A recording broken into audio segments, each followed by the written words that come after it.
Out of stock, but we have some new items in.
Finally, a seat with a view.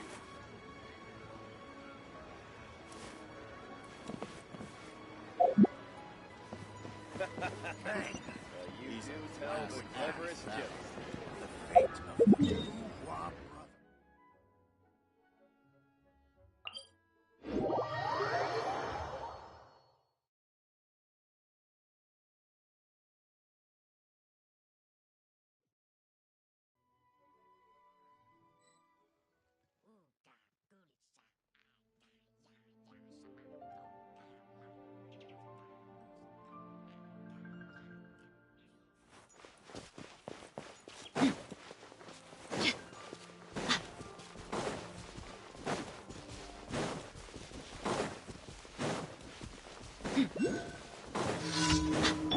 What you got? Go! Another test. Wipe out!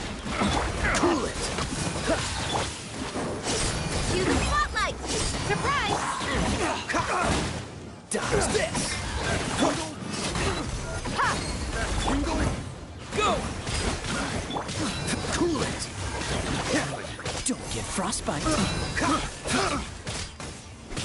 Dodge this! Picked the wrong test subject. Below par. Cool it! Another test subject. Water jet! Freeze! Over here! Let the magic begin! Surprise! Water jet! Bombs away! Yeah!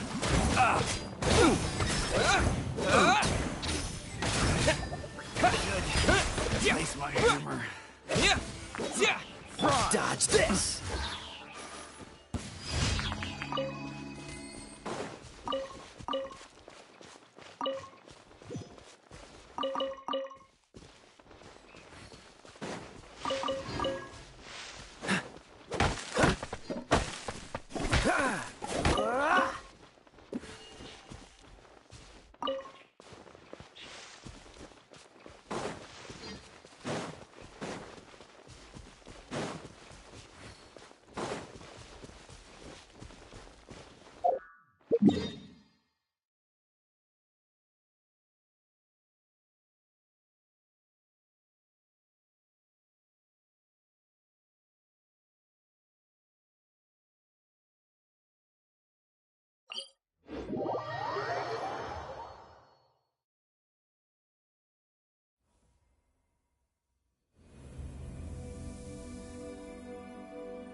Cool it! Oh, so sorry.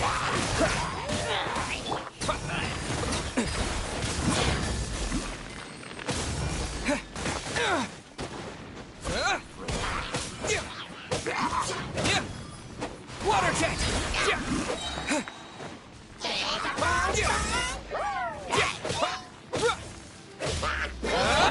Freeze! Let's get it on! Yeah! Water jet! Dodge this! Over here!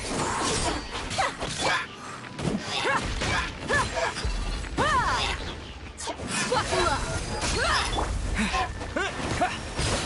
Freeze!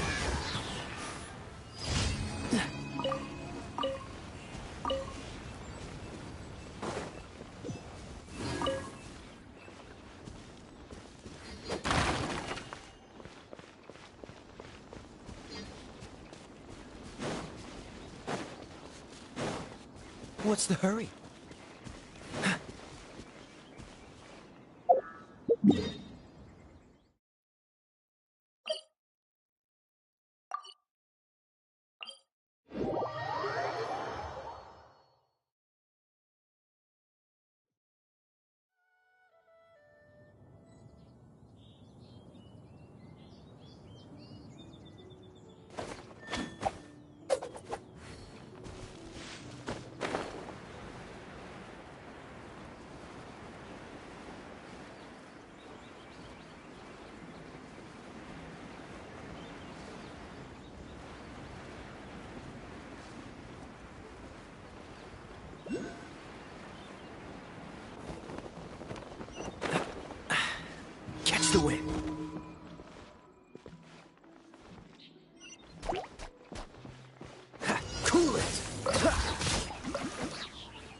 This moment will be frozen in time. Suppress!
There'll be an extra.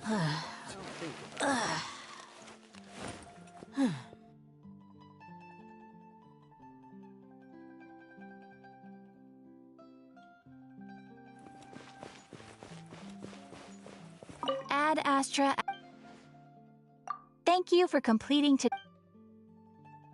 Yep, you're right.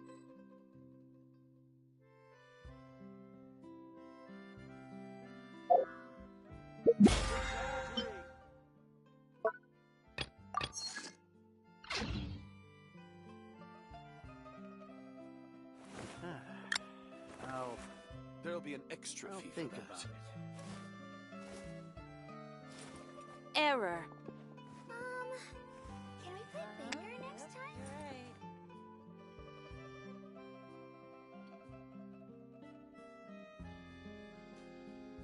Exactly, but none of them believed me.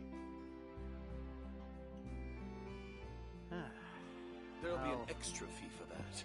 I'll think about it. Yep, you're right.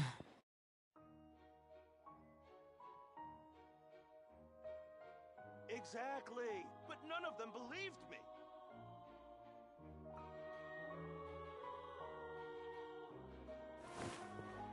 There'll be an extra fee for that. I'll think about it.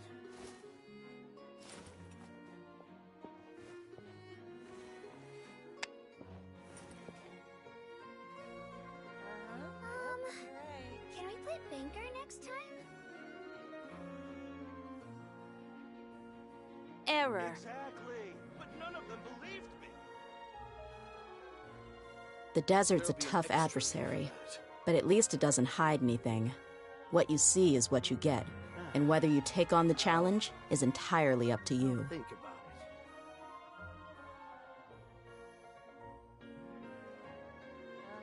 Yep, you're right.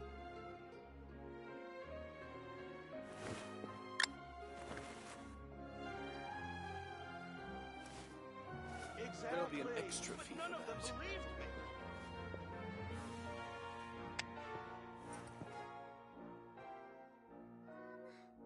Can we play Banger next time? I'll think about it. Yep, you're right.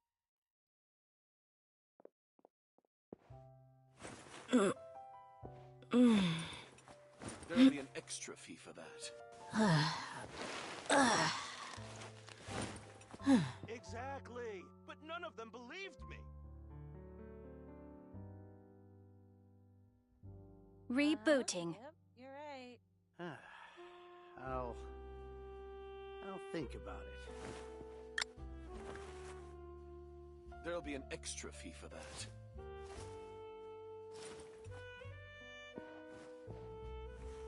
Exactly, but none of them believed me.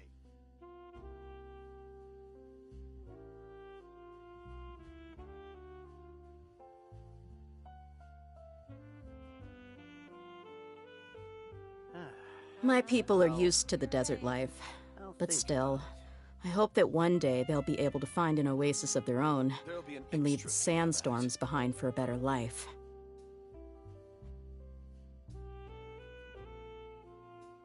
Exactly. But none of them believed me.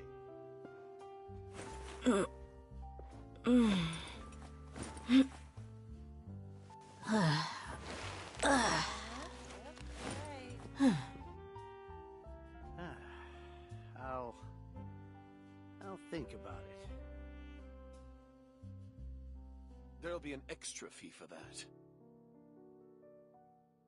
The desert's a tough adversary, but at least it doesn't hide anything. Exactly. What you see is But what you none of them get, believed Error. and whether you take on the challenge is entirely up to you. You're right.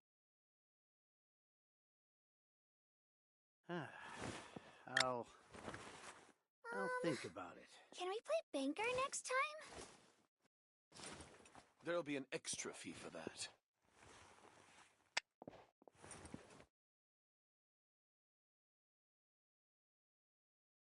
Exactly. But none of them believed me. Yep, you're right.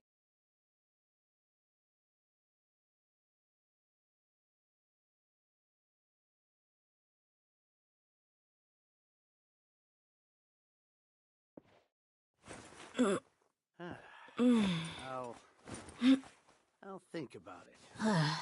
There'll be an extra fee for that. Yep, you're right. Exactly. But none of them believed me.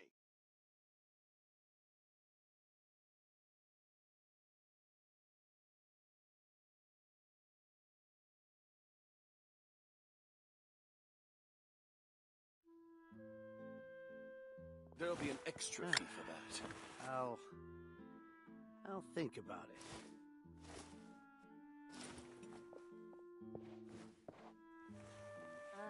Yep, you're right. Exactly. But none of them believed me. Error.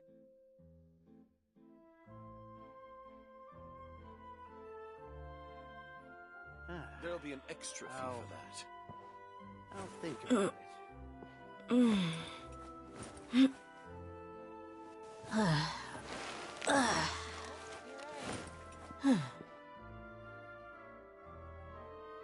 Exactly. But none of them believed me.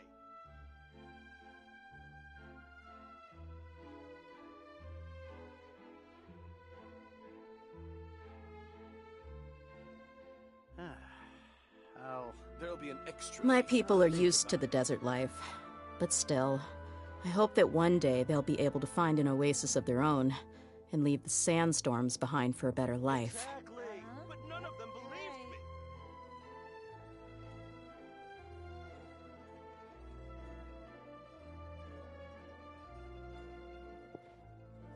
believed me. Error. I'll think about it. There'll be an extra fee for that.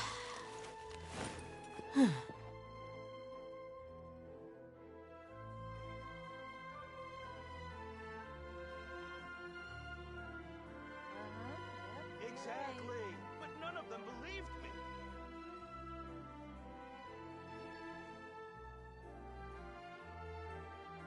We mercs have one simple rule. Whoever pays the most is your new boss. I'll think about it. There'll be an extra fee for that.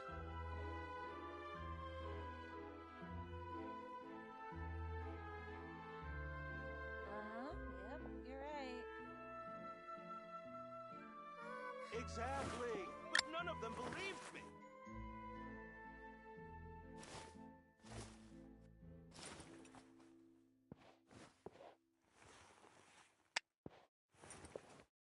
There'll be an extra fee for that. Rebooting. I'll think about it. Yep, you're right. Exactly. But none of them believed me.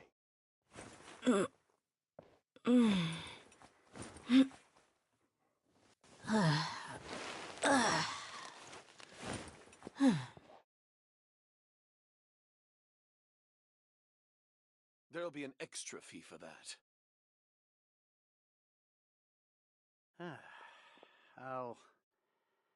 I'll think about Exactly. it. But none of them You're believed right. me.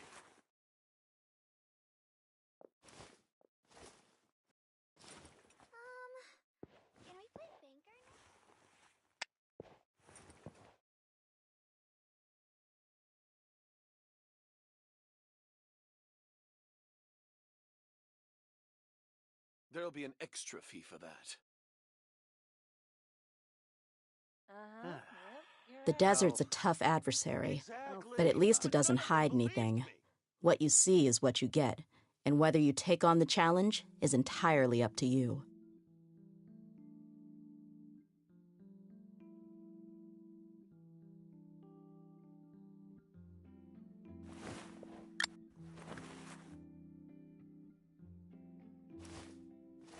There'll be an extra fee for that.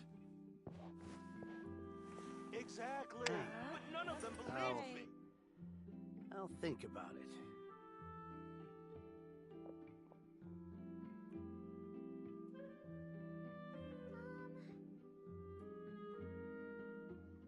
My people are used to the desert life, but still, I hope that one day they'll be able to find an oasis of their own and leave the sandstorms behind for a better life.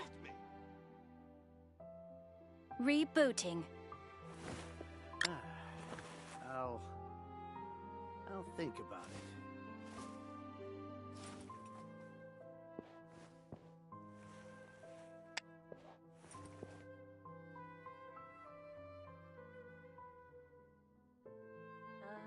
Yep, you're right.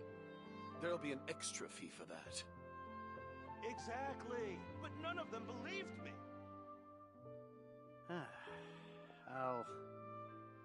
I'll think about it. We mercs have one simple rule. Whoever pays the most is your new boss. Can we play banker next time?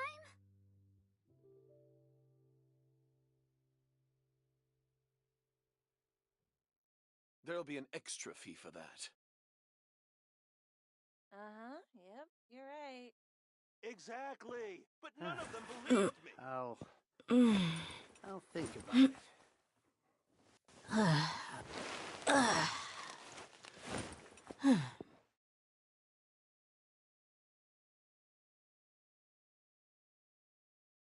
There'll be an extra fee for that.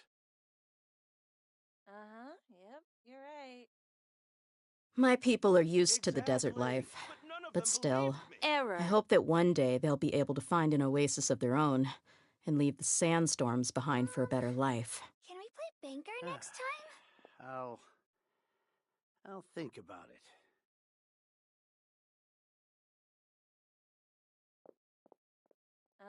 Yep, you're right. There'll be an extra fee for that.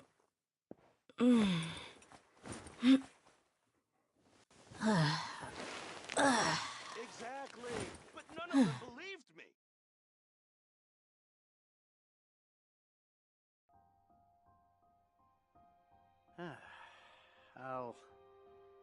I'll think about it. We mercs have one simple rule. Whoever pays the most is your new boss. Yep, you're right.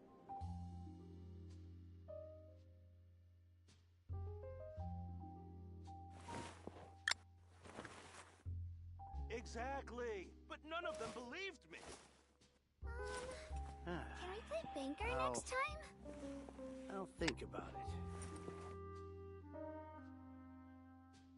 There'll be an extra fee for that. You're right.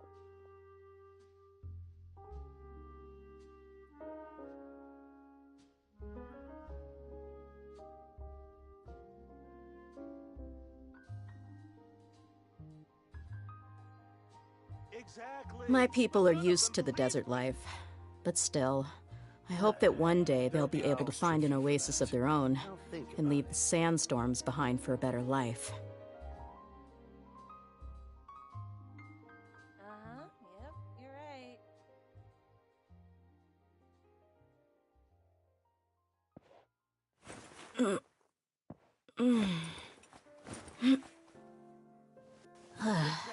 Rebooting. There'll be an extra fee for that.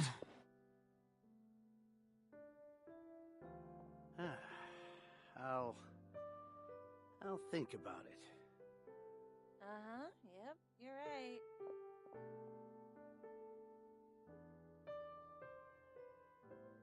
The desert's a tough adversary, but at least it doesn't hide anything. What you see is what you get, and whether you take on the challenge is entirely up to There'll be an you. extra fee for that. Exactly. But none of them believed me. I'll think about it.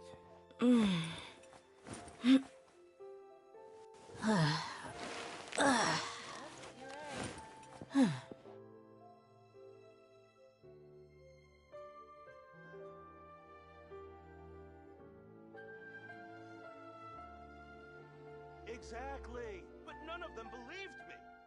There'll be an extra fee for that. My people are used to the desert life, but still, I hope that one day they'll be able to find an oasis of their own and leave the sandstorms behind for a better life. Right.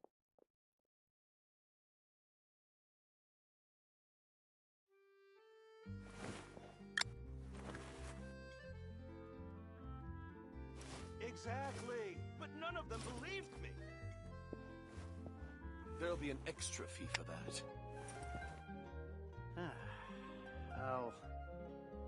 I'll think about it. Yep, you're right.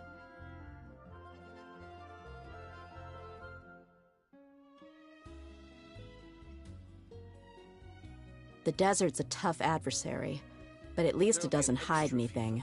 What you see is what you get, Rebooting. and whether you take on the challenge is entirely up to you. Yep, you're right. Can we play banker next time? I'll think about it. There'll be an extra fee for that.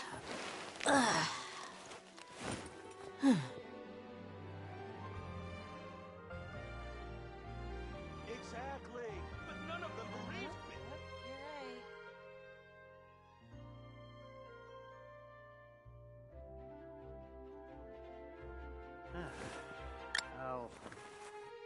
I'll There'll think be an about it. extra fee for that.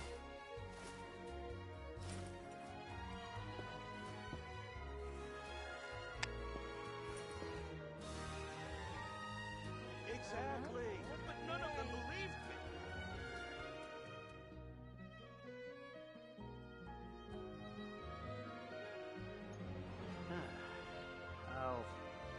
My people are used to the desert life, but still, I hope that one day they'll be able to find an oasis of their own and leave the sandstorms behind for a better life. Exactly, but none of them believed me. Yep, you're right.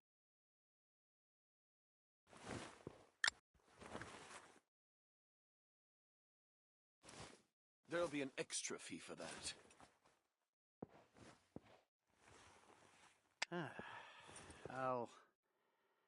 I'll think about it.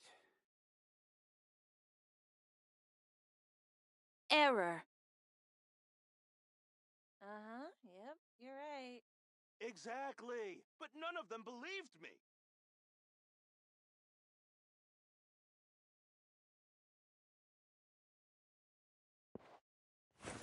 There'll be an extra fee for that.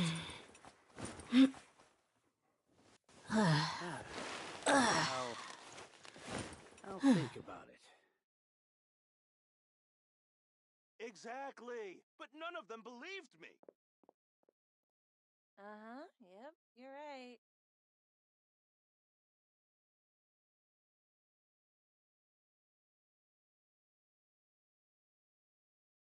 We mercs There'll have be an one extra simple fee for rule. that. Whoever pays the most is your new boss.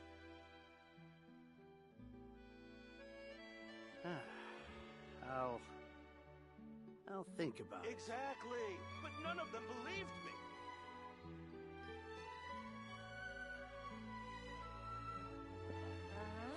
Yep, you're right. There'll be an extra fee for that.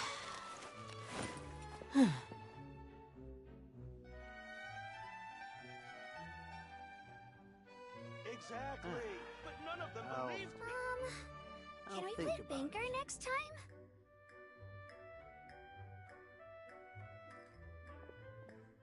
Error. Yep, you're right. There'll be an extra fee for that.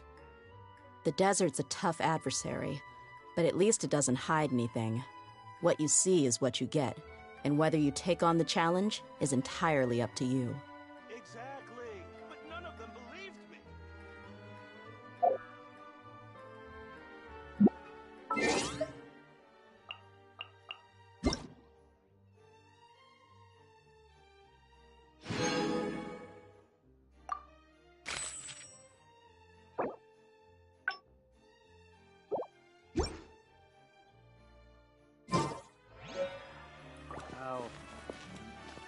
Think about it. There'll be an extra fee for that.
Water jet! Over here! Surprise!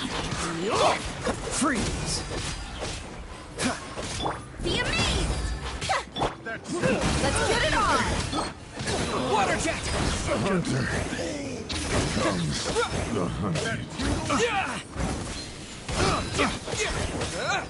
Yeah! That tingle?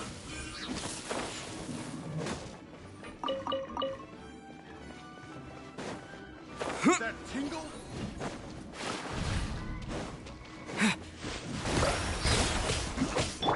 Cool it! Should replace my hammer. What's the hurry? That tingle? Dodge this! Go! Zip on up!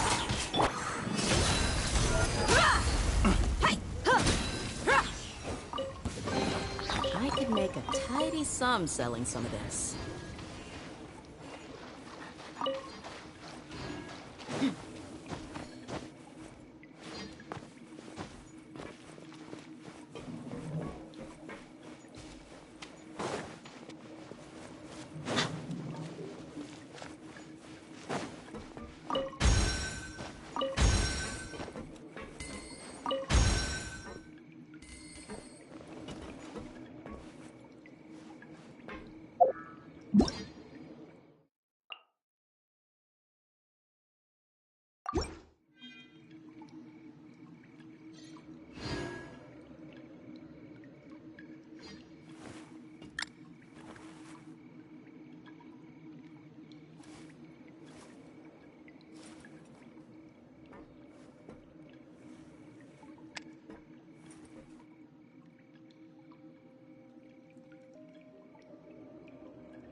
My people are used to the desert life, but still, I hope that one day they'll be able to find an oasis of their own and leave the sandstorms behind for a better life.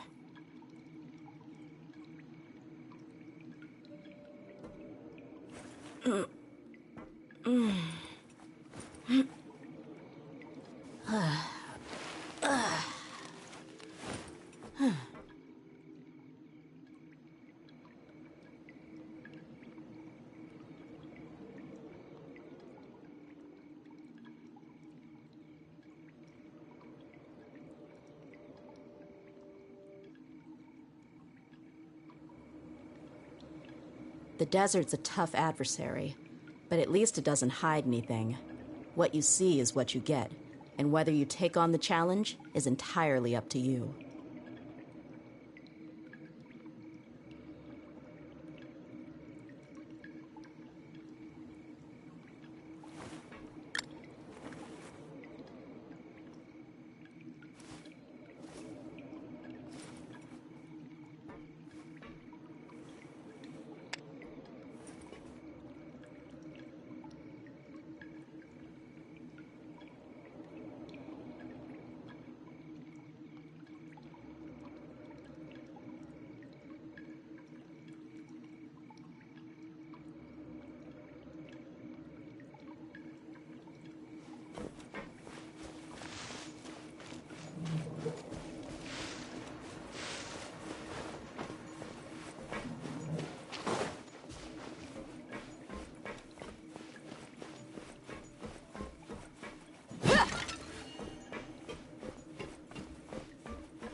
Bombs away! Don't get frostbite. Dodge this! Water jet! Look alive! Ha!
Go!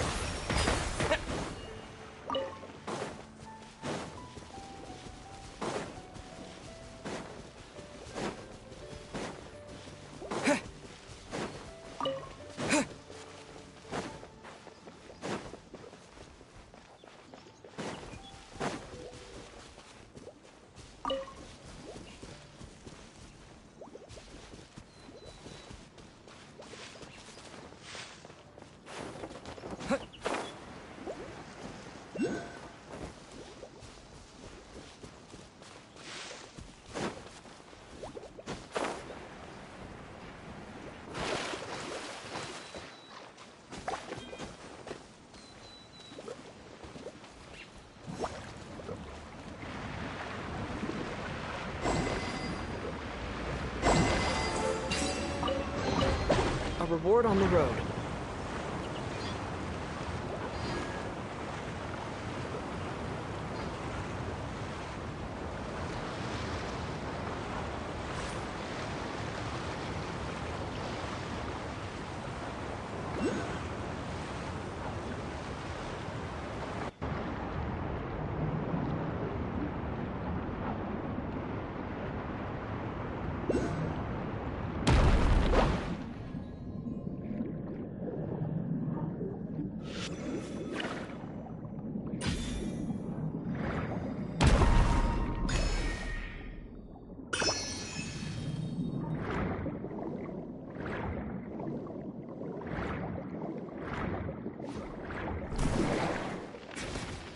Go!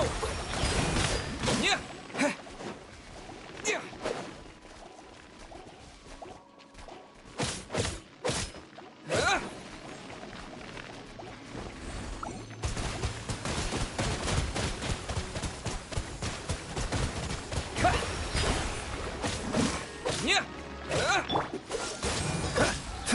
Yeah!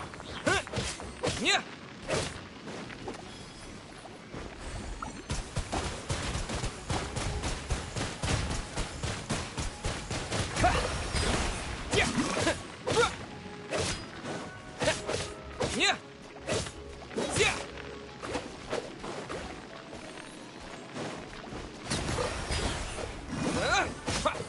Yeah!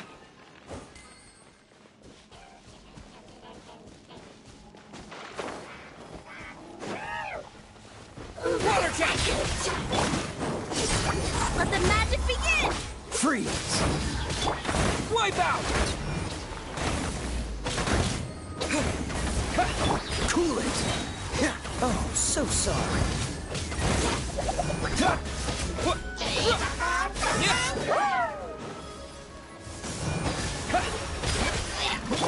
Let's get it on!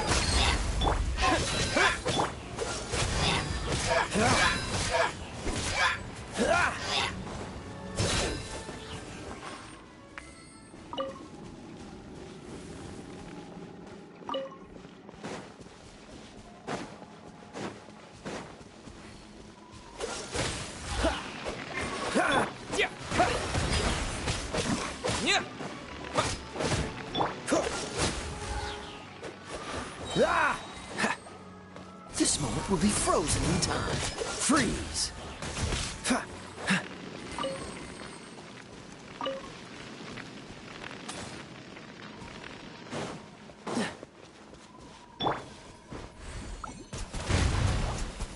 Go!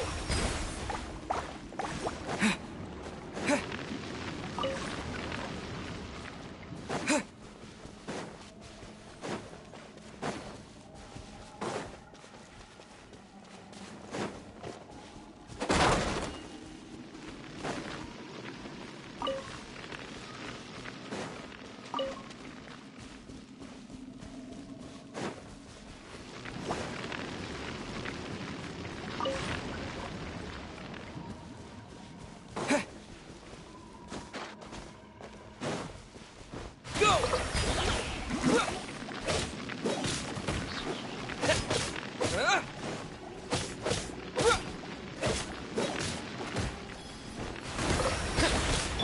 Dodge this!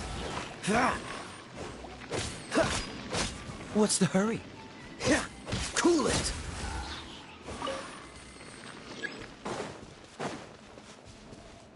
Dodge this!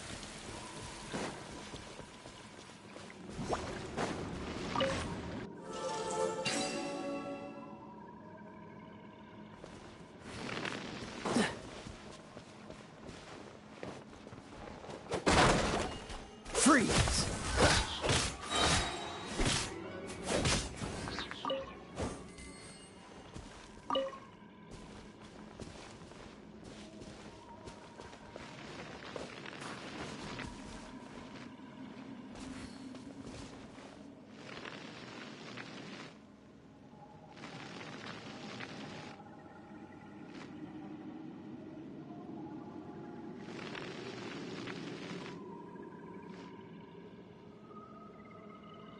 Come on, let's get moving. We're not frozen in place after all.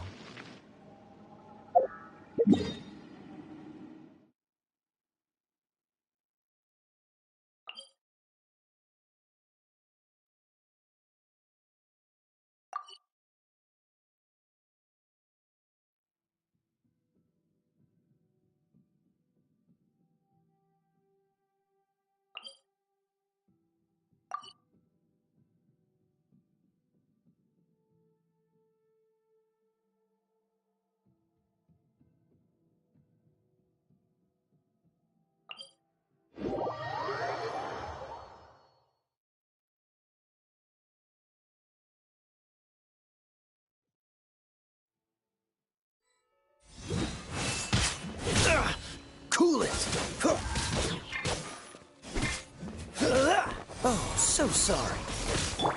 Go! Over here! Cue the spotlight! Zip on up! Look alive! Hi! Freeze! Yeah! Kya! Hurrah!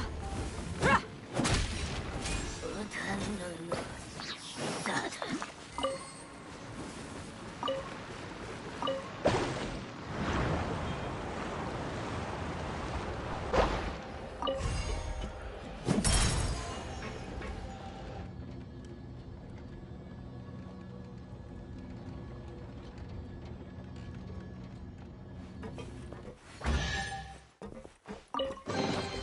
I call dibs.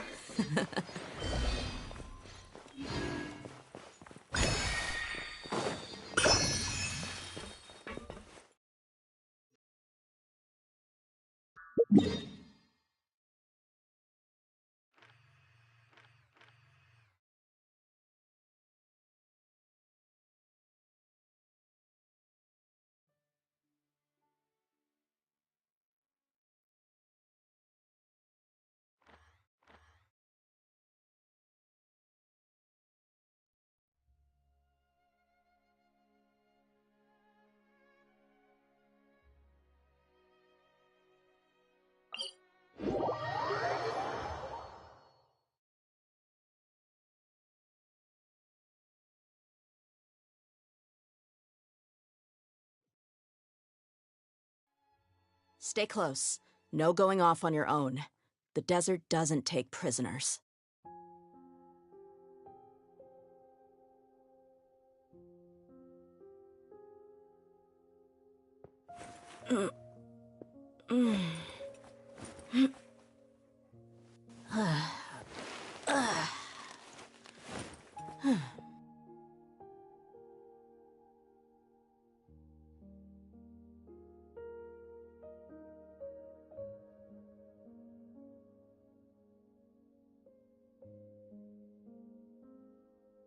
The desert's a tough adversary, but at least it doesn't hide anything. What you see is what you get, and whether you take on the challenge is entirely up to you.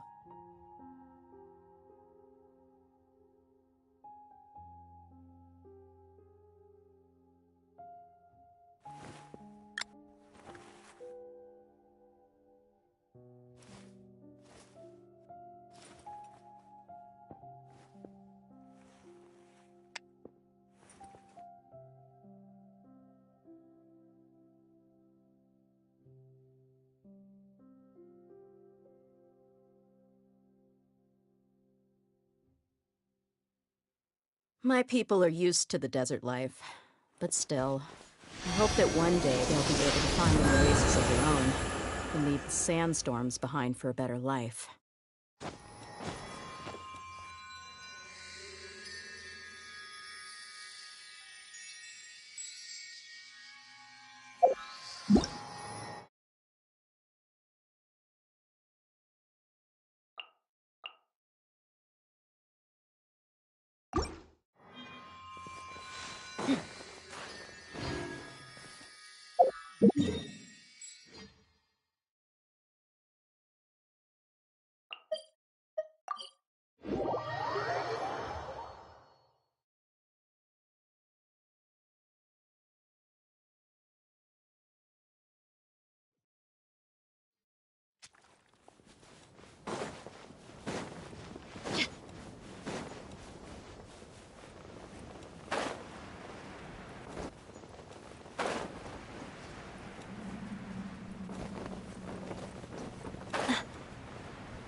The desert's a tough adversary, but at least it doesn't hide anything. What you see is what you get, and whether you take on the challenge is entirely up to you.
Yeah!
Water jet!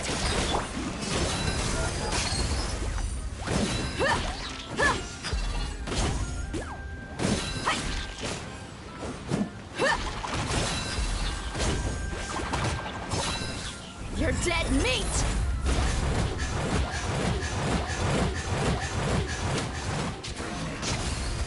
Buckle up! Cool it!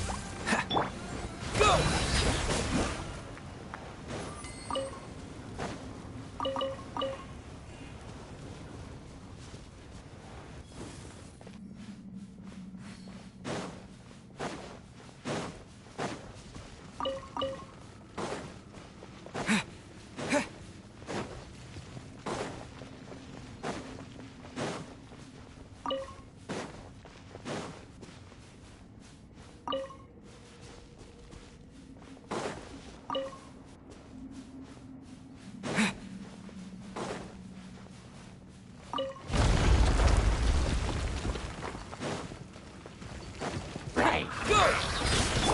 Look alive! Ha! Dodge this! Huh, ha!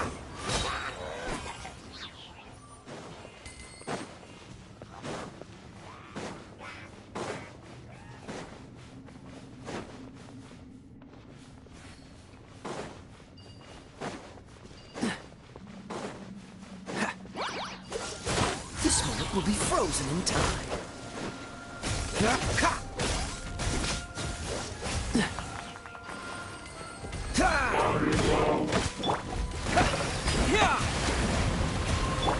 Surprise! Let the magic begin! Freeze! Let's get it on! Hi!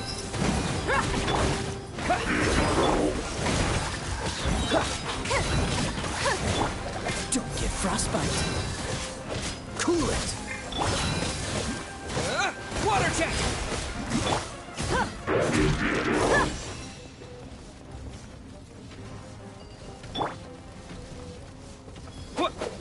Go!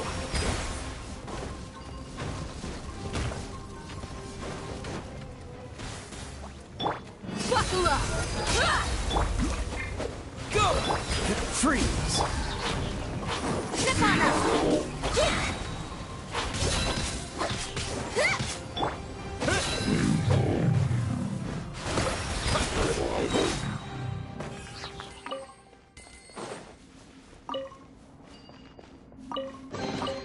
Is this an answer from this world?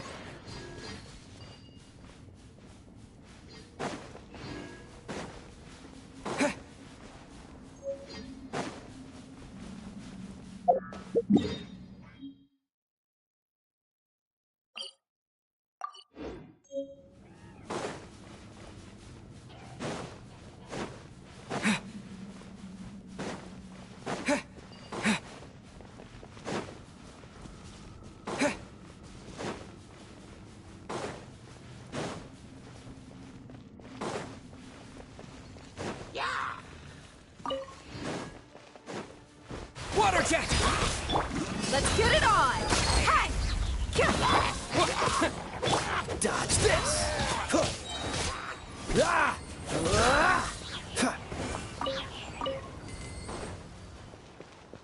What's the hurry?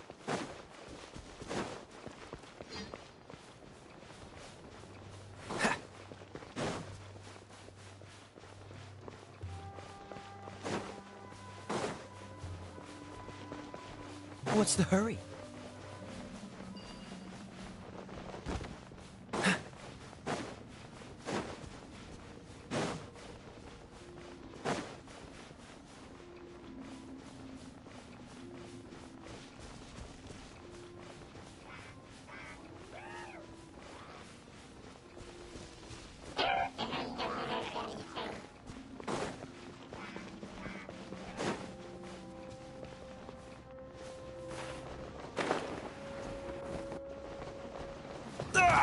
That was unexpected.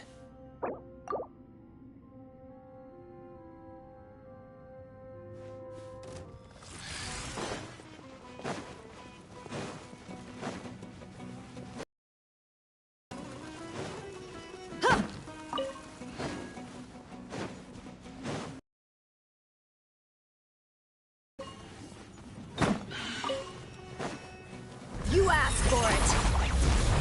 Water jet! Wipe out!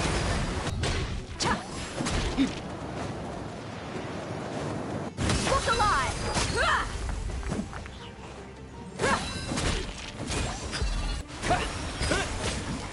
Freeze! Let's get it on! Hi! Surprise! Step on up! Water jet! Go!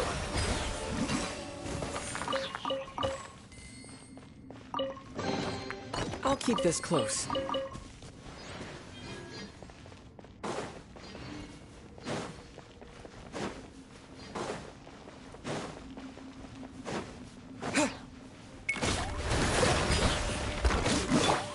alive! Over here! Step on up! Dodge this! This moment will be frozen.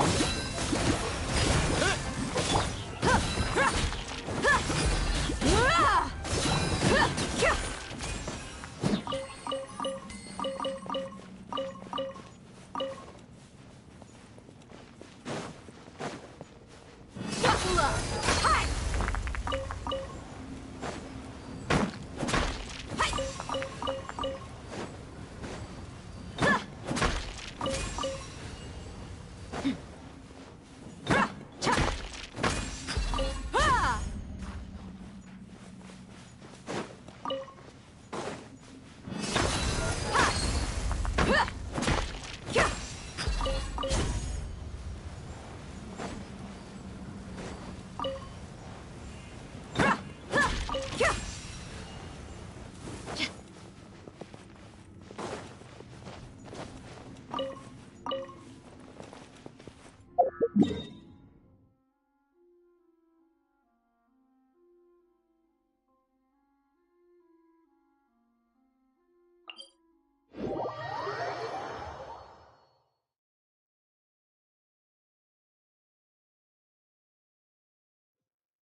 Stay close. No going off on your own. The desert doesn't take prisoners.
We mercs have one simple rule.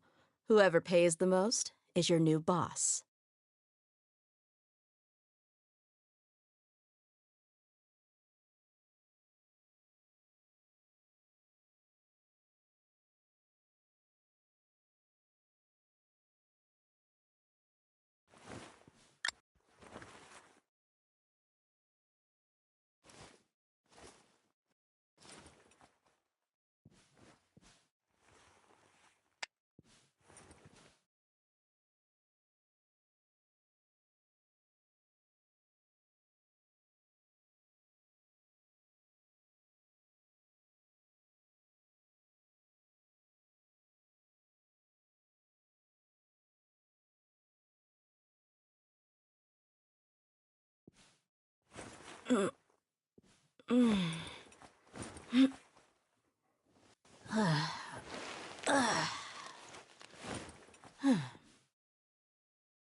The desert's a tough adversary, but at least it doesn't hide anything.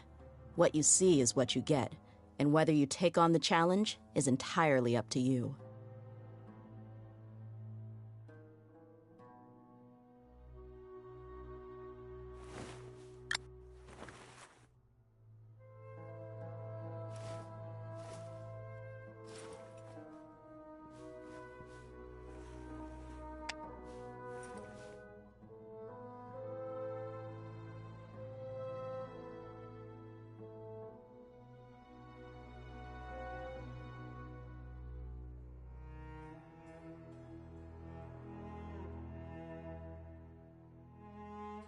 My people are used to the desert life, but still, I hope that one day they'll be able to find an oasis of their own and leave the sandstorms behind for a better life.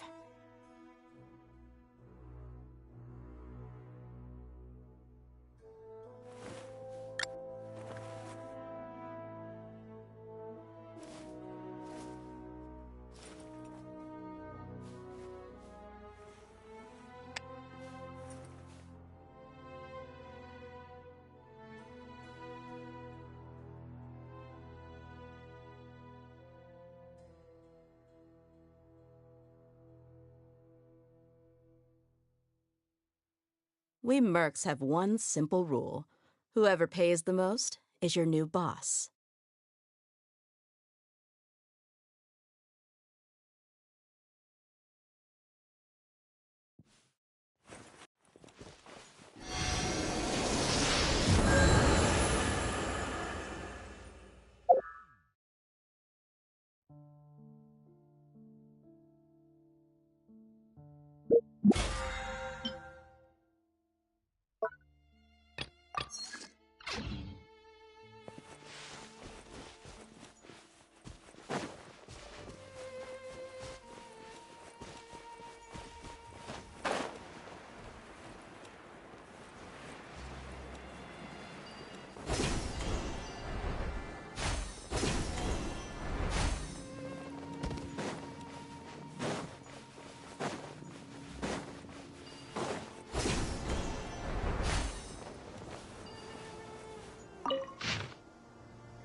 Let's get it on!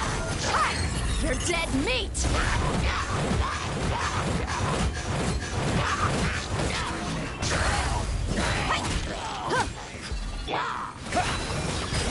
Cool it!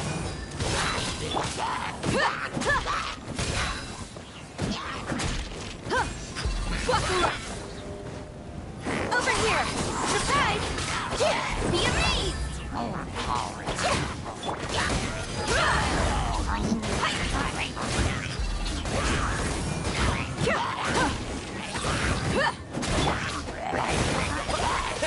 Freeze! Don't get frostbite. Look alive! Water jet! Yeah!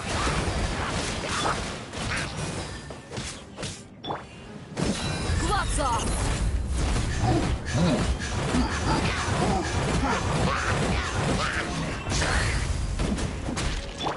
Water jet! Yeah! Dodge this!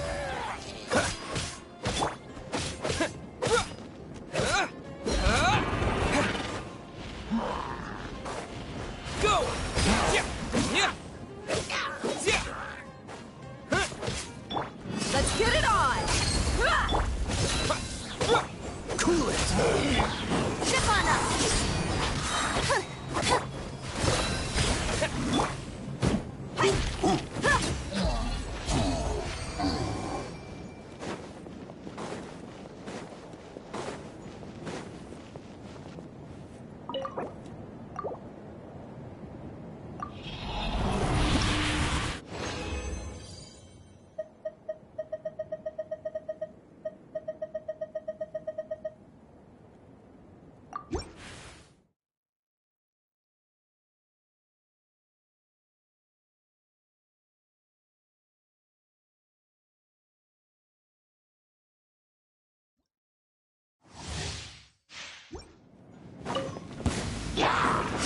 Cue the spotlight!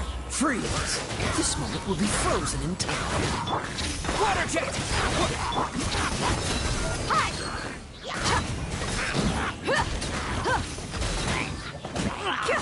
Dodge this! Water jet! Surprise! Over here!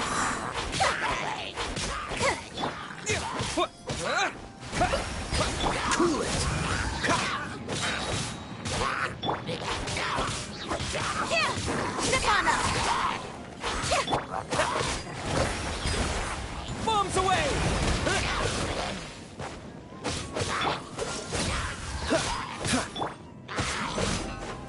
Surprise! Be amazed!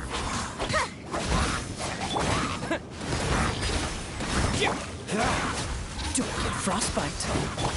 Buckle up! You asked for it!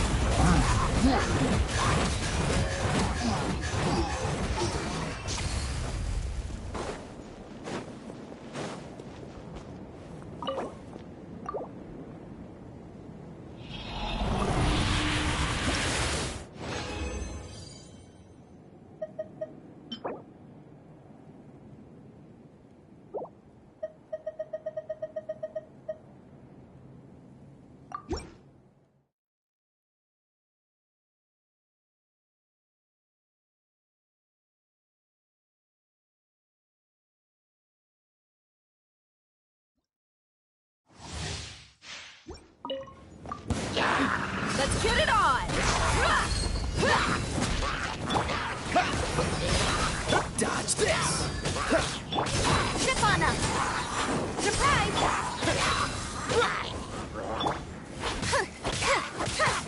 Cool it! Buckle up! Wipe out! Trip on them! Freeze! Oh, so sorry. Cool it!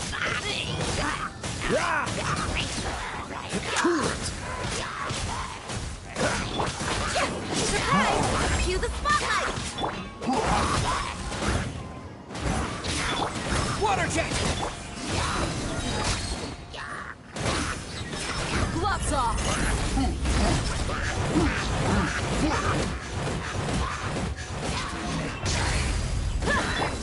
Go! Dodge this! Don't get frostbite. Yeah! Let's get it on!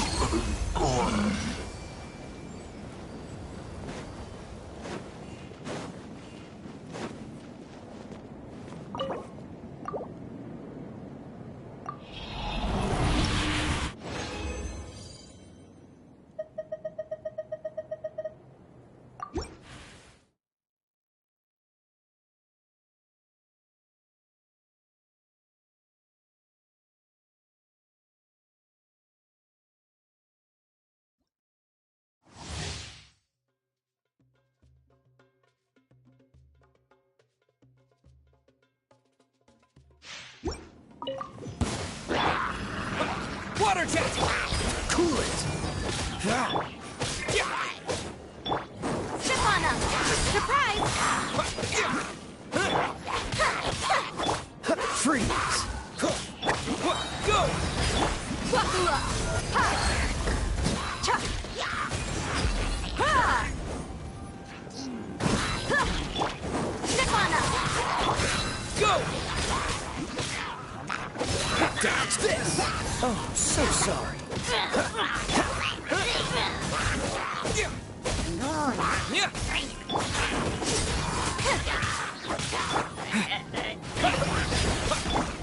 Look alive! Bombs away! Freeze! Surprise! Be amazed! You're dead meat!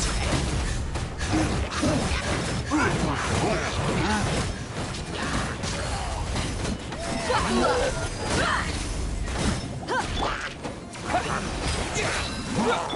Over here! Step on them!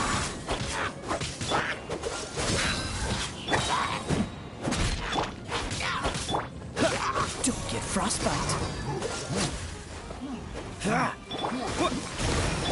Let's get it on! Ha! Ha! Ha!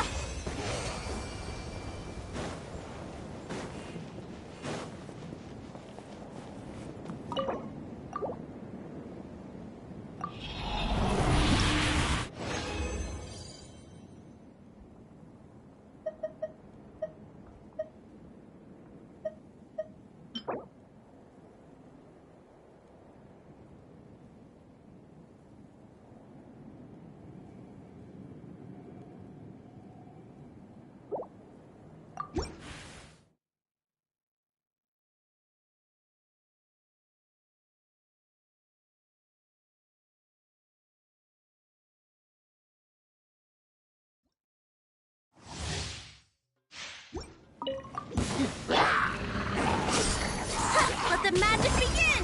Cool it! Go! Look alive!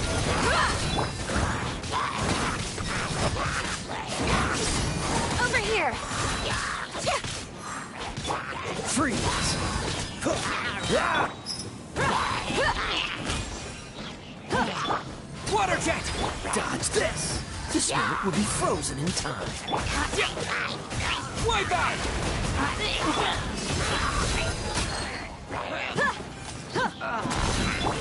Surprise! Use the spotlight! Cool it!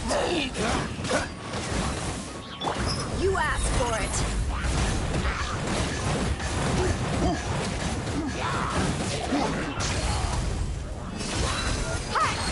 Freeze!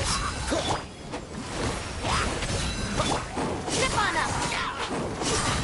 Oh, so sorry. Dodge this!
So, Sucrose, the package you mentioned that you received before, it's not dangerous, is it? You need to be careful when you're opening packages. I once had a friend mail me some research materials, and all the bouncing around in transit caused a reaction. Once I opened it, it let out a stench that could wake the dead. No, this package didn't contain any hazardous materials.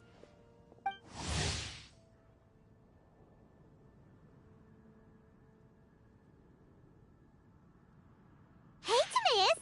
What are you chatting about? And who might this be? Oh, hello, you two. This is Sucrose. Hi, I'm Sucrose, Albedo's assistant. If you have any alchemy-related queries, you could always ask me. I do my best to help.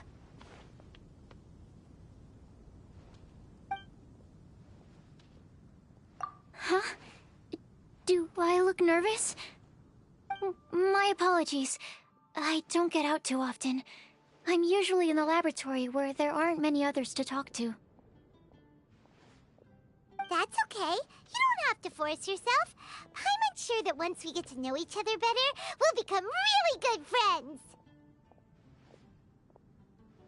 Hey, aren't you the legendary traveler? The one who repelled Storm Terror?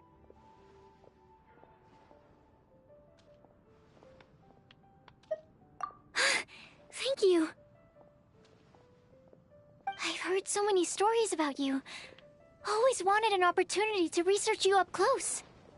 What do you mean, research? Sorry. Don't mind me. What am I saying? Well, never mind. So, what were you two talking about just now? Sucrose received a strange package recently. A strange package? Yes. I believe it's from a Sumeru scholar who came here to study in Mondstadt. It's most likely a thank you gift for collaborating on some research together. Huh? A package from an academia scholar? Oh, then there could be anything inside. There wasn't anything dangerous inside, just a bunch of strange cards. I think I've seen Timaeus with some similar looking cards before, so I came to ask him about what they might be.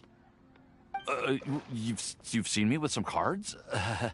Maybe those were the testing cards used for distinguishing reagents. No, they didn't look like test cards. Here, have a look.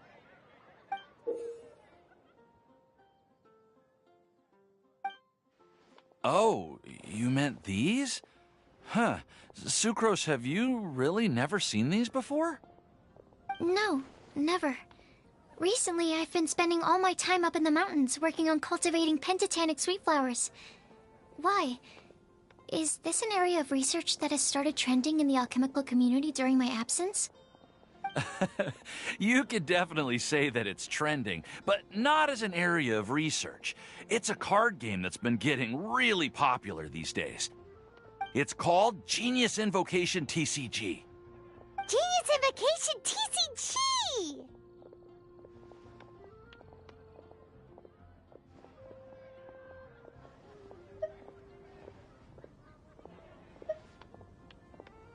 Yeah, we've been hearing about this game all over the place, but this is the first time we've ever actually seen any of the cards.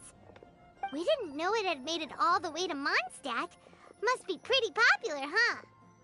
That's right. The game's been catching on lately. The Yae publishing house in Inazuma has even published a series of light novels based on the game. The story is really good. It starts with a young guy in Sumeru who finds an ancient casket of tomes in the attic. He opens it and discovers that the soul of an ancient TCG player called the Crocodile King has been captured inside. It turns out that the Crocodile King was King Deshret's viceroy, who battled an opponent named the Ibis King. During the match, the Crocodile King fell prey to his opponent's scheme and was sealed away in the casket of tomes. After being unexpectedly released by the kid, the Crocodile King possesses him and helps him to gradually climb the ranks and become a legendary TCG player. Timaeus. Huh? What's wrong, Sucrose? If you're interested in how the story plays out, I can lend you the novels. No. I was just thinking about that time you requested an extension on your progress report deadline, citing personal reasons for the delay. Well, I did go through a phase recently where I wasn't putting enough focus on my work, but it's under control now. I've committed to not even touch Genius Invocation TCG until I've made enough progress in my research. Well, that's unfortunate. Oh? Why's that? Well, since it's a gift from a researcher I've collaborated with, I thought that I should at least try to learn the rules. That way, I could say that I at least tried to appreciate his gift. Oh, right! And since it's a game from Sumeru, who knows? Playing it might even make you smarter.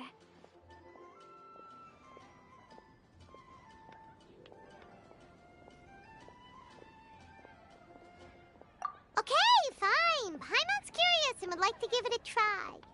Please?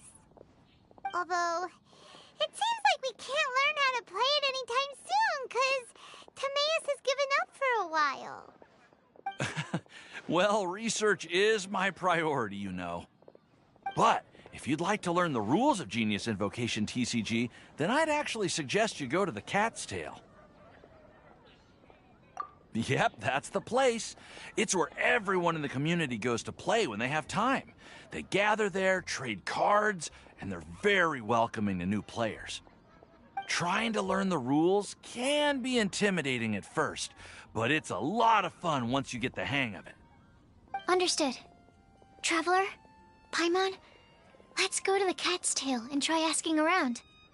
To be honest, hearing Timaeus talking about the game has also piqued my curiosity. Well, what are we waiting for? Let's get going!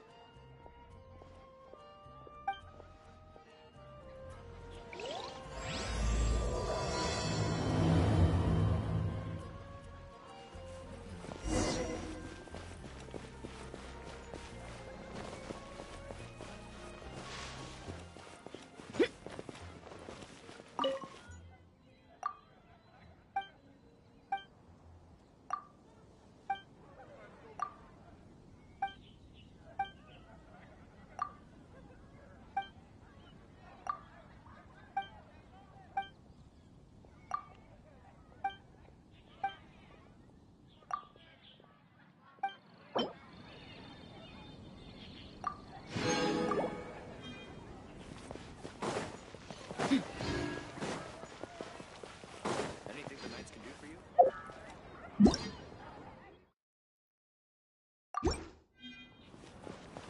Jewels from Liyue. Take a look. And a radish veggie soup.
Cool it!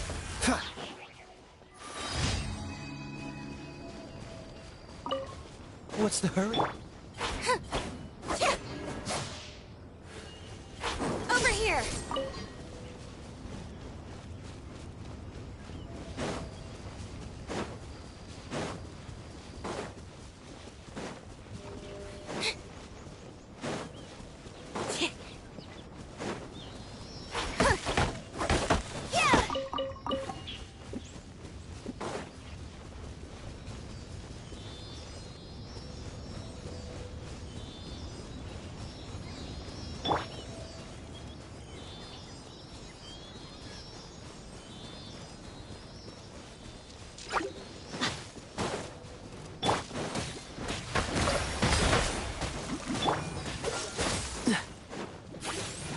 Don't get frostbite. Freeze.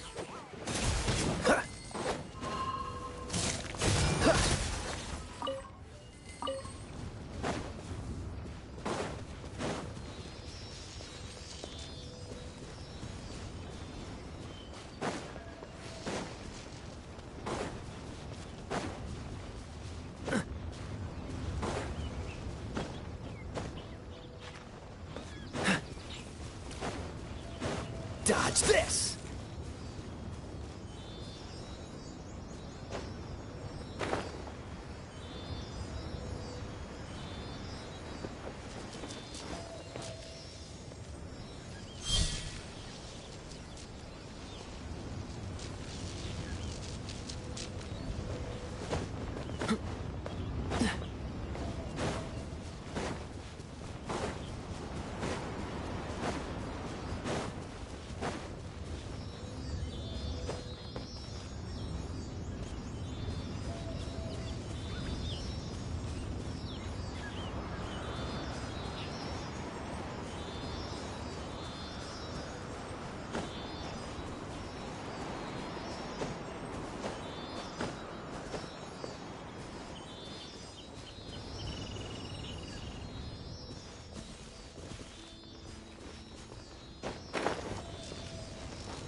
What's the hurry?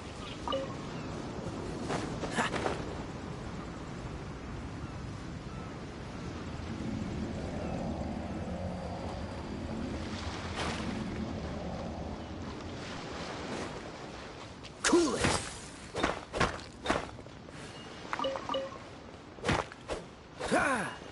Freeze!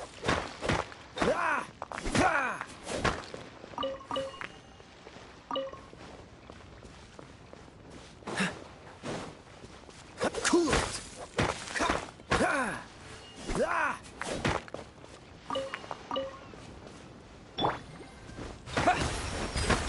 Let's get it on!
Freeze! Oh, so sorry. Let the magic begin!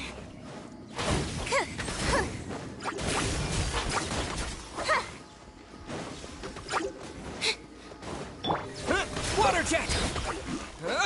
Yeah!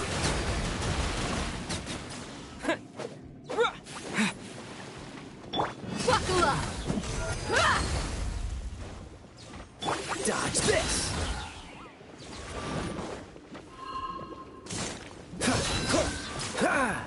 What's the hurry?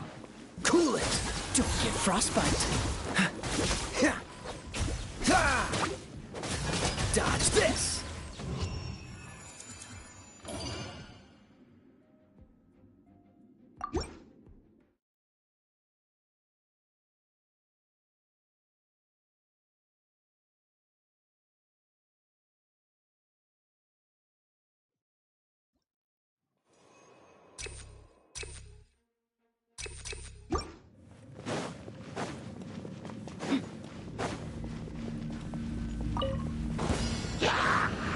Gloves off!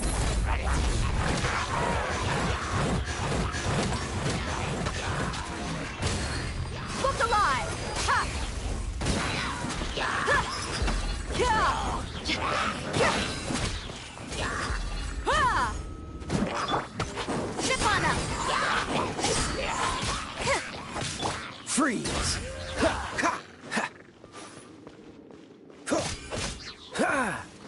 This moment will be frozen in time.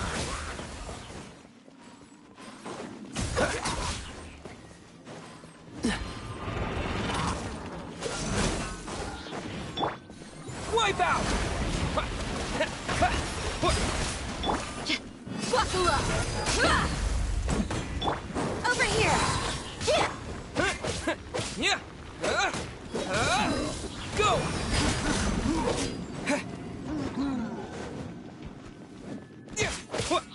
Dodge this!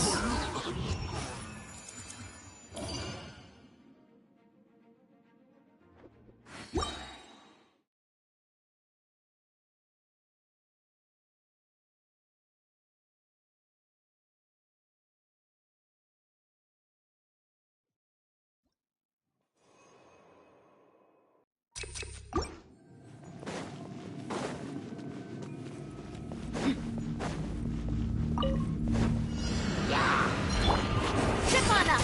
Be amazed! Surprise! Cool it! Water jet! Cha! Let's get it on! Hi! Freeze! Don't get frostbite!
Dodge this! Oh, so sorry.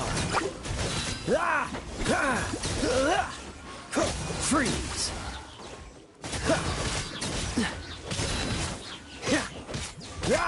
Dodge this!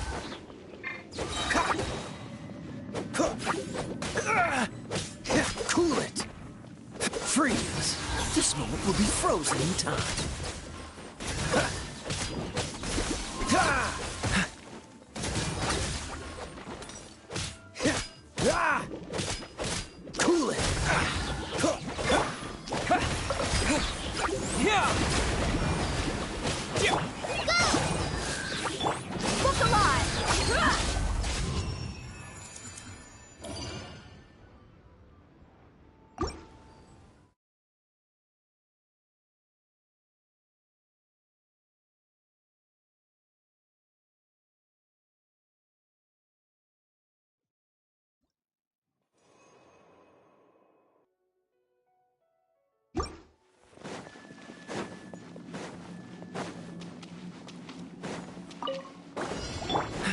Freeze!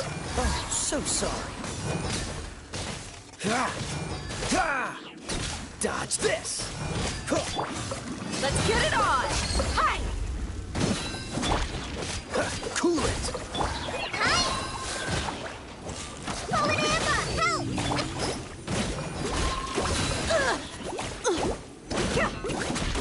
You asked for it.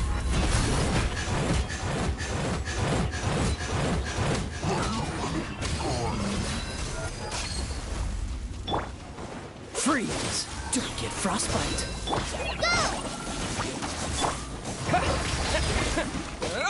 Cool it! Your mommy teach you that? Hey! Look alive!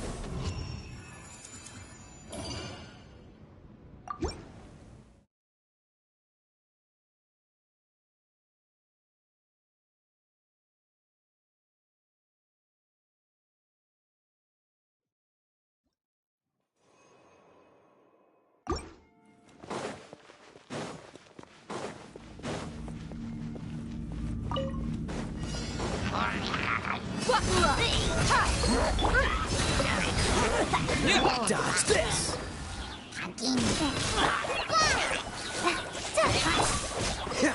Ah! Freeze!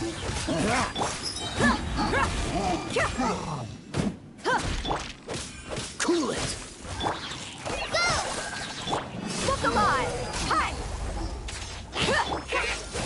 Oh, so sorry.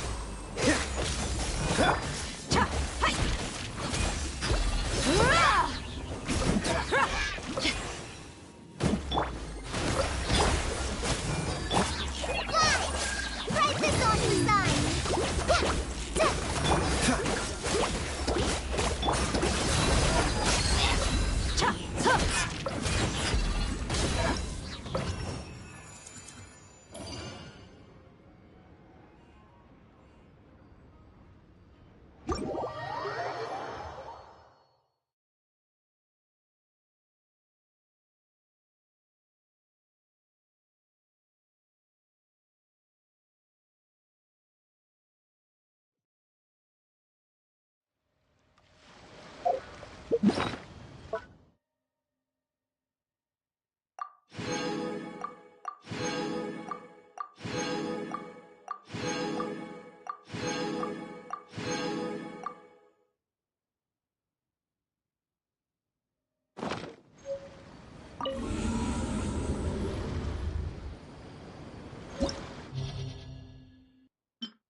Nice to meet you. My name is Xiangling. I'm a chef from Liyue. My favorite place is the chicken.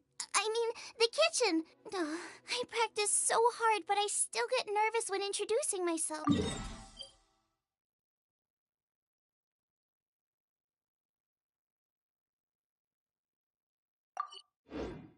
Hello.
frostbite. Step on up! Let the magic begin! Surprise! Let's get it on! Ha! Dodge this! You're dead meat!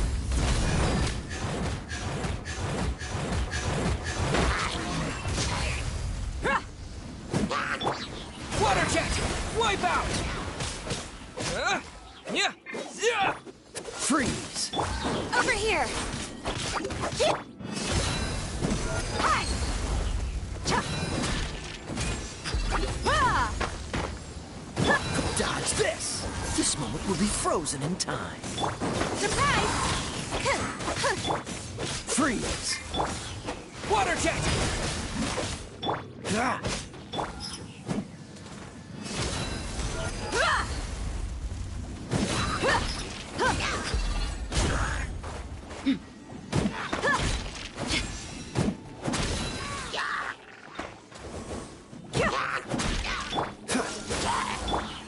Go! Step on up! Cue the spotlight! Check the line!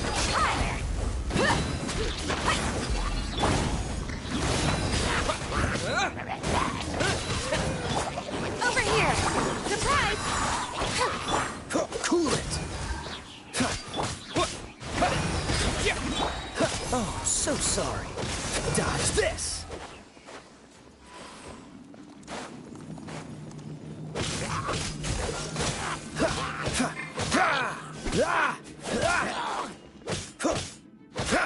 Cool it!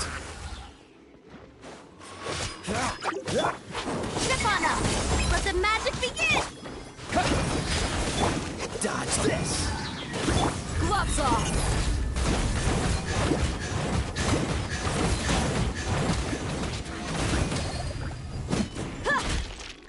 Buckle up! Water jet!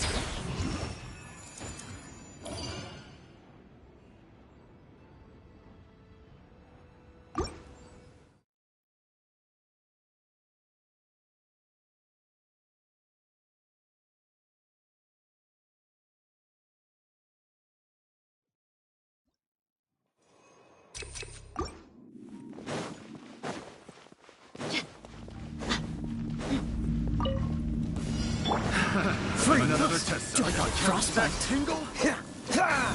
Tingle? Go! Bombs away! Let's get it on! Ha! Dodge this! Over here! Step on up! Don't push. Freeze! Be amazed! Tingle? Yeah! Tingle?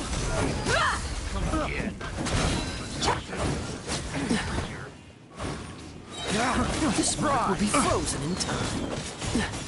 Dodge this! That tingle? Water jet! You're dead meat! Have a little taste. I got careless. I got careless. I got careless. Another test subject. Free. The wrong test subject. Freeze!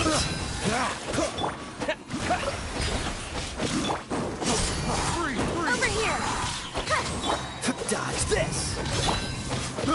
I got careless. Wipe out! Free.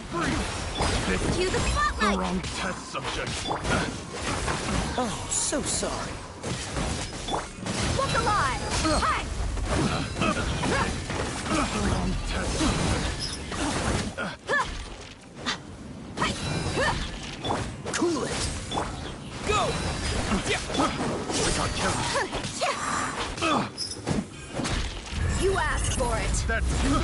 I got careless.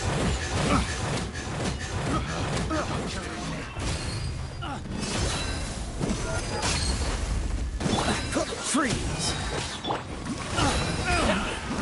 Another test subject. Don't That get tingle? frostbite! Dodge this! Surprise! Let the magic begin!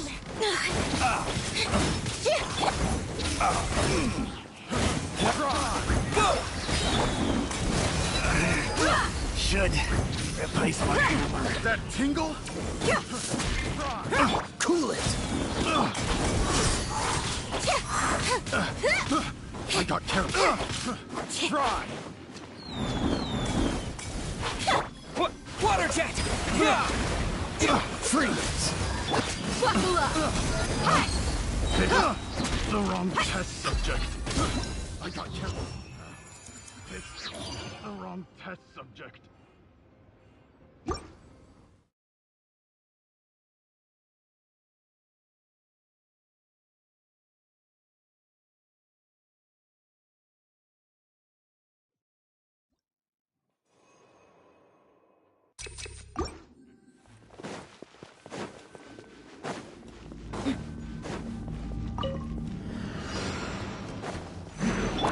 So sorry.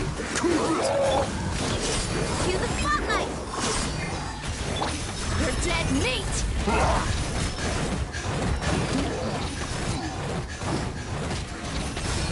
Let's get it on! Dodge this! Water jet! Cool it!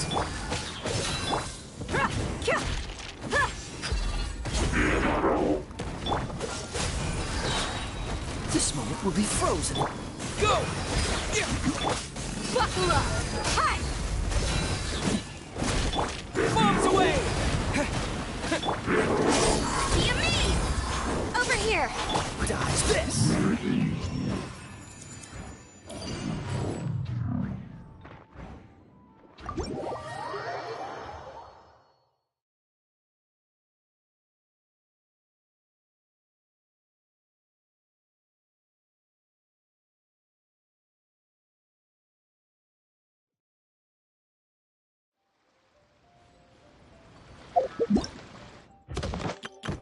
Hello, nice to meet you. My name...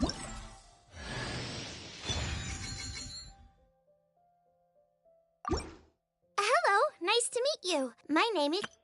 Everything's ready. Let's go!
Look alive! You asked for it.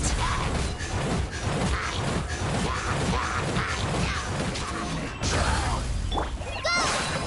Call it Amber! Help!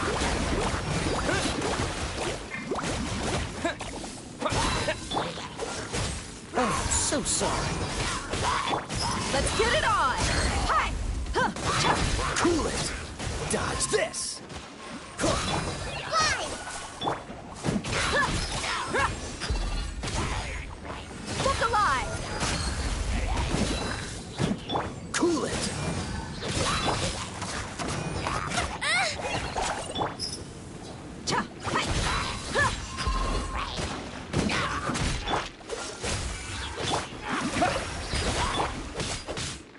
This moment will be frozen in time. Freeze! Fly! Just like we rehearsed! Dodge this!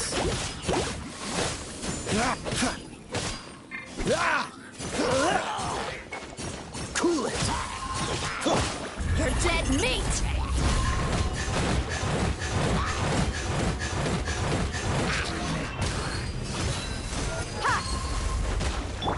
Dodge this! Cool it. Oh, so sorry.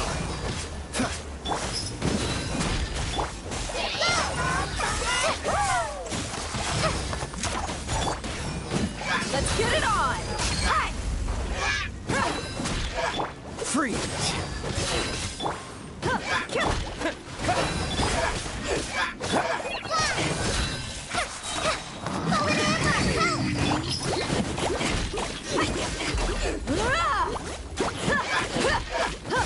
Look alive! Cool it!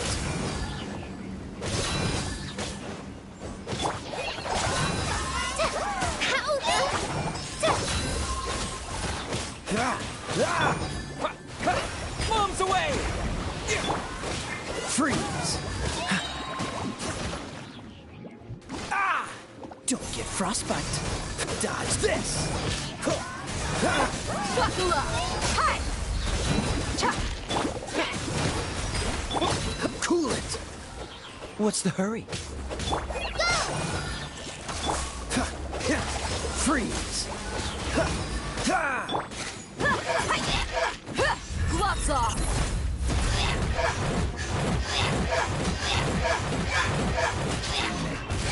Look alive! Dodge this! Oh, so sorry. Cool it!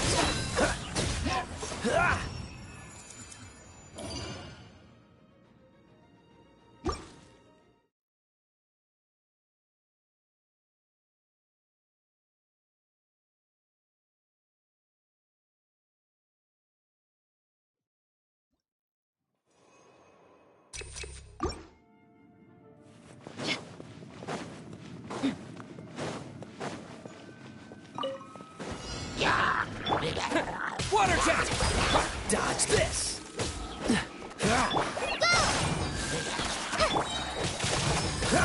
Freeze! Prices on your side! Cool it!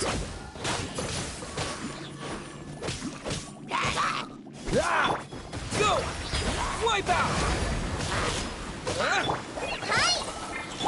Dodge this! Don't get frostbite.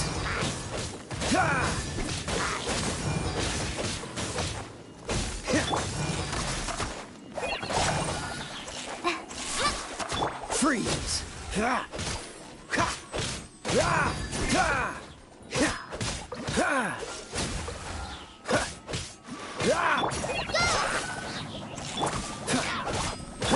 Let's get it on!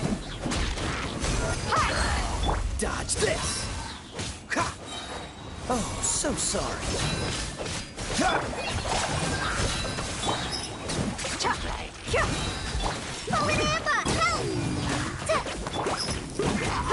You're dead meat!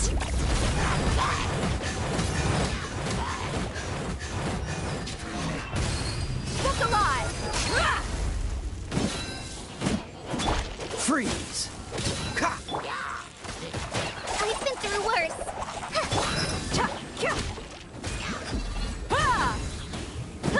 Dodge this!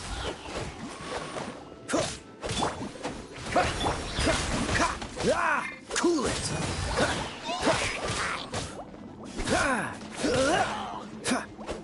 Freeze!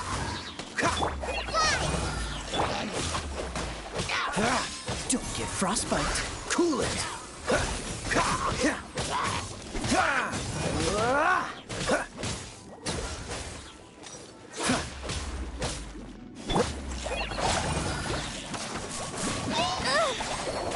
Worst danger.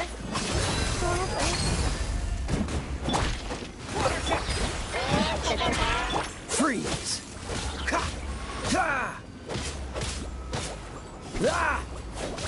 Cool it!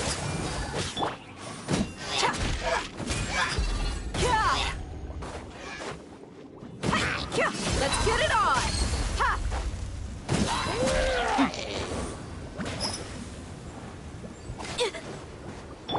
Water jet! Dodge this!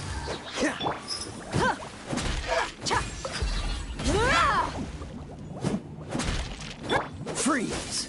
Oh, so sorry. Go!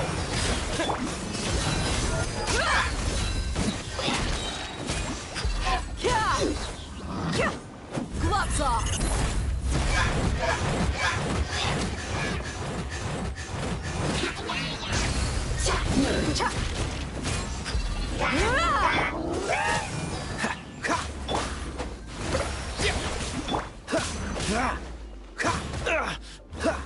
Cool it! Look alive! Bombs away!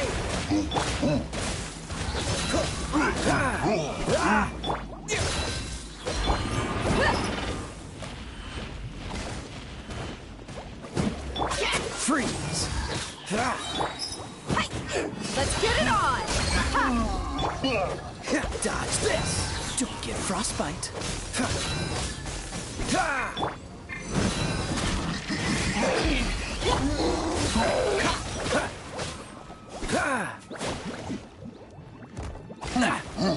Freeze!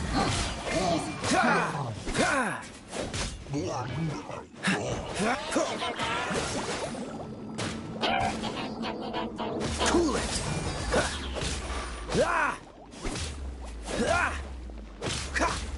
Freeze!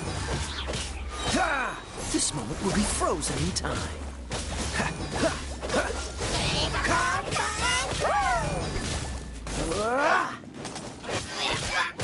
Dodge this! Go! Cool it!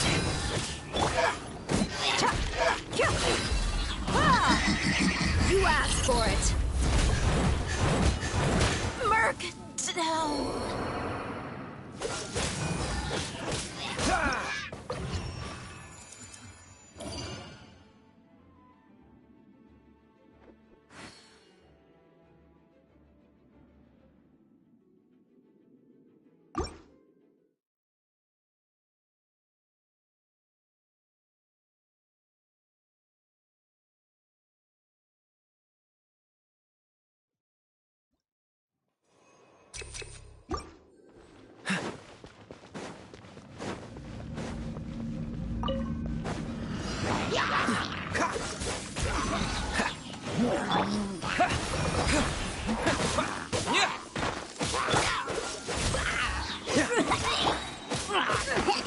Oh, so sorry. Go! Wipe out!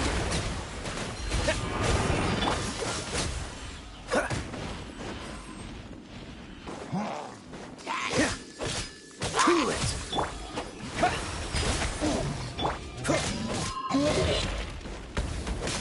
Dodge this!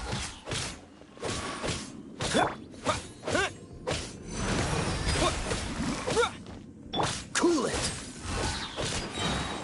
Don't get frostbite. Freeze! Water jet! Cool it! Water jet! Freeze!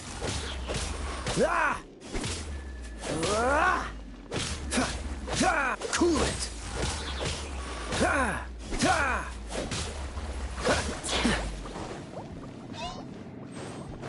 Freeze! Oh, so sorry. Dodge this! Bombs away!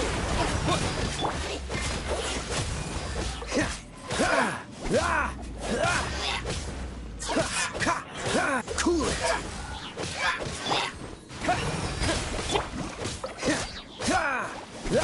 Dodge this!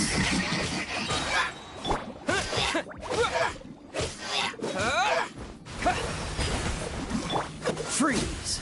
This moment will be frozen in time.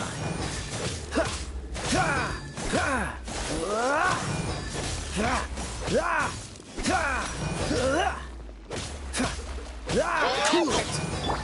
Water jet! Freeze!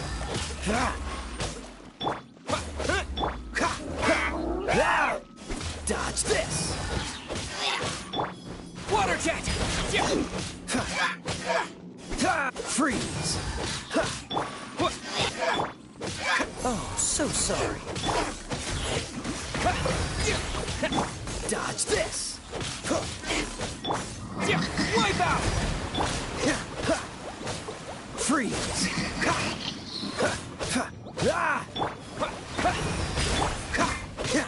Dodge this!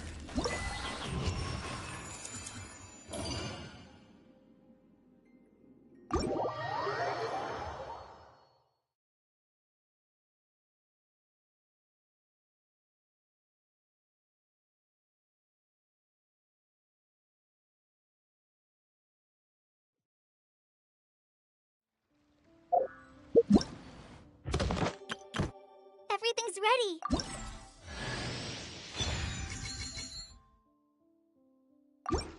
Everything's ready. Let's go.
My people are used to the desert life.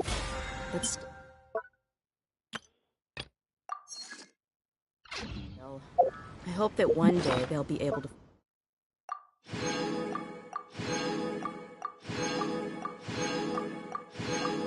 find an oasis of their own and leave the sandstorms behind for a better life.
According to coaching, excuse me,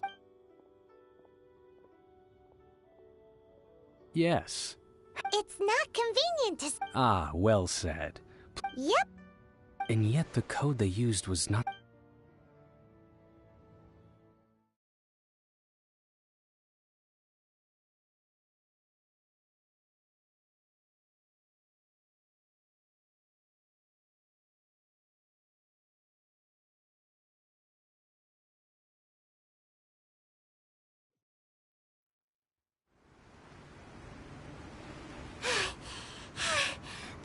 exhausted. If we hadn't happened to see the Jade Chamber flying over just as we came out of the Golden House, we really wouldn't have known which way to go. Did we make it in time? Is the Overlord of the Vortex still in the sea? It hasn't destroyed Liyue yet, has it? What are you doing here? Huh? Hold on. It's the Adepti. What are you doing on the Jade Chamber? Paimon thought you were arguing with the Chising. Is the fighting over? Faced with a calamity of such magnitude, we have agreed to put our differences aside for now and unite against this common enemy. Oh, Paimon gets it. So how do you plan to defend Liyue? Just seeing this Overlord of the Vortex guy puts a pit in Paimon's tummy, even from all the way out here. It's not just you. We've got new Millilith recruits who can't even stand at attention without shaking. The force of an ancient god's presence seems to be too much for ordinary people to handle. Which is why we must stop that monster before it gets any closer to Liyue Harbor. So the Archon War was fought 2,000 years ago against enemies like that thing? Now that's scary. So will the power of the Chising, Millilith, and Adepti gathered here be enough to stop that god? We've already discussed this together, and our conclusion is... not necessarily. What? But all of you were supposed to be the Guardians of Liyue. Can't you think of something? One certainly could. Huh? The Chising did once research the matter of the Guizhong Ballista when it piqued their fancy. And as fate would have it, one who did craft the Guizhong Ballista with one's own hands is here. For what could you mortals ever learn of Adepti mechanisms? Yet, it would take one, but a little tinkering to turn this ballista into an engine of war beyond your wildest thoughts. I suppose this is one blessing from the Adepti that we should be thankful for. So be it. We shall use the upgraded Guizhong Ballista to fight off that god. All the Adepti here can lend their strength to man it. We haven't a moment to spare. Our battle begins now. Yep.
The three Adepti are manning the Guizhong Ballista.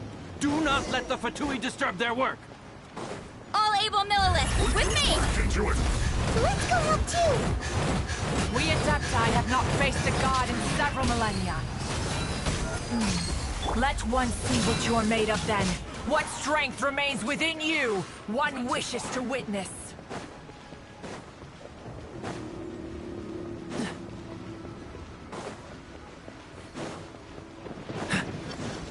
Cool it! Have a look at this! Let's move! Go! Yeah! Ship on up! Hurry!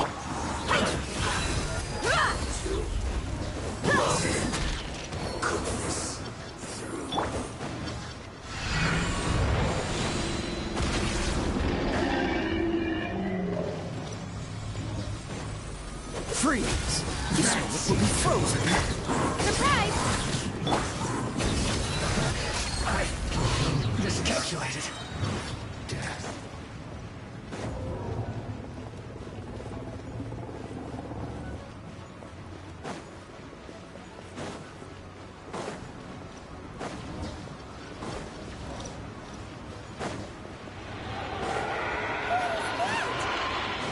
That is Osial's divine power.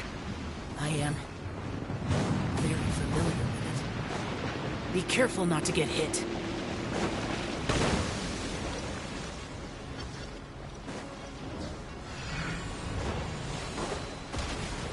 The Fatui! Their attacks are unrelenting! How dare you? Snezhnai's diplomats will answer for this afterward. Every last one. Go on, give me a go. Time to fulfill my duty. No slacking off. Dodge this. Don't push your luck. The ancient gods attacking again! There are so many between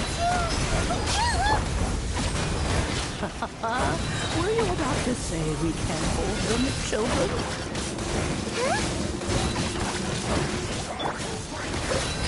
Don't lose heart. Here, take this. This is adeptal energy. That light from your body. It's like the time in giant cars. Wow, it's a magic green shockwave. This brain is really strong. Put your back into it. My work. Finished.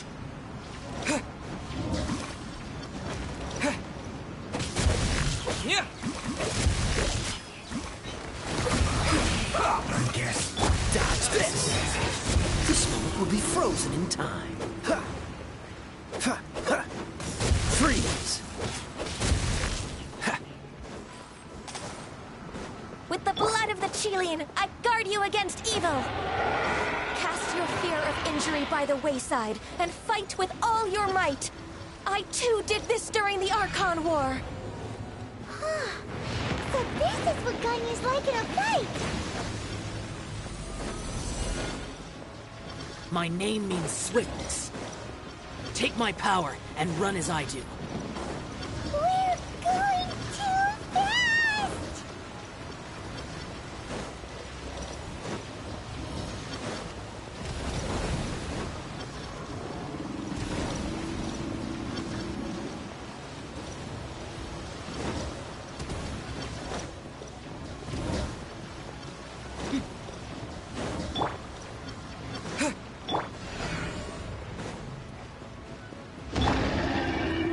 Child, you are strong in body and spirit.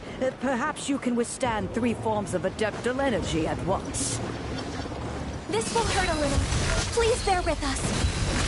Once you've adapted, try to use them back.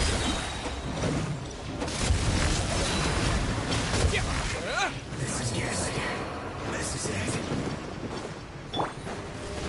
Be over here. Freshness. Buckle up.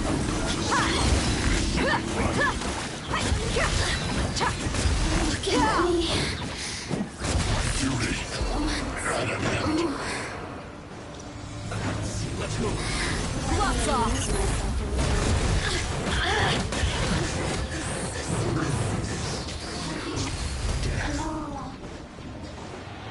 What's the hurt? Exercise caution. I fear that the god's power has reached its peak. In other words, if he holds here, there's nothing worse to come, right?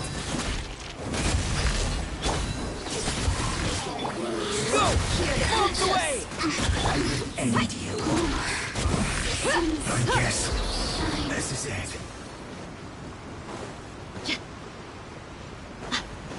You asked for it.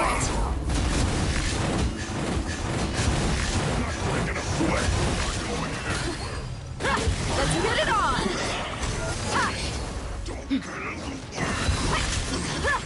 Disgusting. Let me amuse myself a little. Water change! Dodge this. Don't get frostbite. What's the hurry? Let's move.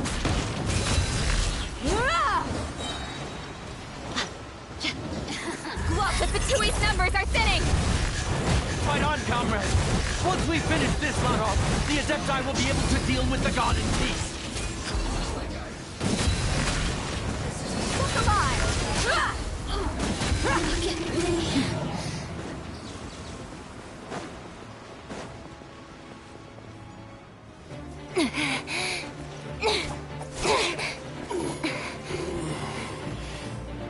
The interlopers are no more. Now we may commit ourselves fully.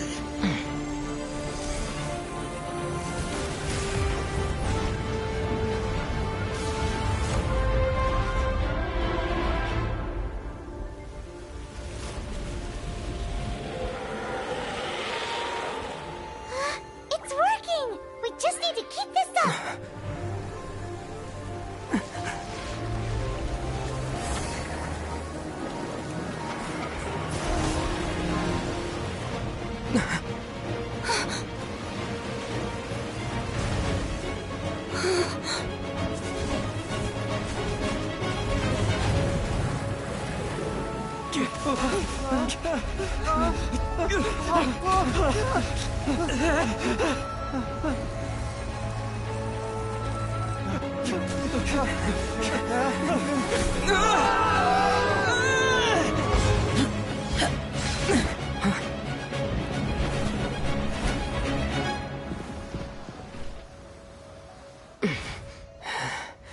Be careful now.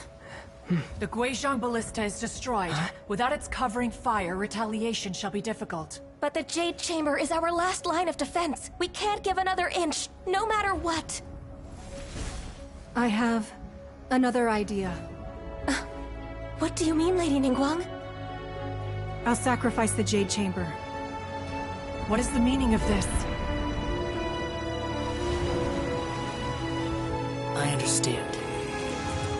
Traveler, lend me a hand. Farewell, old friend. Goodbye for now. Let us meet again in the future.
Is it finally over? The ominous aura of that monster has indeed begun to fade. The effects of the Sigil of Permission last but a short time. It will be some time before the Overlord of the Vortex can make any waves again. We are indebted to you for your assistance. If the Adepti hadn't happened to be here, the future of Liyue Harbor would surely have been in great jeopardy. Save your flattery. We didn't just happen to be here. Surely you won't pretend to have forgotten the reason for which we came. Come now. There's no need for such harsh words, Cloud Retainer. I've heard that when Ningguang began learning to do business, she had already started setting aside part of her then limited income in preparation for building the Jade Chamber. At first, it was only the size of a small room, but with continued expansion, it has become the palace that lies before you now. It is a testament to Ningguang's entire life, both as a businesswoman and as the backbone of the Liyue Qixing. Seeing the Jade Chamber destroyed in the defense of Liyue means much to her. To me, such cooperation and sacrifice deserves at least some recognition, don't you agree? Well, I was really hoping you would say that such sacrifice could at least be used as some leverage in our negotiations. Thank you all for hearing me out. We know very well why the Adepti came here today. But please forgive us.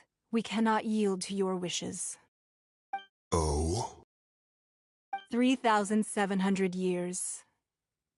According to our records, the Adepti signed a contract with Rex Lapis to protect Liyue 3,700 years ago. Even to this very day, Liyue and its lands have stood the test of time, immovable as stone, just as it was thousands of years before. This is truly no small feat. But that does not mean that the Liyue of today is the same city as it was all those years ago. Do not merely cast your protective gaze upon the land. Instead, focus your sights on our city and each of the citizens that dwell within it. Are you questioning our means of protecting Liyue? I mean no offense. I simply hope that our Adepti forebears would see Liyue in a new light. Forebears, you say? One doubts you would be fit to be part of such a lineage. This morning, Rex Lapis appeared to me in a dream. What? In the dream, I yearned to tell him that we Qixing, though mortal, are equally bound to the contract. Each passing generation of the Qixing leaves many things of value to be inherited by the next generation. I also thought to tell him how the past generations of Qixing had strove under his rule to survive in our mortal world, establishing a network of contracts which has since come to be known as trade. But I dared not speak. I could only gaze at him in silence until the moment I awoke. Oh, Ningguang.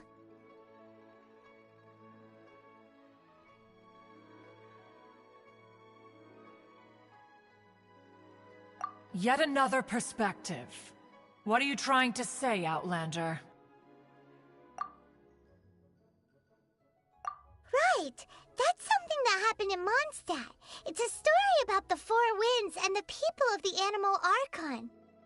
The Animal Archon sought to quell the strife between the two sides, because he believed that such conflict would only scar the hearts of both, and that nothing good would come of it.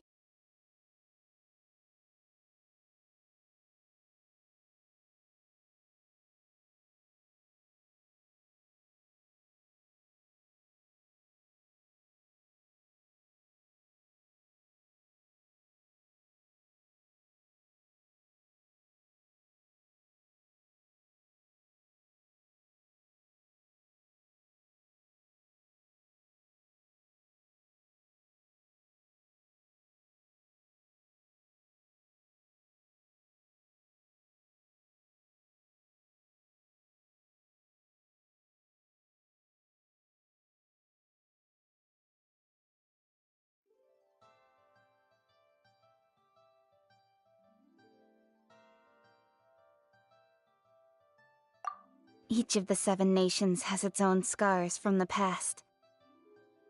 Though your point is the very height of simplicity. As Adepti, we've become a laughingstock, to be chastised thus by an outlander who has lent us such succor. All right, all right. Didn't Ningguang suggest that we should focus on the city and each of its citizens? I know I already have, so why not see for yourselves? I apologize for appearing in full armor. I am afraid I cannot show the proper courtesies. And who are you? I am Feng Yan, a sergeant of the Millilith. I have come to extend my thanks to the Adepti.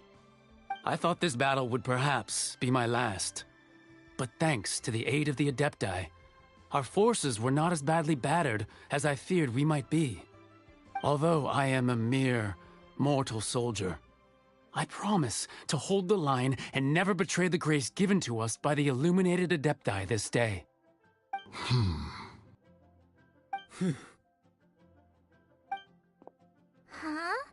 Why does everyone look so down? Didn't we just beat that big monster? Weren't you frightened, dear? It was quite the predicament. I wasn't afraid. All the strong Millilith guards were there, and those powerful heroes with their visions were there. Everyone was there. When danger is near, everyone always protects me. And the rest of the time, they make fun toys and tasty snacks and loads of things that make the harbor so pretty. Thanks for protecting Liyue Harbor. Please come visit us for the next lantern ride. Unfortunately, we wouldn't be able to participate. Huh? Because we are Adepti. Oh, okay. It must be hard being an Adeptus. Aww. You see, this is what Liyue is like today. The country of contracts is grateful to the Adepti for their protection, but it is no longer necessary for the city to rely on the Adepti's power to solve every little niggling matter. Although their blood is weak, there is still strength to be found in those we call mortals. The time of contracts between gods and Liyue has long since passed. Now is the time of contracts between Liyue and its people. Seeing the port around us now, it is hard not to feel a bit out of place. Wouldn't you say so, Cloud Retainer? Your line of inquiry is askew. One did not spearhead this expedition to Liyue Harbor. Seems like the Adepti have had a change of heart.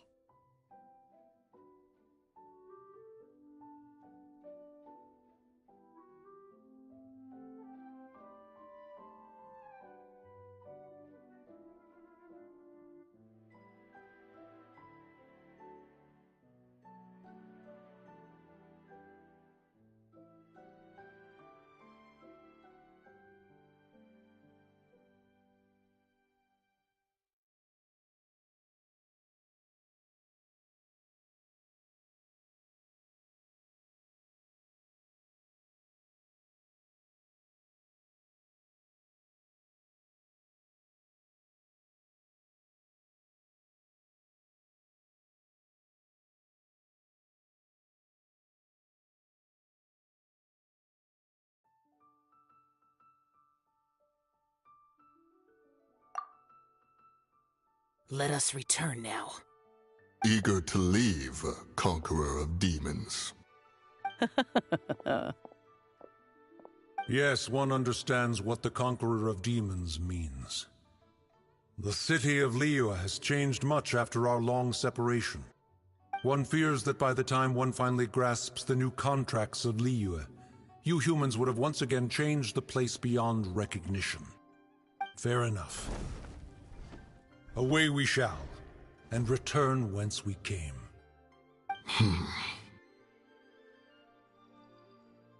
Since we Adepti have consensus, then one shall persist no further. But how will we ensure that the Liyue Chising will not simply exploit their power once we depart? In my view, that is still a thing to be guarded against. All right, Mooncarver, you needn't worry.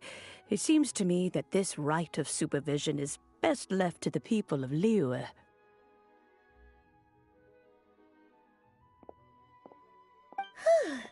Looks like the conflict between humans and Adepti was avoided. All's well that ends well, huh? Oh, right! It's nice that we've got peace and all, but we're forgetting one thing. Child wanted to unleash the god so he could lure Rex Lapis out. But we were able to handle the Overlord of the Vortex on our own, so Rex Lapis never showed up. Oh, and speaking of that, don't we still need to get to the bottom of that Archon's death, too?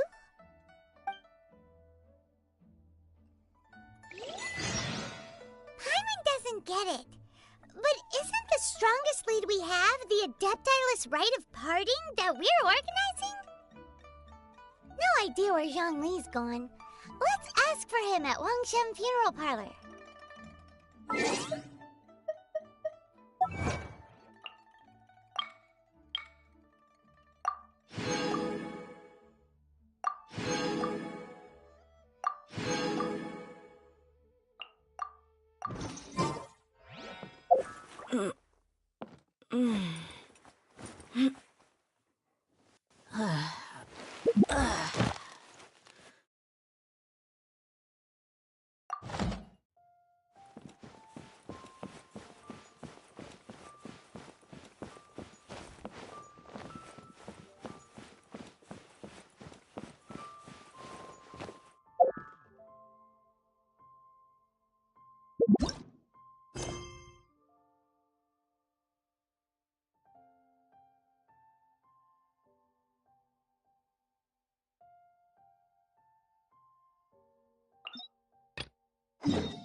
The desert's a tough adversary, but at least it doesn't hide anything. What you see is what you get, and whether you take on the challenge is entirely up to you.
Wow.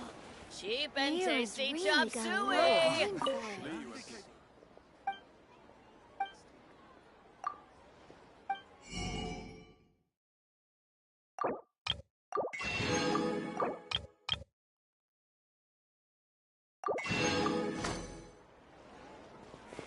Try something new at the Wanmin restaurant.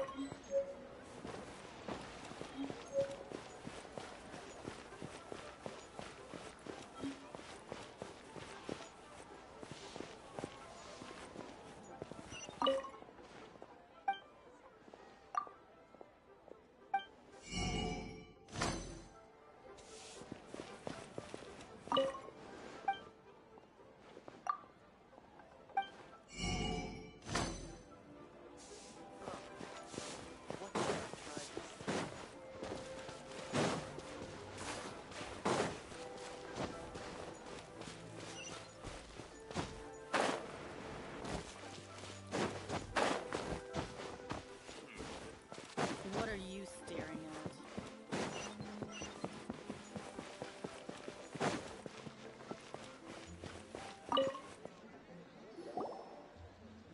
Is there anything I can do for you two?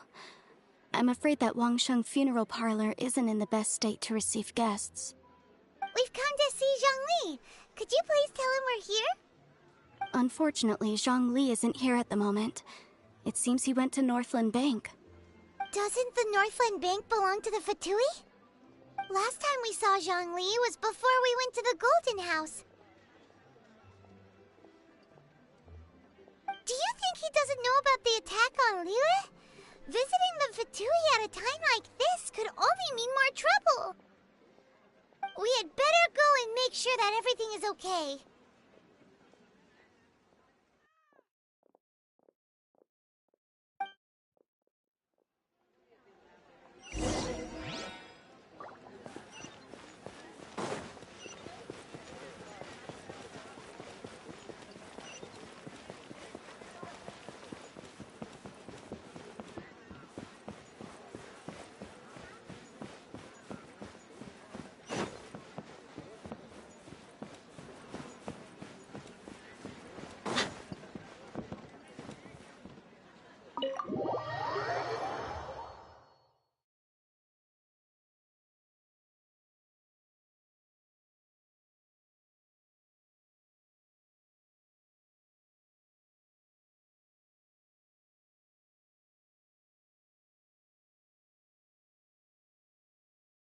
You call this cooperation between Harbingers? Cooperation involves communication, you know. Don't take it to heart, child.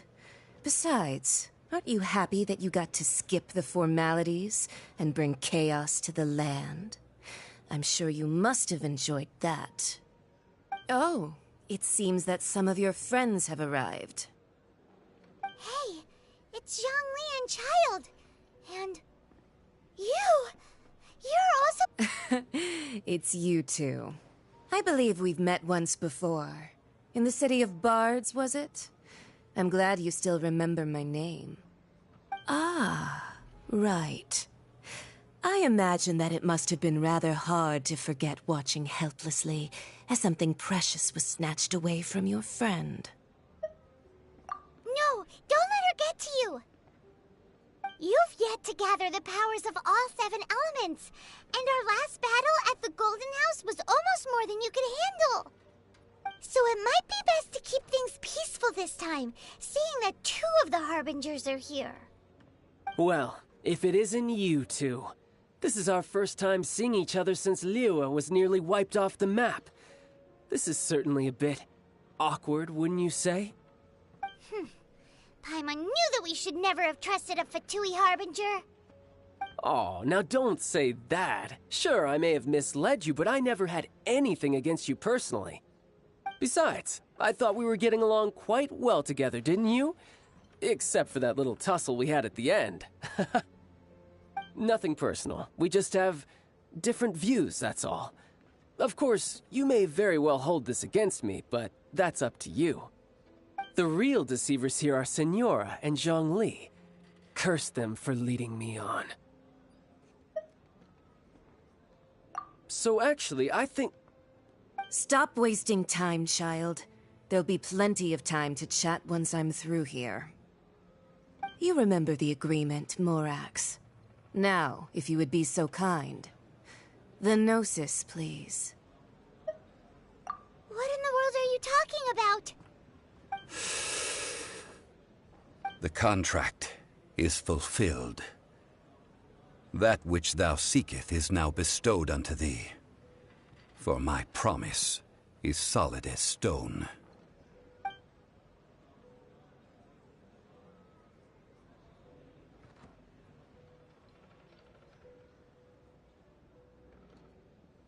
How sanctimonious.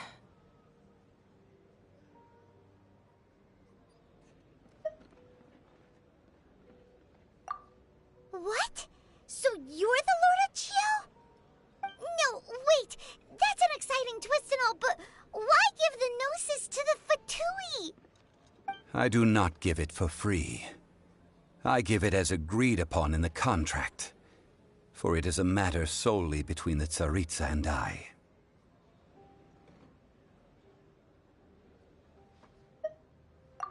Yeah, you don't think you went a little bit too far with that whole fake death thing? Everyone was preparing the ceremony for you, and splat! This big dragon falls out of the sky, and all of Lyric goes into an uproar. Talk about a disaster. Gathering all the forces that had been bubbling behind the scenes, and then stirring them together in a pot that was bound to boil over. That's what he wanted to see, am I right? Wait, what? Perhaps it's best that I explain. As you know, I've dwelt upon this world for more than 6,000 years. It is now 3,700 years ago that I founded Liyue together with the Adepti. Even boulders that can withstand whirlpools will erode with the passing of time.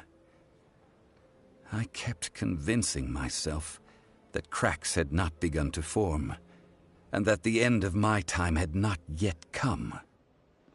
Until one drizzly day, as I was strolling along the harbor, I heard a merchant tell one of his workers, "You finished your duties. Go ahead and call it a day." I stood motionless among the crowds, asking myself, have I already finished my duties? Oh, Zhongli. But as I began to consider relinquishing my divine role, I soon discovered that many reasons still remained to not hastily depart. Was Liyue, the city I had dwelt in for so long, already prepared to enter its next age? I decided that a test was needed in order to reveal the answer.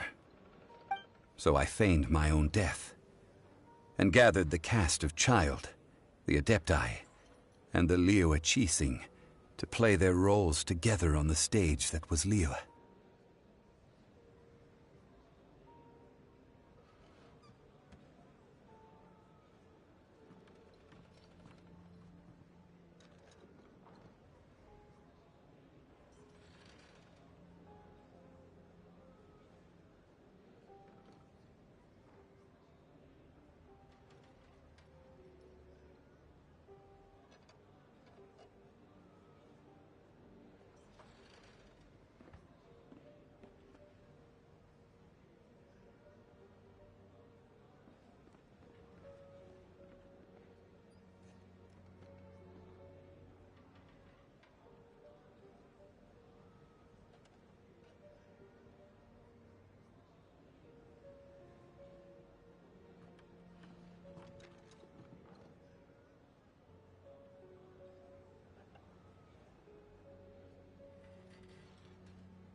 That's right.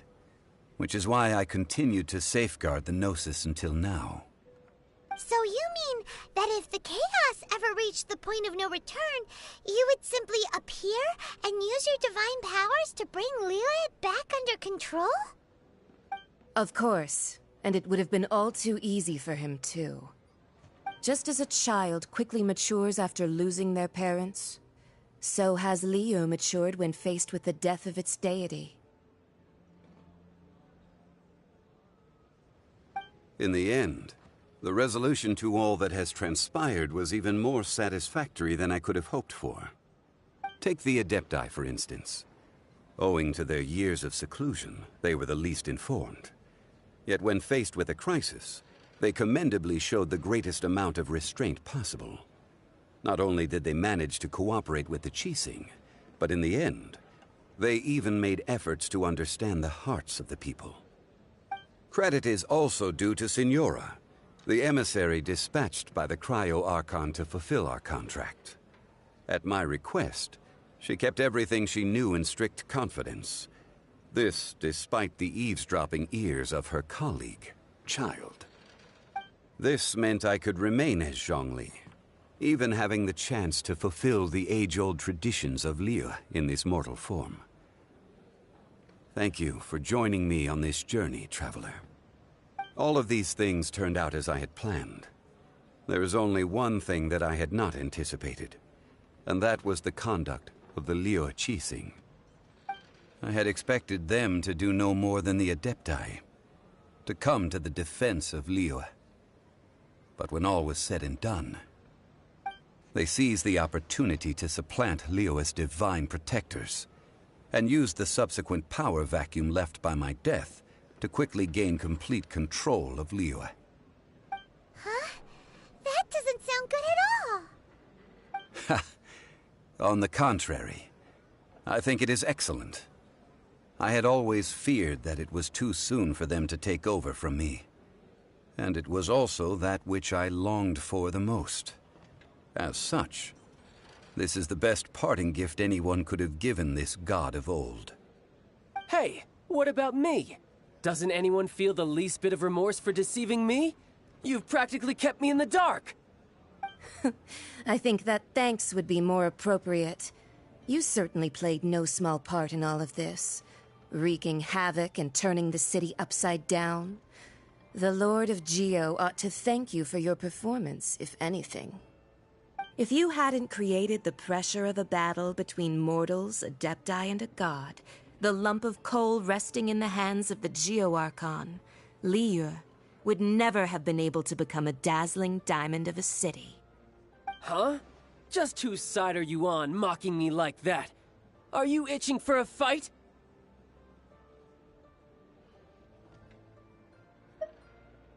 Hey, haven't you learned the Liyue saying, don't always call it as you see it? Well then, with the Gnosis in my possession, I have no use for such idle chatter. We should return to Zapoljarny Palace and seek an audience with Her Majesty, the Tsaritsa. Come, child. Fine. I'll meet you there later. I'm not sharing a boat with the likes of you. Do as you wish.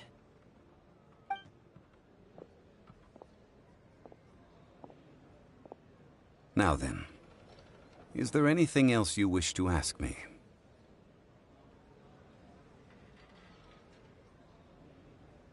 Right! As Zhongli always told us, a good trade is a fair trade. Paimon has no idea what could be a good trade for a Gnosis. Realistically speaking, there is no such thing. Huh? However, I am the god of contracts. For thousands of years, I have made countless contracts. If the deal was of no benefit, then I certainly would not be inclined to agree to it. My agreement with the Cryo-Archon will be the last of my contracts as the Geo-Archon. My contract to end all contracts. As for the bargaining chip that the Tsaritsa used to balance the scales, uncover that answer for yourself in your future journeys.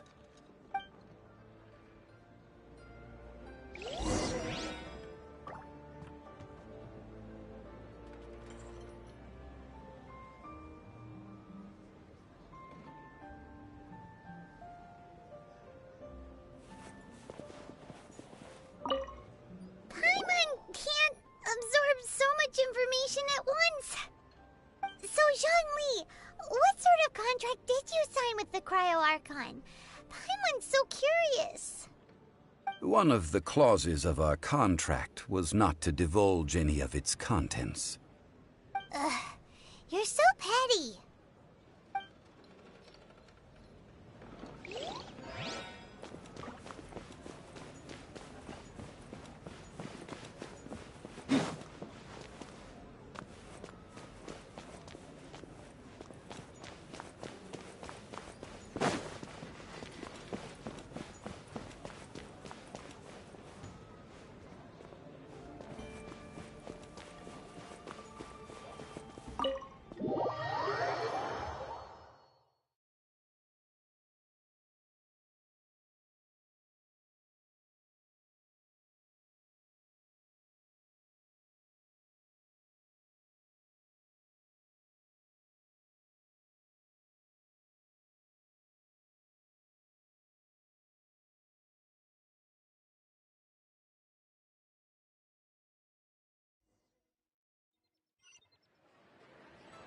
Today's the day of the rite of parting.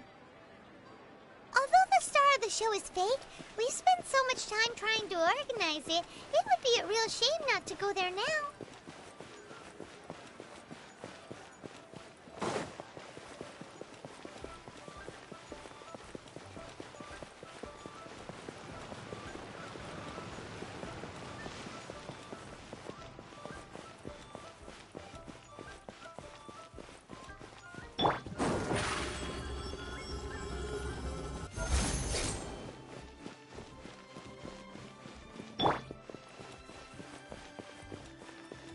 You know that god from the ocean couldn't have just shown up out of nowhere. I mean, it's been 2,000 years since Rex Lapis subdued it. Yes, and to think that this happened right on the heels of the incident with Rex Lapis, too. Say, do you think the person who assassinated our lord and released that evil god might have been one and the same? Now that you mention it, that's very possible. Yes, it's very possible indeed. I mean, it all fits together. That person must have colluded with the evil god to harm Rex Lapis. Oh, that wicked, black-hearted scoundrel. Still, what sort of supernatural prowess must this person possess to be able to do such things? I have never heard of such a person in all my years. Ah, forget it. Guessing's no use to us. Look, the Millilith over there looks like he's about to make an announcement. Let's hear what the Ministry of Civil Affairs has to say first.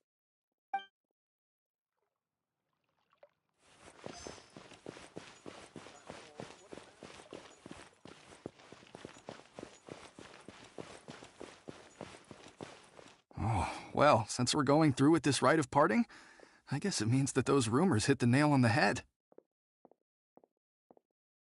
So Rex Lapis is really... But they didn't catch the culprit, did they? Oh, come on. Do you think that the assassin could have been a normal person? You know what I think. I don't think any of the gossip on the streets you hear from those shady types is worth anything. There's only one real possibility in my mind. I've heard that the assassin was that Fatui fellow. Youngish, pretty high in rank. I think they called him Child.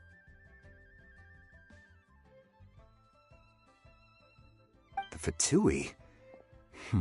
They certainly are very suspicious. Who knows what those greedy, crooked folks... Shh! Lower your voice. If the Fatui catch you in their sights, Rex Lapis won't be around to protect you this time.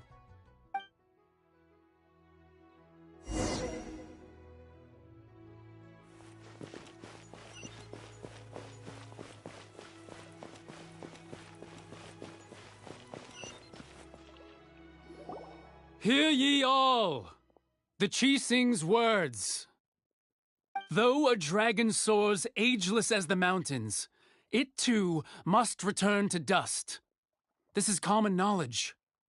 Gods and Adepti live glorious lives, but both light and shadow have their season. So too must they face divinely appointed trials. Rumors and hearsay abound on the streets that Rex Lapis was murdered. Now, let the truth be revealed. Having been thwarted in his trial, Rex Lapis's soul has recouped the celestial heights. He beseeches the people of Liyue to grieve not and to let not their hearts be saddened.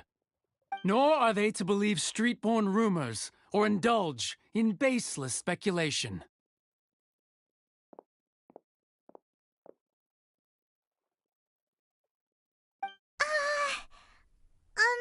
Paimon needs a translation on what the Chi-Sing's announcement said.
So that's how they're spinning it.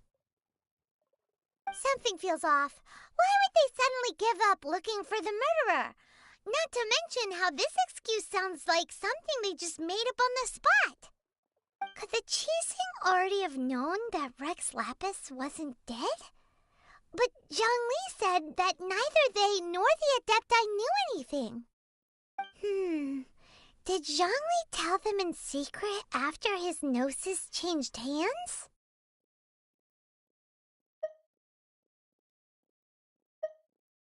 Exactly, right? Ooh, seems like the rite of parting has been going on for a while now. Let's go have a look.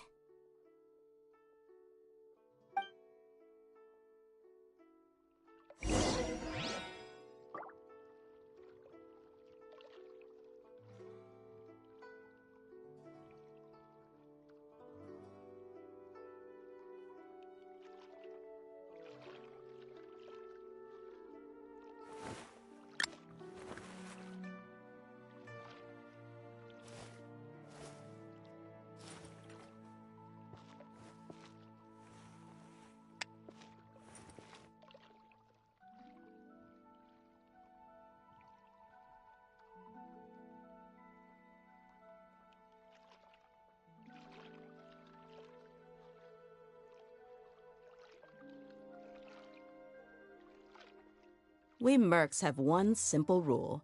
Whoever pays the most is your new boss.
It's Ningguang and Keqing.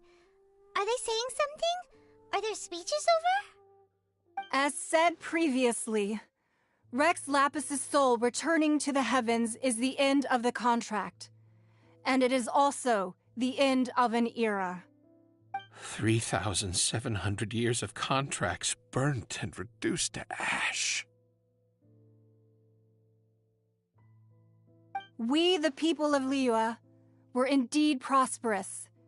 But blinded by our prosperity, we forgot that time can be pitiless.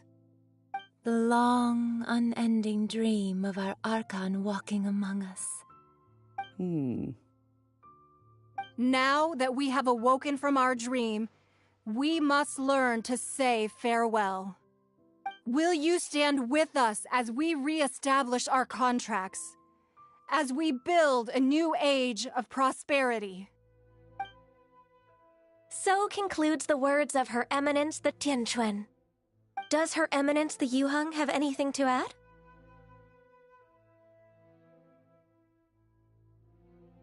Huh? Is she looking this way? Traveler. Yikes! She really is looking our way! Is that the traveler who they say defeated the ancient god? So young. The Liyue Qixing always repay their debts. And as you have heard, our eyes see far and our reach is long. Name your price. You deserve that much. Whoa!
Well, could you help me put up some missing person posters?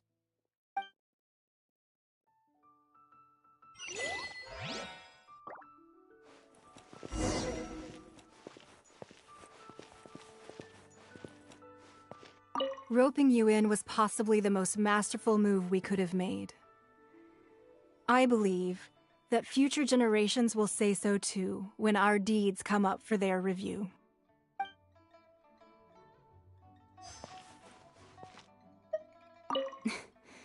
Why, were you just trying to look cool earlier, or are you really that selfless?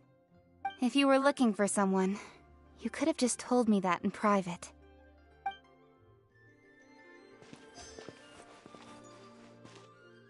The cleanup of the premises, managing the crowds as they exit, making an account of the rite. There's much that remains to be done. I didn't miss anything, did I?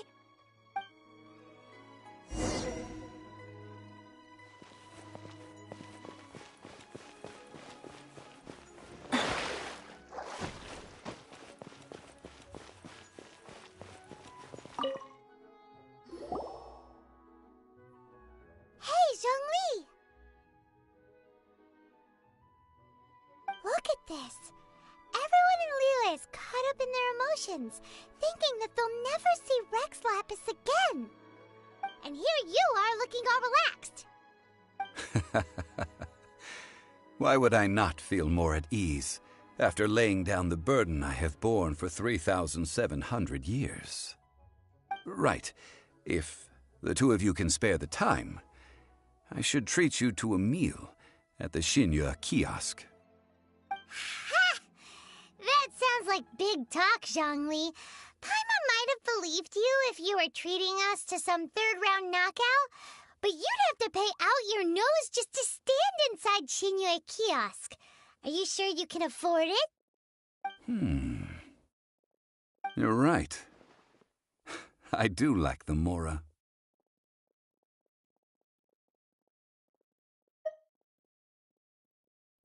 As the Rex Lapis Morax, I can easily create Mora. But since I have chosen to walk this earth as the mortal Zhongli, I should abide by the same rules that mortals do. When I was journeying with you, though I still had the Gnosis in hand, I knew that I must soon retire from my role as an Archon, so I had to rehearse a little for my new life. Oh, no wonder. Paimon gets it now. You didn't look at the price tags when we were spending because you've never had to. But since you weren't used to not being able to just make more Mora as and when you wanted to, you had to try becoming a parasite to society who lives off of other people's credit. Well, we were only spending Fatui money. You don't have to say it like that. In the City of Commerce, we do not merely exchange money or goods.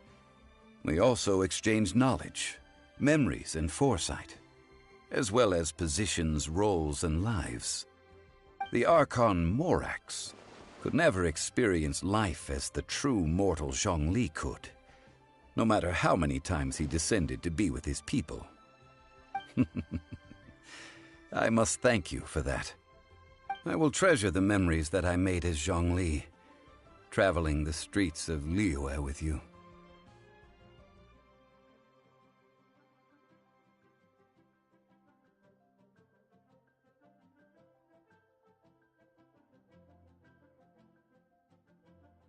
That is true. But there is no journey that does not end. No meetings without partings. Paimon thinks that we should make a move and continue our search for the Seven. I fear that continuing your journey may be difficult. The nation that neighbors Liyue by sea, Inazuma, is presently closed.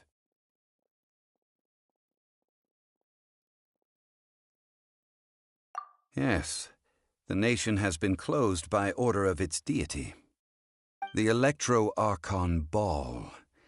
And just as the people of Liyue preferred to call me Rex Lapis, she too goes by another name among locals in Inazuma.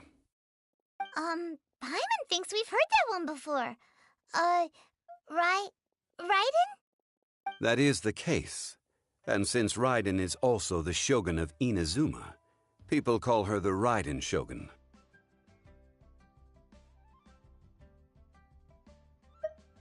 That said, though people at the wharf were saying that the situation in Inazuma is very tense, Paimon doesn't remember that always being the case. It wasn't that bad last year. Zhongli, since you're Rex Lapis, shouldn't you know something about what's happening there? Just how did Inazuma become a closed nation? It's because of visions. Visions? When faced with circumstances beyond their control, humans often bemoan their lack of power. But if a person shows true strength of will at a desperate and fateful moment in their life, the gods will look upon them with favor. This is what visions are. Magical foci bestowed upon those who have been acknowledged by the gods. Uh-huh. That's how people in Teyvat see it. But starting from last year, the Raiden Shogun began promulgating the Vision Hunt Decree. Vision Hunt Decree? Yes. It was an order to seize all visions within Inazuma's borders, and to inlay them upon the hands of the statue of the omnipresent god. They want to seize visions. But why? Aren't visions blessings from the gods? I should think that in the Raiden Shogun's eyes, it is precisely because they are divine blessings that they should be under the sole dominion of divinity. Whoa, that's harsh. The Anemo Archon is the god of freedom, and the Geo Archon is the god of contracts. For her part, the Raiden Shogun is the god of eternity. It seems as though she has finally decided to eliminate any unstable elements that could pose a threat to her eternal realm. The fact that even I, the oldest of the seven, have now passed away, will only strengthen her resolve to pursue eternity. Knowing her, she must have again quoted that adage she is most fond of when proclaiming that decree to her people. 7 ideals for 7 gods, and of these, eternity is nearest unto the heavenly principles.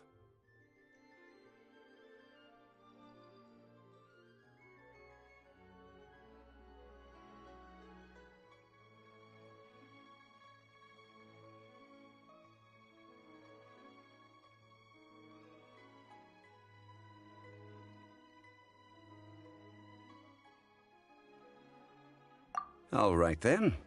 Was there anything else you wish to know?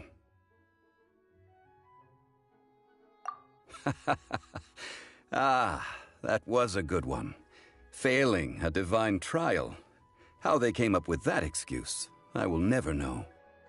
That said, the reason why the Qixing were so eager to resolve the incident and stop pursuing the culprit was indeed because they received news in secret that Rex Lapis was not dead. I hinted as much to the Adepti as well. How did I accomplish that, you ask?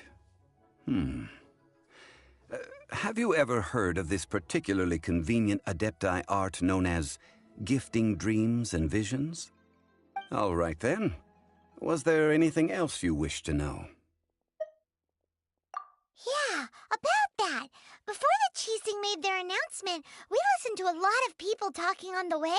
Most of them put the blame for everything on Child. These are indeed false accusations.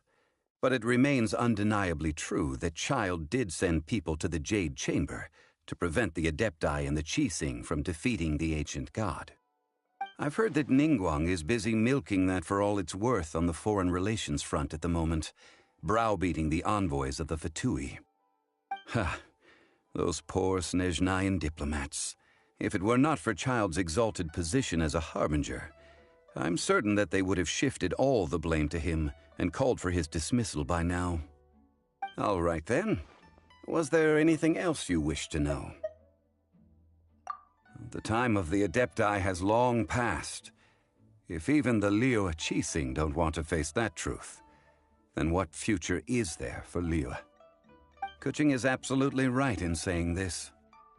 Now, Though I did laud Ningguang's desire for power, believing this to be a good thing, and thought as a matter of course that she must have been behind the Qixing's plan to take governing power over Liyue from the hands of the gods and Adepti. Could the original person who brought up the idea of seizing power have been... All right then. Was there anything else you wished to know? That's right. Zhongli, now that you don't have your gnosis, what's going to happen to all the Mora in Teyvat? Since Morax is dead, are they all just gonna disappear? Also, isn't the Golden House the only mint in the entire continent? Will it even continue to work? The Mora present now will not vanish. But the Golden House will indeed have to cease operations for a lengthy period of time, since creating Mora requires the use of the Geo-Archon's power. This is terrible! We're all about to run out of Mora! The world is coming to an end! Yes, this is indeed a major issue from a financial standpoint. Well, I suppose we'll just leave such troublesome matters to the Liyue Qixing to debate. Then, did you at least set some private funds aside for yourself? Oh, a private fund. This does seem like a good, logical, common-sense idea. It's a shame. What's a shame? It's a shame that I didn't think of it at the time. All right then. Was there anything else you wished to know? Well then, I suppose you'll have to find a way to get inside this closed nation. Have patience. I suspect that some serendipity must first come into play.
All right then. Was there anything else you wish to know? Well then, I suppose you'll have to find a way to get inside this closed nation. Have patience. I suspect that some serendipity must first come into play.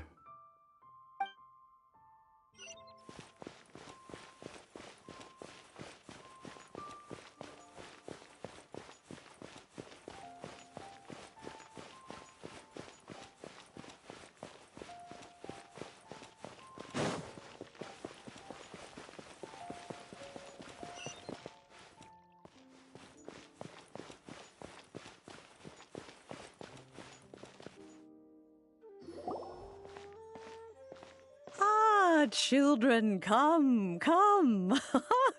You've arrived at just the right moment. I've been looking for you. Oh, what is it, Granny? Need any help? Oh, no. You've done so much for Liyue Harbor already. I could hardly ask for more. In fact, my old friends and I have been putting our heads together to think of what sort of gift we might give you in return. A gift? For Paimon?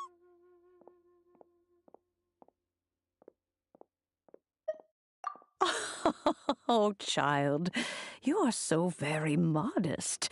Uncommonly so, even. But you mustn't decline this gift. I simply won't allow it. When you traversed my old teapot in search of the cleansing bell, I heard your little friend mention that you often camp out in the wilds. That simply won't do. Especially since I imagine you still have a very long journey ahead of you. Fortunately, I have not yet grown so old as to see my subspace creation abilities atrophy. Oh, did my friends never mention that to you? Well then, it is a blessing we old folks once received from Rex Lapis, part of our illumination, if you will. I will not go into too much detail, but subspace creation is the ability to create a small, autonomous pocket world. The teapot that you entered previously was a little trinket created using that ability. So, in the eyes of an Adeptus, creating a magic teapot world is just child's play, huh? Oh, indeed, the teapot is nothing to boast of. One such as myself must depart from this realm to create a world of one's own. Rex Lapis, on the other hand, moved mountains and seas. That is what one might call an exercise of true power. But that's enough nostalgia for now. The gift that I have prepared for you just requires a few final materials to add the finishing touch. That's right! Finding stuff's what we're good at, after all. Oh, settle down now, children. There's no need for you to go running hither and thither. I have already found a fleet-footed youngster to prepare what I need. What's more, I doubt that you would know how to find the materials I am searching for. Some of them are very rare indeed these days.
Well, for starters, I require some shimmer soil from the banks of Dihua Marsh.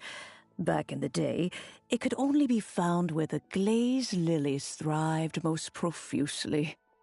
You would have to dig downward, following the roots of the glazed lilies, and if you were lucky enough, you just might find a small patch of shimmer soil there. But almost no one has been able to find shimmer soil in this manner since Dihua Marsh came to be the way it is today. Even more difficult to find is smaragdus jadeite, which must be chiseled from the rock of the chasm. Or so it used to be. Ever since the Blackcliff Forge opened for business, they've slowly but surely stripped the mines all but completely bare of it. In any case, smaragdus jadeite is an adepti treasure, and the adeptal power within is not something that most humans can withstand. Extended contact with it is, in fact, harmful to humans. Goodness knows if that child will succeed in finding these items.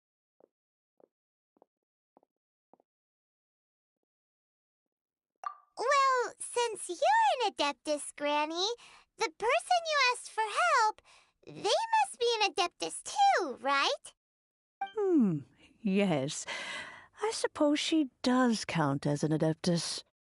She counts? How come there are so many Adepti in Liyue Harbor? We seem to bump into them all the time. It feels like even when you go out to eat, you could be sitting next to an Adeptus and never even know it. Oh, maybe so. Who can say? A fair few of my old friends are rather fond of mundane mortal life, after all. I'm back, Granny. Oh, I don't believe we've met. Allow me to do the honors. This child here is Yen Fei. She's the one helping run some errands for me. Yen Fei, I believe you already heard of the traveler and his traveling companion. Of course, who hasn't? Much has been written about you in the Millilith's records. You became one of Liyue's most wanted after the Millilith marked you as a suspect following the incident at the Rite of Dissension. After which, you fought off the Millilith at Julian Karst and made contact with the Fatui. Before finally defeating an ancient god together with Granny and her associates, and subsequently being cleared of any and all suspicion by the Qixing. What a shame. A shame that we didn't meet sooner. If we had, well, I can't say that I would have been able to clear you of suspicion immediately, but it certainly would have been less, embarrassing for you. Allow me to introduce myself once more. I'm Yenfei, a legal advisor. Got a legal problem? You can come right to me. Oh, yes, here's my business card. You'll find it has my contact details and office address. Keep it handy. If you have an urgent issue, just leave me a note at this address. Oh, and I almost forgot to mention, I offer a very generous discount for first-time customers. All right, Yenfei, all right. Let's get to the business at hand. I do not think these two are in any dire need of legal assistance at the moment. You'll have to excuse Yenfei. She's always been like this, ever the talkative one when it comes to her own affairs. Paimon was gonna ask the same question. You seem really different from the ones we've met before. An Adeptus? I guess. Kinda. My old man said he was one anyway. He mentioned that he once campaigned with Rex Lapis for a long old time, and then after that was all over, he went back and married my mom. They had me, and once I was all grown up, the two of them upped and left on a journey, leaving me with Granny here. Well, that's a bit casual for an Adeptus. Aren't you guys supposed to sign solemn contracts to protect Liyue Harbor and all that stuff? What do you mean he just went back to get married? Well, my dad did say that he'd talked it through with Rex Lapis, and that he was fine with it. Even contributed towards the wedding gift, apparently. Anyway, let's not dwell on that too much. So, Granny, I've gotten a hold of most of the stuff you asked for, except for smaragdus jadeite. I couldn't find any at all. Is that so? But Smaragdus jadeite is really rather essential. Yanfei, are you sure you can't find some other way? They have helped Liyue greatly, after all. It is only right that they are duly rewarded. I know, Granny, you've told me 1,000 times already. Well, the chasm's definitely a no-go, but there's still a chance we can figure out some alternative means of procurement. Hold on a moment. Let me have a look.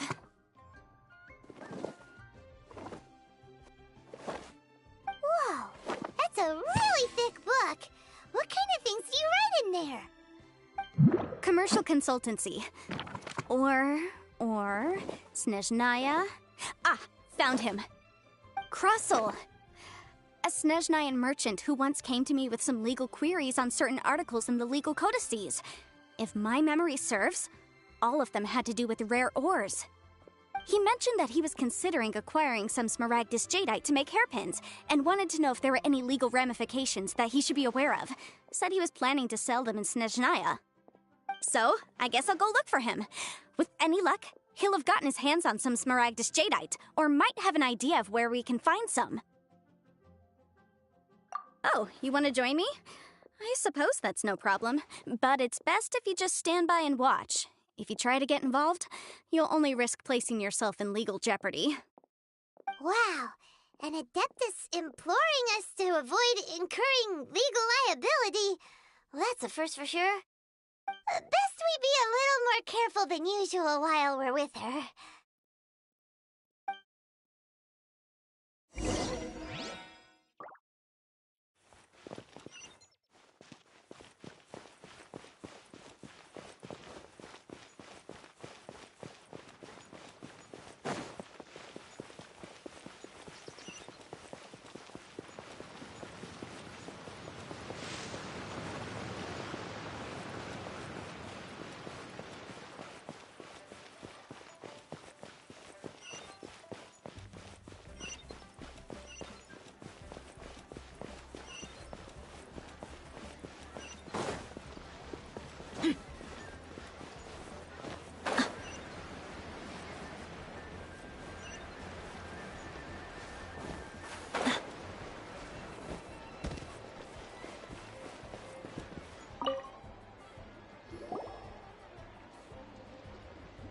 Hello, Mr. Krusel.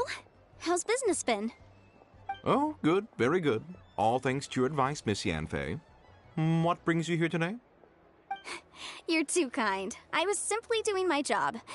Now, I believe that the last time we met, you mentioned that you were looking to source some Smaragdus jadeite to make hairpins. Have there been any further developments on this front? Well, yes. As a matter of fact, in the end, I did acquire a small piece of Smaragdus jadeite and had it fashioned into a pair of hairpins. Miss Yanfei, might I presume that you have an interest in the hairpins? I must apologize. I've already rented them out to a lady named Zhi Qiao. If you'd like to inspect them, you may have to wait quite some time. Wait, isn't Smaragdus jadeite really rare? Aren't you worried about the hairpins getting damaged or lost while they're being rented out? No, I'm not worried in the slightest, because I signed a contract with Miss Zhi Qiao before renting them to her. The contract makes it quite clear that if she loses or damages the item in question, she must compensate me for its full original value. In return, I included a clause that guarantees the Smaragdus jadeite is genuine, with a penalty of 10 times the item's value payable by me to Miss Zhi Qiao in the event that it is shown to be a fake. Guaranteed genuine, with 10 times the value payable if this claim is shown to be false. Yes, these terms are very clear indeed. Of course. This way, both the client and I have the assurance we need. To ensure fairness, each of us has retained an original copy of the contract. In that case, might you know where Miss Zhi Qiao lives? We'd like to pay her a visit and have a look at the hairpins. Oh, of course. She wrote her address down when we signed our contract. Here, I'll mark it on your map for you. Thanks a lot, Mr. Krusel. We'll be off now.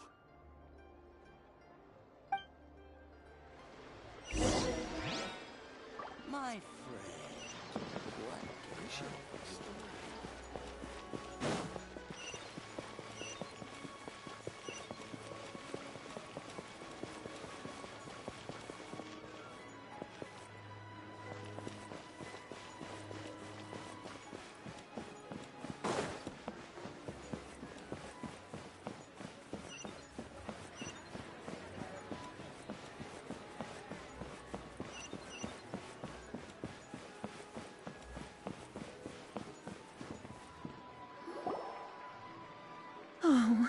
Whatever shall I do?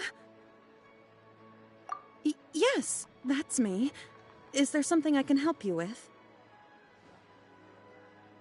How do you do, Monsieur Chow? We understand from Mr. Crossell that you recently rented a pair of hairpins from him. My associates and I are very interested in them. Would you mind letting us take a look at them? The hairpins? I can't lend them to you right now. I've lost them. I don't know how it could have happened. I always kept them right by my side, and I hadn't even worn them yet. I spent so much money on them. If I have to pay their original value, there's no way I could come up with that amount of money on such short notice.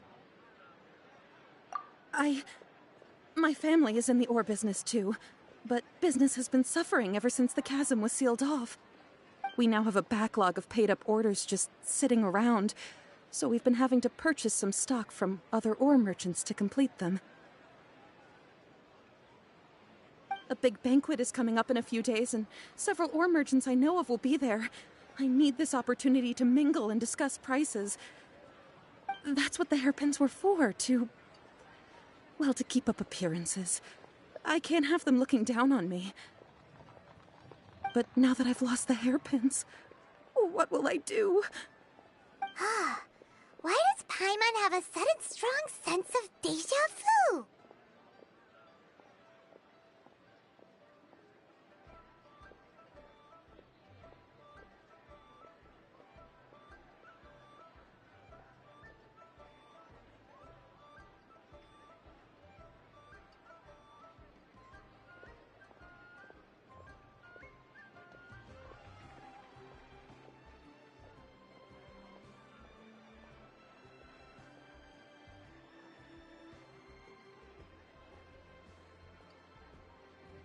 Would you really? I sent a commission to the Adventurers Guild, but I haven't heard anything back from them yet. Hold on. Don't run off looking for the hairpins just yet. Monsieur Chow, would you let me have a look at the rental contract you signed?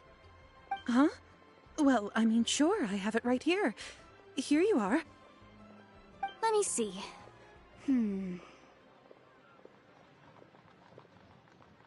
That's right! Yanfei said she's a legal advisor, didn't she? Maybe she can help Juqiao somehow. True, though surely there must be a win-win solution. Right. I finished reading the contract. The terms are very clear, and they do indeed stipulate that you must pay Mr. Crossell the original value of the hairpins as compensation for the loss. Furthermore, the contract also expressly states that the amount of compensation must take current market prices into account. And given the rarity of Smaragdus Jadeite, I fear that the final amount of compensation may end up being significantly higher as a result. Even higher? Oh, no. Uh-oh. Juqiao looks like she's about to faint. However, all of this is assuming that it is indeed genuine Smaragdus Jadeite that was inlaid into the hairpins. Did you really have to pause before saying that part? Anyway, the hairpins are lost, so how exactly would we be able to find out if the Jadeite is genuine or not? Whichever way you look at it, we've got to start by finding those hairpins. Except that if we found the hairpins, there'd no longer be any need to check whether the Jadeite is genuine, would there? Seems right. Please. Please, don't trouble yourselves over this. The fact is, I lost the item, and I should pay compensation per the contract. However much it is, I will have to pay it. My family are merchants, after all. It's vital that we keep our word and respect our contracts. Now that it's come to this, I really shouldn't keep Crossell in the dark any longer. I'll go and inform him of the issue, and then negotiate the amount of compensation. Yes, legally speaking, it seems this is the most sensible course of action. But before that, I have some questions about the hairpins. So hold on a moment, Monsieur Chow. When you first touched the hairpins, what did you feel? What did I feel? Well, I remember that the gemstones set into the pins were perfectly smooth to the touch, like the finest quality jade. My family has seen much jade pass through its hands in the past, so I am quite certain of my judgment in this matter. Smooth to the touch. Finest quality jade. No, it's nothing. I just need to re-examine a few things. Let's head over to Mr. Crossel's.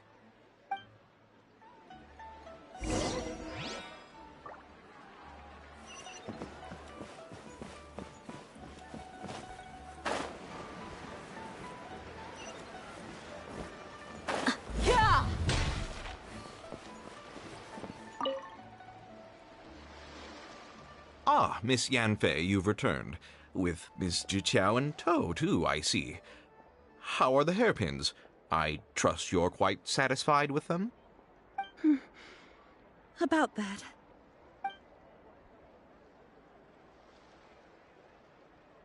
You lost them? Are you serious? Do you have any idea how expensive they were? I'm sorry. Truly I am. I'll pay the compensation as per our contract. Every last mora. Mora? Do you have any idea what I had to go through to get my hands on that smaragdus jadeite? I just don't... Forget it. Talking won't bring them back. Since Miss Yanfei is here, I suppose we can just have her estimate the amount that needs to be paid. No problem. But before I can give an official estimate, I'll need to do a little market research. Ah, yes, and if I may just confirm again, it was in fact genuine smaragdus jadeite inlaid into the hairpins, correct? Of course! Genuine article guaranteed, or I pay back 10 times the value. All right, understood. I'll conduct some market research, and once I'm back, I'll provide an official assessment of the sum owed by Mr. Chow in compensation. Please wait here, Mr. Crossell.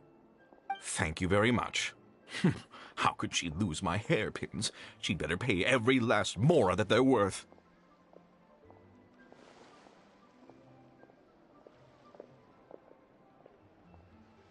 Looks like I'll have to find some way to raise that money.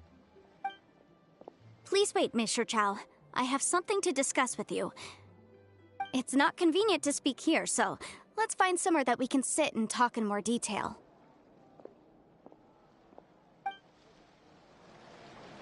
My friend, what can I get you? I should open a store.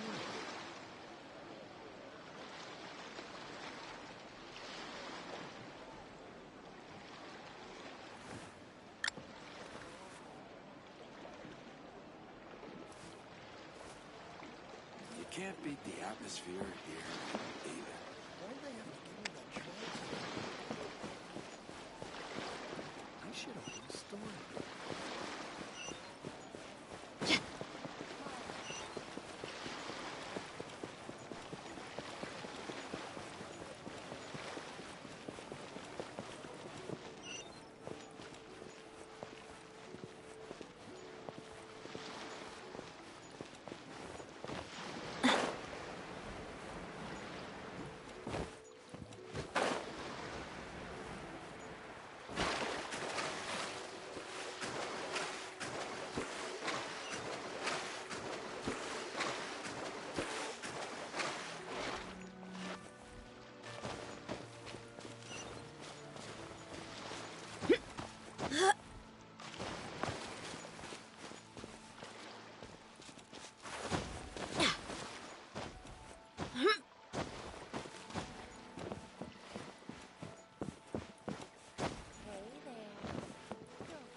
Miss Yanfei, what is this about?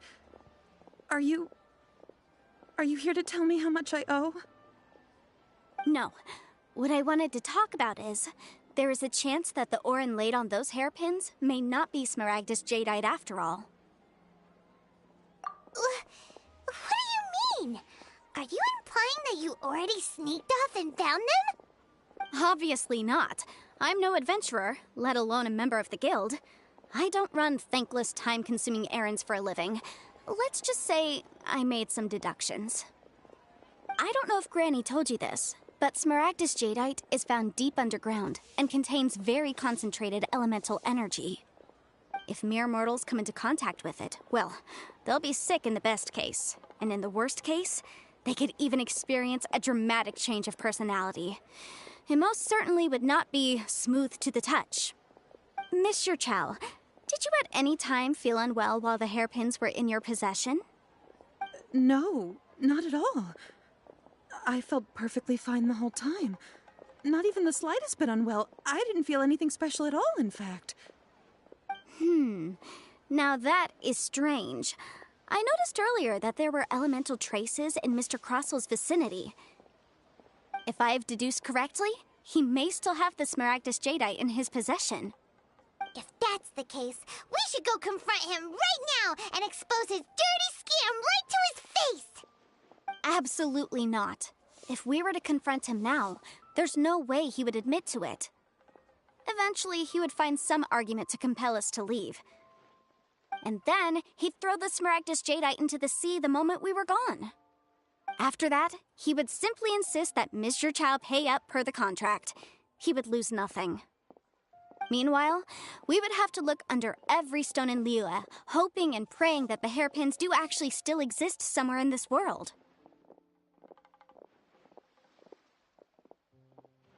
So vivid that Paimon thinks it might be experience talking. Oh, it certainly is. I've seen my fair share of situations like this, and brute force methods are certainly one way of resolving them. Fortunately, I have far more elegant solutions at my disposal. I'll share them with you in due course. Well then, since you're so experienced in dealing with problems like this, perhaps you could help me, Miss Yunfei. Oh, that won't be a problem. But first, Mr. Chow, can I ask you to please sign this contract? Huh? Does there have to be a contract for everything? Paimon can't even keep track.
feels like Yanfei is even more concerned with them than a certain someone else we know.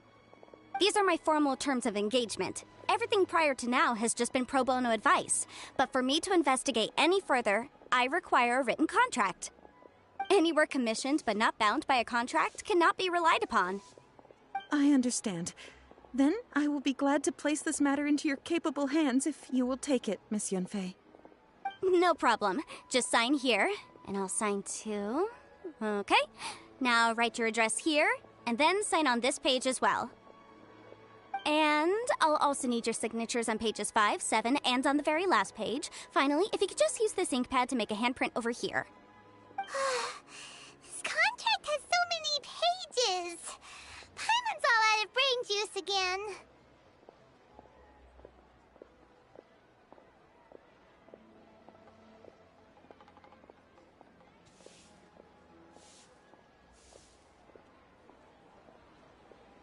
All right, that should do it. My fees are the same as always, and they're written in the contract. Have a look through and let me know if you have any questions. I've had a read through. Everything checks out. Well then, here's your copy of the contract. I will retain the other copy.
Not for now, no.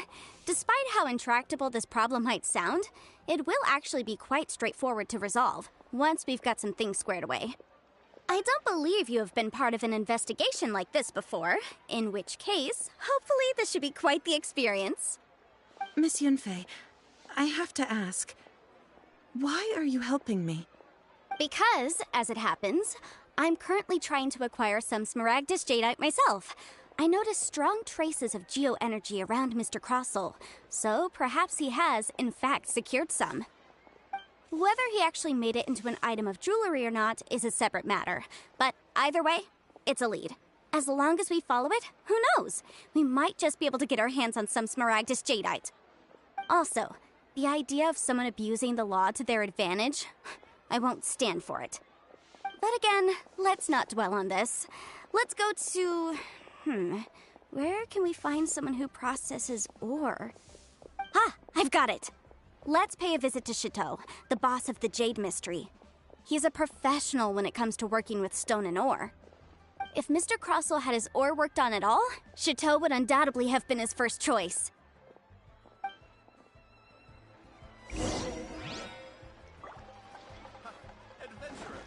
think you can last a round against me?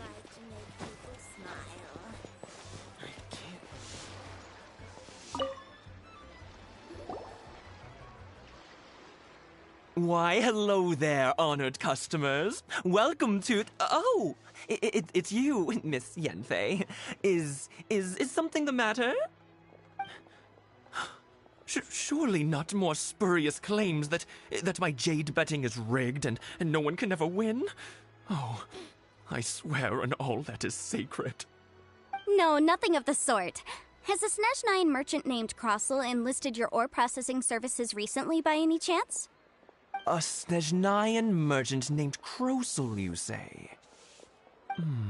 I do remember that. He brought me a piece of ore, claiming that it was Smaragdus jadeite. That was the first time I'd ever encountered it, so I had no way of telling if it was really Smaragdus jadeite or not. But if a customer insists, far be it from me to contradict them. He was quite generous with his money, too, so I didn't give it too much thought. I processed the ore as per his request. Do you have any leftover debris from your work on it? Why, yes. It was my first time encountering this ore, after all, so I kept a few loose shavings to study myself later. They're right over there, in fact. Thank you, sir. We'll take a look at them.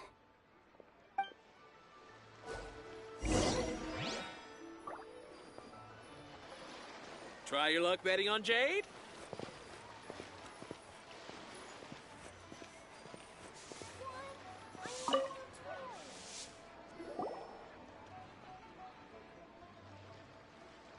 Huh? If my eyes don't deceive me, the cross-sections and patterning suggest that these are Smaragdus nephrite shavings. Yes, it's not particularly rare, nor is it especially valuable. It's used to make jewelry all the time. I've heard it said that Smaragdus nephrite is in fact the outer layer of Smaragdus jadeite, though no one's ever proven it. A thin layer of separation, huh? If you must see for yourself, try examining these shavings for traces of elemental energy. Smaragdus nephrite is an entirely ordinary ore, containing no elemental energy whatsoever. Is that so? Well, we might as well give elemental sight a shot. So, did you find anything? So they really are different. But wait, how come Jichao was able to tell what it was just by looking at the shards? That's pretty awesome. There's nothing special to it. It just so happens that I've come across a great many of these in my time.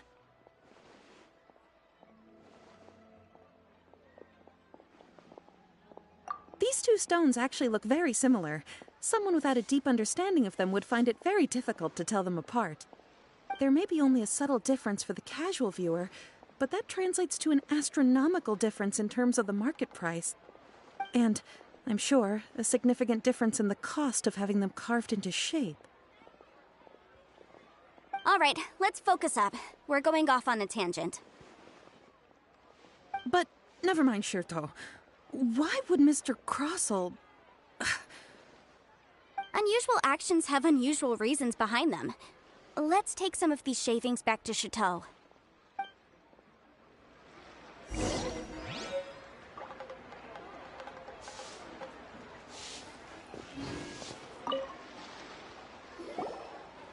Miss Yanfei? Might I be so bold as to inquire, If you could just confirm for me once more, sir. Mr. Crossel did indeed claim that the ore he brought to your store was in fact Smaragdus jadeite, did he not? Yes, that's right. I still have a record of the job with me, in fact.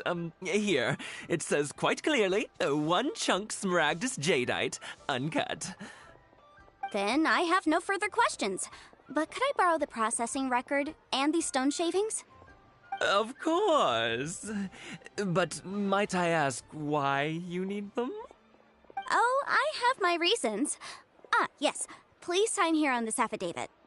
This document shall serve as signed proof that these stone shavings originated from the, ore that Mr. Crossel brought to your store. Please read it carefully. Yes, I see. Forgive me for asking again, Miss Yanfei, but might I know the nature of the incident on this occasion? I wouldn't say there's been an incident, just a minor issue. Thank you, sir. I'll take these with me. With this hard evidence to back us up, Crusoe won't dare try to deny what he did. On the contrary, this is far from sufficient to build a case. We need to find something a little more compelling. If you want to make jewelry, you need a professional jewelsmith. Let me think. Jewelry. Nope. Aha! Got it! Sinxie. She often helps people to find a jewelsmith. Let's go pay her a visit. Well, that was quick. How come you know so many people? Because lots of people come to me for legal advice every day. As you know, Liyue Harbor is the city of contracts. And contracts, well, I should say laws, are very important to us. But the amendments made by the Tianquan to our laws are unnecessarily complicated. How can I put this? It just seems like they're hard to understand and impossible to finish. As such, legal advisors like myself provide quite the popular service indeed. So you help them make sense of the law. But didn't you say that it's hard to understand and impossible to finish? Yes, well, that's no obstacle because I've memorized all the legal codices. You memorized them? You sound surprised. Knowing the law inside out is a legal advisor's bread and butter, you know?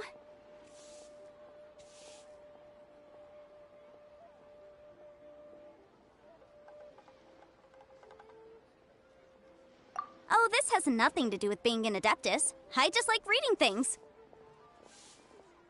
Again, with that casual tone. Well, that's that then. Let's go look for Sinxie.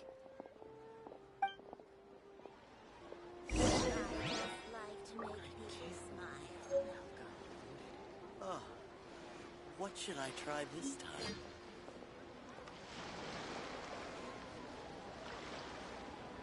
Try your luck betting on Jade?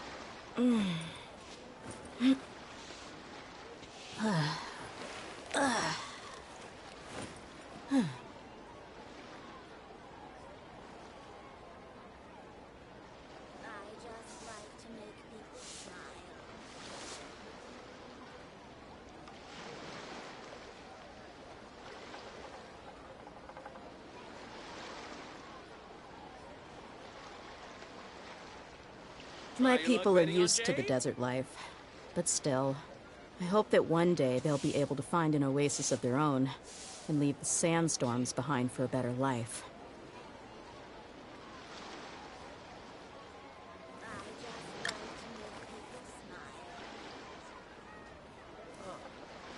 What should I try this time?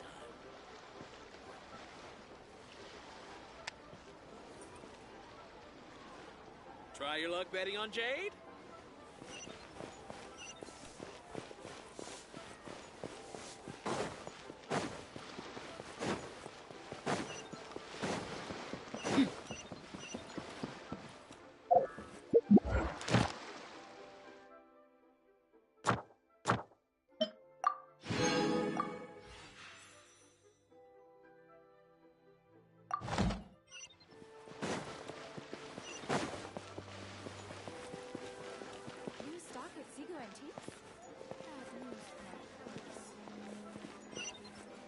Jewelry's out of stock, but we have some new items in.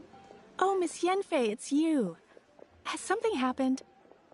Did the client from last time, Have no further trouble from then on? Yes, of course. I'm just here to ask you a few questions. Has a merchant by the name of Crossel asked you to put him in contact with a jewelsmith recently? Krosel? Yes, I remember him. He's a merchant from Snezhnaya, no? Yeah, he came to me with a chunk of something he called Smaragdus Jadeite. The design of the hairpins that he gave me was quite intricate, so it took me some work to find someone who was up to the job. Eventually, I found an older jewelsmith who made them exactly according to his specifications. This order was on hold for a very long time, and only completed quite recently, which is why I remember it so well. Doesn't seem like there's any evidence to be found here. Miss Sinxie, I'd like for you to confirm for me once more. When Mr. Crossel commissioned you to find him a jewelsmith, did he or did he not assert that the material he presented to you that day was called Smaragdus Jadeite? Yes, I'm sure of it. The hairpins were made using many expensive materials, and the asking price was quite high, so we had to put this transaction on record with the Ministry of Civil Affairs. Mr. Krosel wasn't very familiar with the necessary procedures, so I filed it on his behalf. I also kept a copy for my own records. See for yourself, the item is called Smaragdus Jadeite Twin Phoenix Pins. The inlaid gemstone is recorded as Smaragdus Jadeite. The document even has the official seal of the ministry on it. Thank you, Sinxie. Now, could you let me borrow this document? Sure. It isn't serving much purpose here anyway. I take it then that there's been some more trouble? Nothing you need to worry about. Just a minor issue. I'll return your document as soon as I'm done with it. Thanks again. Why is everyone's first reaction always to assume someone or something is in trouble?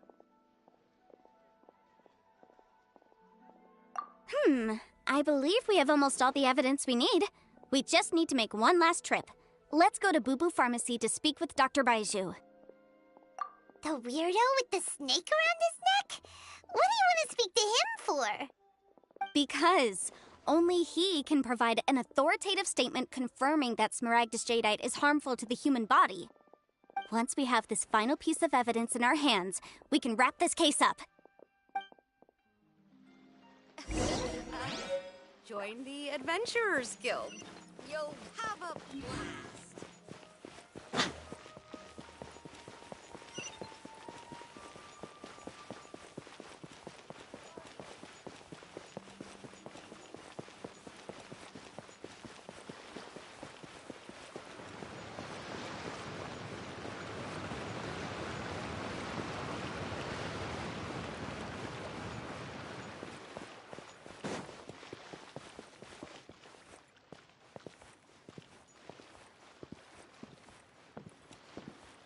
Please, show me your prescription. My, to what do I owe the pleasure? Though I'm afraid that if you're looking for our little Chi-Chi, she's out gathering herbs. And if it isn't Miss Yenfei as well, now that's an even rarer honor. What business brings you here, might I inquire? Some charlatans peddling ineffectual medicines again, no doubt? No. I'm here this time to ask if you're familiar with Smaragdus Jadeite. Smaragdus Jadeite? Why, yes, there is some information about it included in the 6th commentary on the 7 Mountain Treatises. The 7 Mountain Treatises states that this substance springs forth from stone marrow within the mountains, and will bring disaster to any mere mortals who touch it. It is abundant in elemental energy, so if someone without a vision is in contact with it for a prolonged period, best case scenario, they fall ill. Worst case scenario, they'll suffer great changes in personality, and their illness will only ever get worse. Anyway, I'm sure you didn't come all this way just to chit-chat. Knowing you, Yenfei, and given the specific nature of your question, I suppose that you're about to ask me to write an official affidavit attesting to the pharmaceutical peculiarities of Smaragdus Jadeite? That is indeed the case. If you would be so kind, Dr. Baiju. No trouble at all. It's just a single document. Won't take me a moment. I would mention, though, that you are not the only one who's developed a curiosity for Smaragdus Jadeite recently. A Snezhnayan merchant came to ask me about it not long ago. But after I gave him my reply, his expression shifted to one of remarkable disappointment. I wonder, Miss Yenfei, if your pressing business might be related to this Snezhnayan merchant? You needn't concern yourself about that, Dr. Baiju. Thank you for penning us that document. I'll make sure to compensate you in due course. You're too kind. Take care now.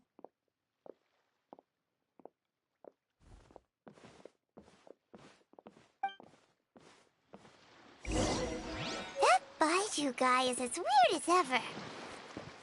Is it just Paimon, or does it feel like he was fishing for something back there? Dr. Baiju's always been like that. Well, we have the evidence we need. Let's go find Mr. Crossell. Take care now, everyone.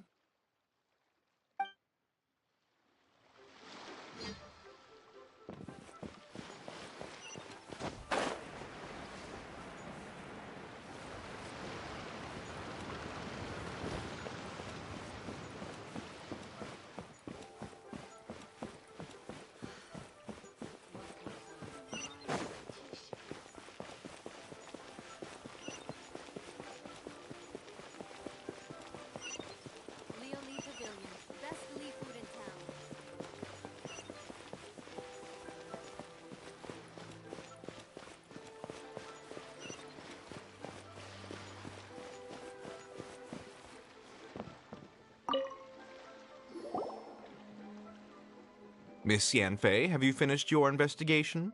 I trust you will now be in a position to assess the compensation due. Yes, my investigation is indeed concluded. I can now provide a final figure for the amount payable. Wonderful. Well then, please, could you do the honors, Miss Yanfei? Of course. According to the stipulations of the contract, Mr. Crossell, you must pay Mr. Chow 10 times the original transaction price in Mora. Sure. Wait, what? Me pay her? Surely there's been some kind of mistake, Miss Yanfei. Not at all. According to my investigations and the material evidence that we've gathered, the substance claimed to be smaragdus jadeite that was inlaid within the smaragdus jadeite twin phoenix pins that you rented out to Mr. Chow was, in fact, smaragdus nephrite. Now, the contract states very clearly that 10 times the price shall be paid should the article not be genuine. Accordingly, you are liable for this sum, which is payable to Mr. Chow in Mora. Material evidence? What material evidence? Why, Miss Yanfei, you cannot frame me like this. I spent a huge sum to obtain that smaragdus jadeite, and yet you claim that the ore inlaid on the hairpins is somehow fake? I demand to see your evidence. Indeed. Only a testimony from an expert witness involved in the processing of the ore can serve as an authoritative assessment of whether it is genuine. Traveler, please produce the evidence in question. This is a processing record from the Jade Mystery, along with stone samples and an affidavit signed by the business owner, Chateau. Seriously? Even the boss there couldn't differentiate between smaragdus jadeite and smaragdus nephrite. How does this prove anything? In any case, smaragdus nephrite is the outer layer of smaragdus jadeite. So I had him cut away the nephrite, he returned the valuable jadeite core to me, and some nephrite samples remain in the store. What am I missing exactly?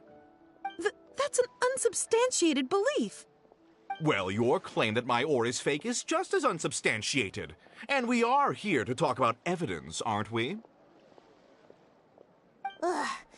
Looks like our first piece of evidence didn't convince him at all. Seems like he came prepared. What should we do next?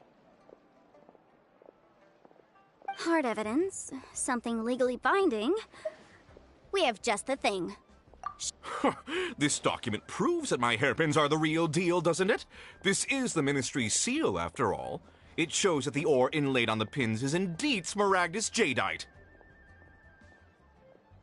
Our second piece of evidence didn't work either. And this guy's getting more belligerent by the second. You know, you could be right. Perhaps the hairpins are the real deal after all. Of course I'm right. All the evidence shown supports my story. Well, hang on a moment now, because I do recall one final piece of evidence that we haven't revealed yet. Traveler, would you do the honors? This shall serve as decisive proof of our case. What's this? Smaragdus jadeite springs forth from stone marrow within the mountains and will bring disaster to any mere mortals who touch it. Sustained contact with smaragdus jadeite over a prolonged period will, in less serious cases, cause a mild malady, while in serious cases, the patient may suffer a dramatic change of personality and fall seriously ill. Mr. Crossell, were you aware of these peculiar properties of smaragdus jadeite? I had no idea. No idea, you say? I'd guessed as much. But for you to have rented out such a dangerous item... I'm afraid that this falls outside the scope of my work, but within that of the Ministry of Civil Affairs. However, I'm sure that the Ministry will be relatively lenient considering that, as you say, you were ignorant of the danger you posed.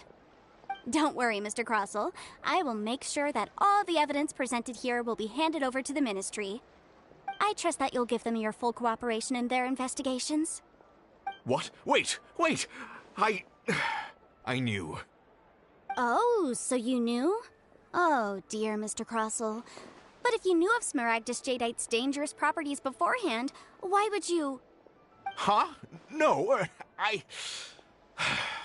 The hairpins aren't actually inlaid with genuine Smaragdus Jadeite? Is that what you were about to say? You do understand, Mr. Crossell, that this means that you will have to pay Ms. Zerchow 10 times the original price in Mora? Mr. Crossell, your answer, please. My client and I are waiting. He's seriously intimidating right now. It's like she's a different person.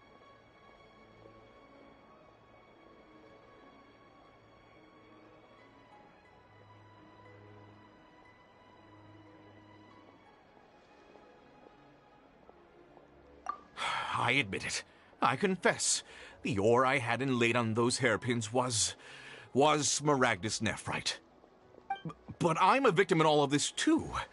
I invested a great deal of time and money into acquiring that small amount of Smaragdus Jadeite, in the hopes of turning it into a piece of jewelry that would fetch a fine price. But after receiving it and carrying it around for a few days, I started to feel extreme discomfort.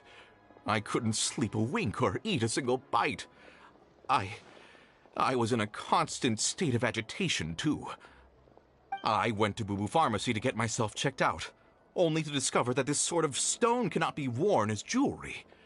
But how could I let all that money go to waste? That's why I had another pair of hairpins made from Smaragdus nephrite, which is almost indistinguishable from Smaragdus Jadeite. I kept the real Smaragdus Jadeite in a specially made box. I daren't touch it again. I was worried that someone would see through it, which is why I only dared to rent them out, not sell them. And then to top it all off, Zhiqiao lost the hairpins after I rented them out to her.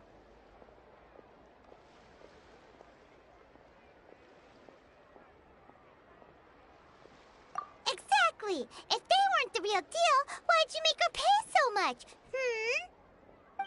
I didn't want to either, but when I purchased that Smaragdus Jadeite, some of my business partners found out. I knew they'd be watching closely to see how much I could make off it. If word got out that I sold a pair of fake hairpins, then my days in this line of business would be over. All right, let's cut the appeals phase right there. I failed to see what bearing any of this has on your transaction with my client. According to the contract, you must pay Ms. Zerchow 10 times the original price in Mora, and that is final. 10 times? Crossell looks like he could faint any second. As for me, according to my contract with Ms. Zerchow, 20% of that sum will go to me. 20%? That's as much as I spent on that Smaragdus Jadeite! There's no need. It's fine. You don't have to pay me that much, Mora. Even if the Smaragdus Jadeite on those hairpins was fake, I still bear responsibility for losing them. Legally or not, I think I owe some compensation for that. Ms. Zhiqiao, you... However, Mr. Crossell, since you have no use for that chunk of Smaragdus Jadeite, why don't you give it to me instead? I'll consider us even. What? But all right, then. This cursed rock's brought me enough grief as it is. Miss Yunfei, I'll turn the Smaragdus Jadeite over to you. I trust that it will suffice as remuneration? Well, that's not quite how the rules say this should go. But whatever. It'll do. Thanks so much for your help this time, Miss Yunfei. When you have the time, I'll be sure to visit and express my thanks more appropriately. Oh, come on. No need to stand on ceremony. Now, if I may confirm this again, Mr. Chow, have you and Mr. Crossell come to an understanding? Well, Yes, I believe we have. Well then, that's good. Mr. Crossell, it seems that my client has no further claims against you. Is that so? That's good. That's good. Actually, Mr. Crossell, I'd like to talk business for a second, if I may. I could see from the hairpins you produce that you're very skilled in jewelry design. My family, on the other hand, works in the ore business, and we have a fair stock of fine ores. If we could join forces, your jewelry designs and our choice ores, I think we could do some fine business between us. Let me think for a moment.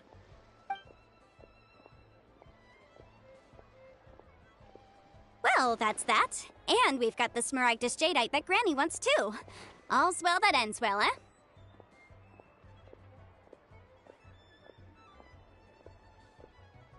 Exactly. Usually when someone tells us they've lost something, we end up searching all over the place for it. But this time, you managed to solve the problem with just a big stack of documents. Even though the solution didn't involve actually finding the hairpins. The right solution depends on your perspective on the problem. The objective of my client, Mr. Chow, was to reduce her liability to pay compensation. So, rather than looking high and low for some hairpins, proving that the rented item was nowhere near worth what the vendor had claimed it to be was the more efficient solution.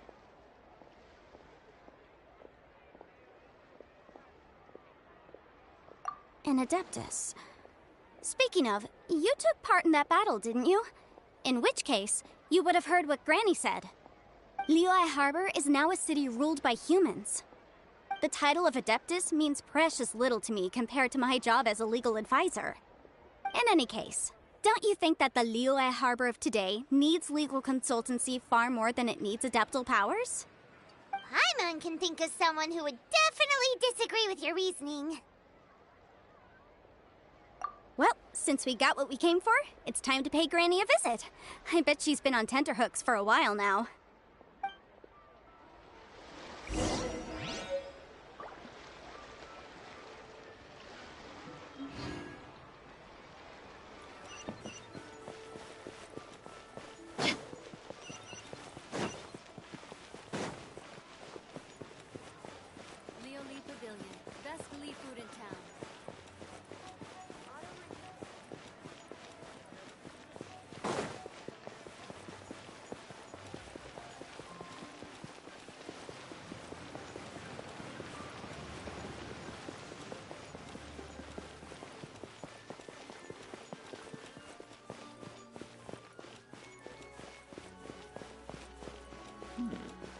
This is a peaceful neighborhood.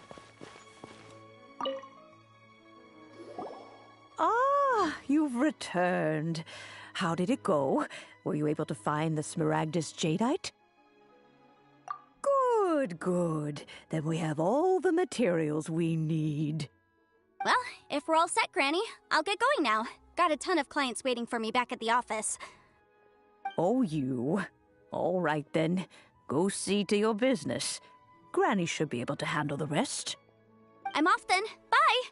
Oh yes, Traveler. Make sure you don't lose the business card I gave you. I've been looking into the laws of other nations as well. If you should ever bump into any trouble with the law, come find me directly. Regulars get discounts too.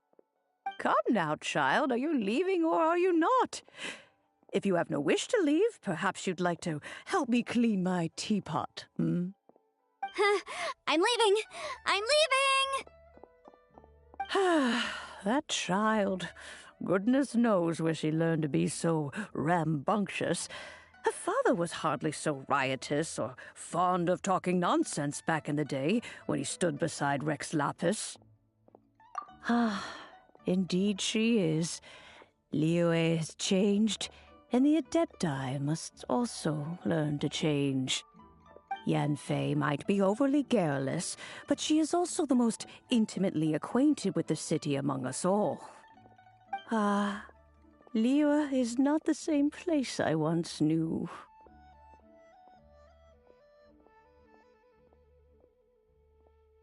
All right, then. Let us speak of this no more. Back on topic. I believe that I still owe you a little gift. Oh, Paimon's so excited! How is it made?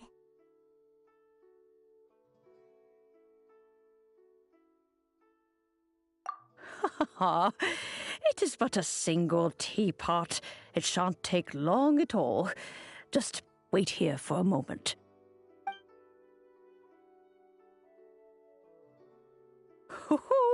There we go. This Serenity pot is all yours now. Hold it firmly.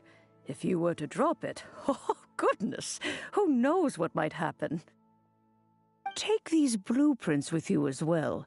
You'll need them if you wish to make your teapot a little more lively inside.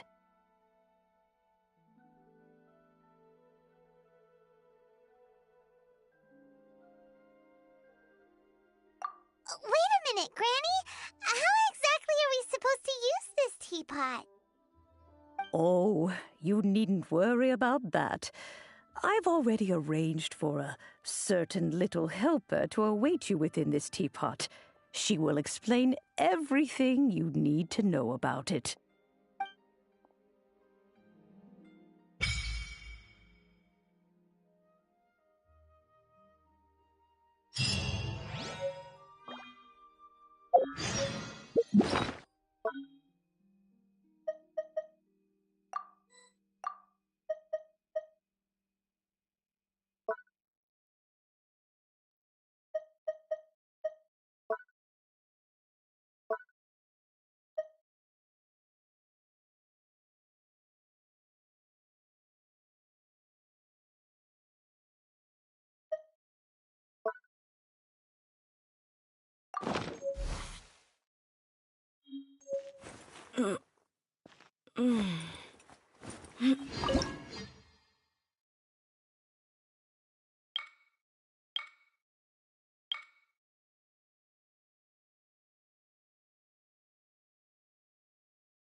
We mercs have one simple rule.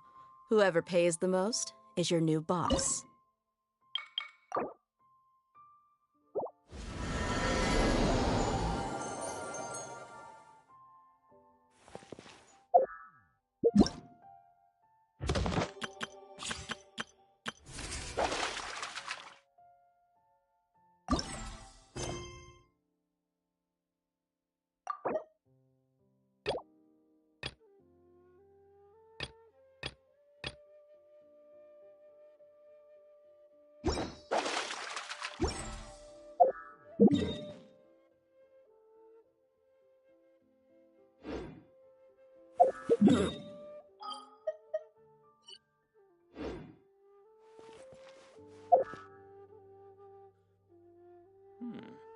This is a peaceful neighborhood.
Welcome to the Cat's Tail. Ah, it's the Traveler and Paimon. What a nice surprise. Oh, and Sucrose the Alchemist. It's been a while, hasn't it? I'm afraid I've already told you before. Fur from the Cat's Tail staff is not for sale, no matter how much mora you offer.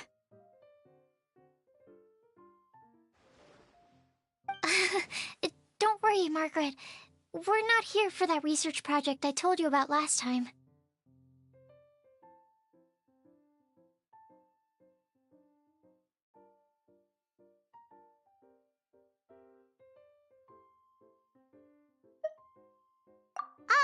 Sucrose, what kind of experiment were you trying to do with the cat's tail?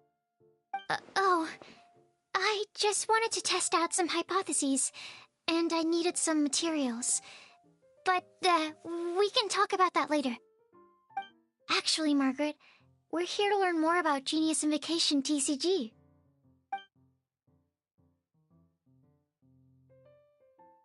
Ah, Genius Invocation TCG.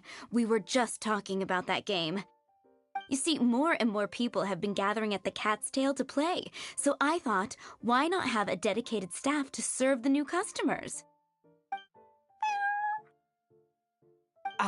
Allow me to interpret. Prince says that the word customer is much too loose of a term, and we should instead refer to anyone who loves dueling with cards as TCG players. My mistake. So it seems I haven't introduced you yet. This is Prince and Shuyan. They will be in charge of taking care of our TCG players. I'm afraid I must correct you there, ma'am.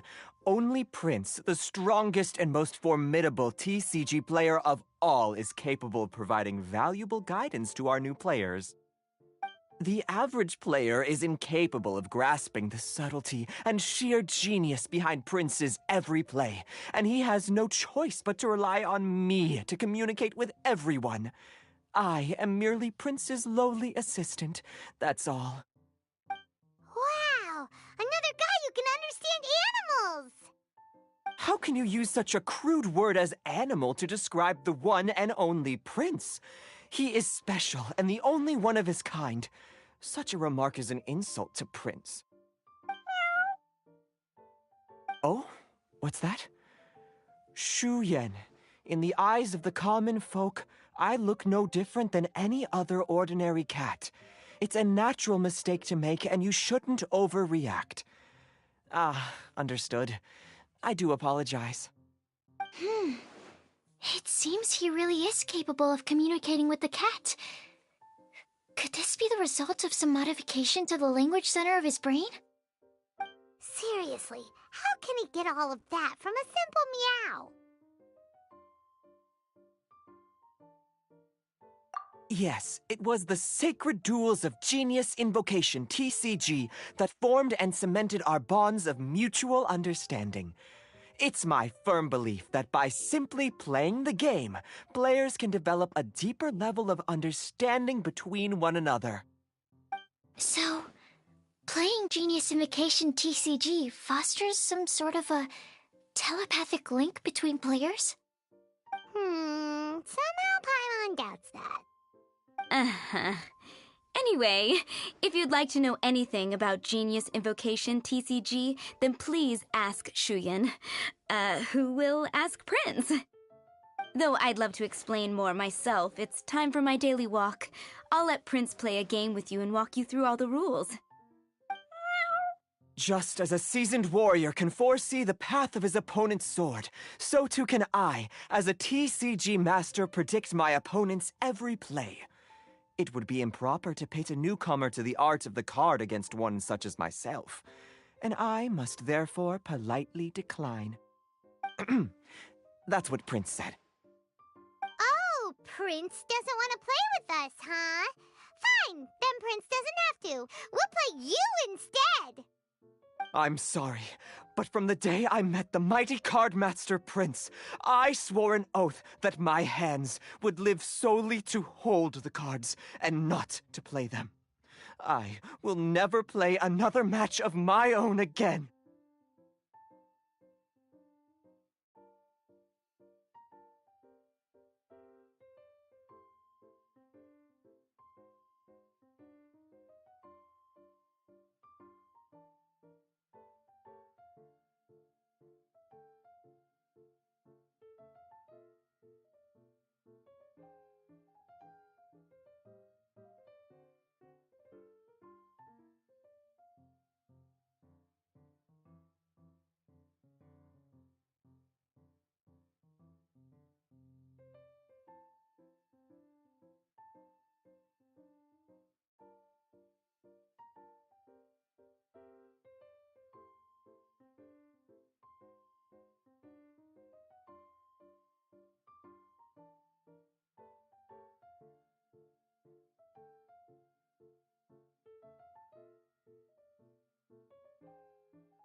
If Prince is unwilling to play, then I guess we should look for an alternative.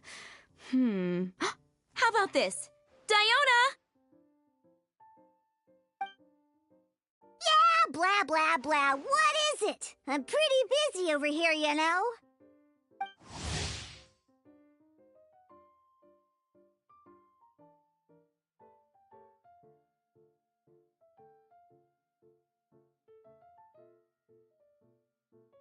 Huh.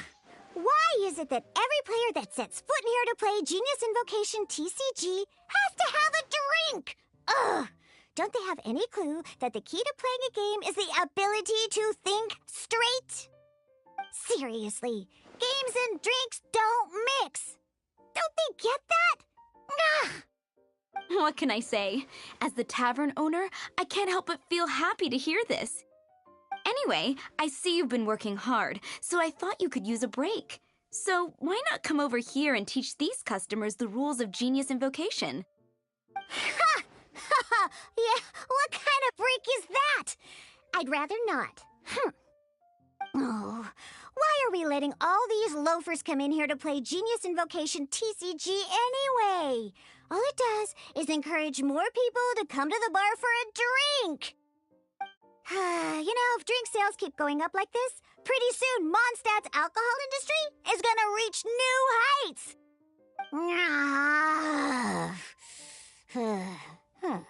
Looks like my first step in destroying Mondstadt's alcohol industry should be stamping out the spread of Genius Invocation TCG. My dear, you are quite mistaken. You said it yourself, a clear mind is necessary to win. Soon, their thirst for victory will overcome their thirst for alcohol. Prince speaks the truth, Diona. Not only is the spread of Genius Invocation TCG no obstacle to your goal of destroying Mondstadt's alcohol industry, it could even support you in this endeavor. Could it really? Sure, why not? Alrighty then, our 2 customers are waiting to learn. Shuyan, let's put you on drink mixing duty for now. But Shuyan is destined for a far greater purpose. Shuyan, drink mixing, now. Okay. Ooh, all right. We'll need some space to learn. Let's go to that empty table over there.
I have gathered everyone here today to make an important announcement.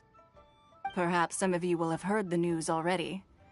I am, in fact, planning to rebuild the Jade Chamber. Rebuild the Jade Chamber? That's a huge project! So the rumors are true.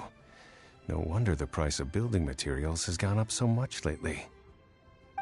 The Jade Chamber means a lot to Lady Ningguang. Getting involved in this would be a huge opportunity. Lady Ningguang, is there any way we can be of service? Patience. Since the news made it out a few days ago, I have already had many people contacting me to declare an interest in joining the project. Nevertheless, I do have a few matters I should like to entrust to you here today. The building site has been chosen, and most of the materials have been assembled. 3 key items are, however, still outstanding. They are as follows: Sunset Vermilionite, Wonder Cores, and Adepti Sigils.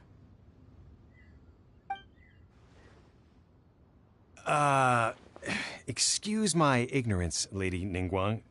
I'm familiar enough with Plostrite, but I've never even heard of those other 2.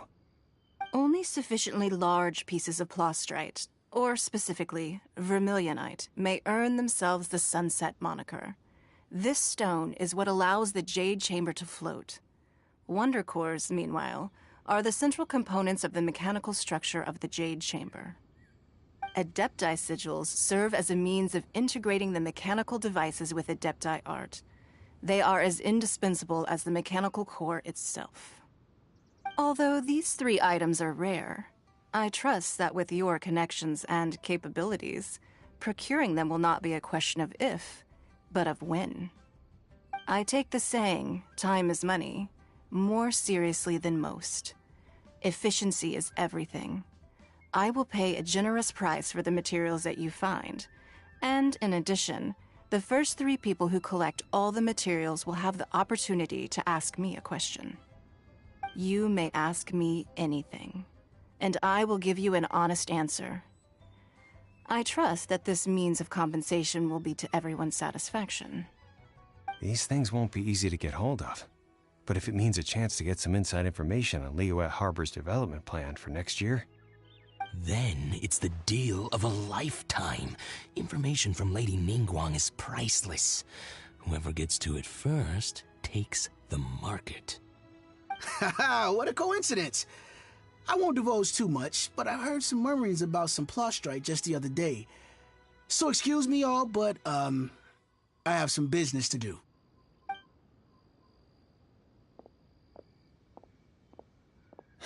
No.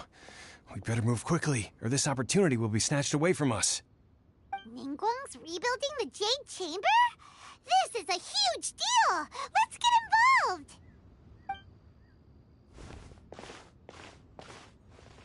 So you heard my announcement, did you? What do you think? Interested? Yes. Providing the question pertains to something I am knowledgeable about. Really? Ooh, then Paimon will ask you about how to run a business!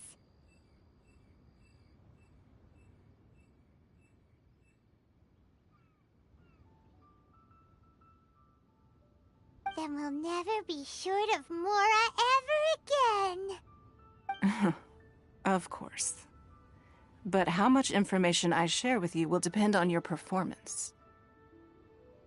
The construction of the Jade Chamber requires a great deal of space. The abandoned mine outside the Golden House has been selected as the building site. Once you have collected the materials, please take them there. I have other business to attend to now.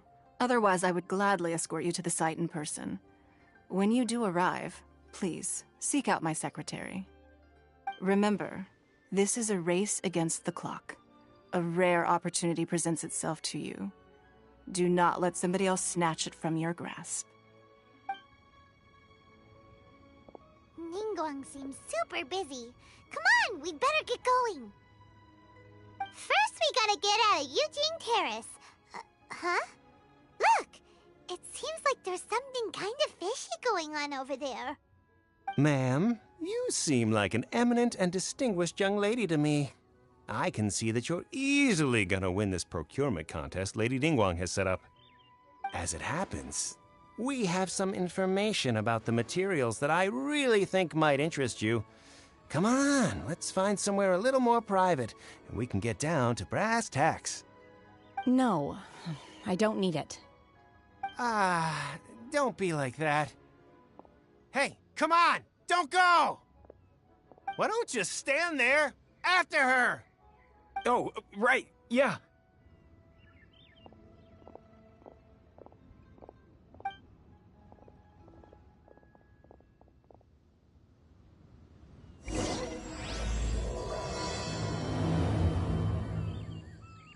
Did you hear that?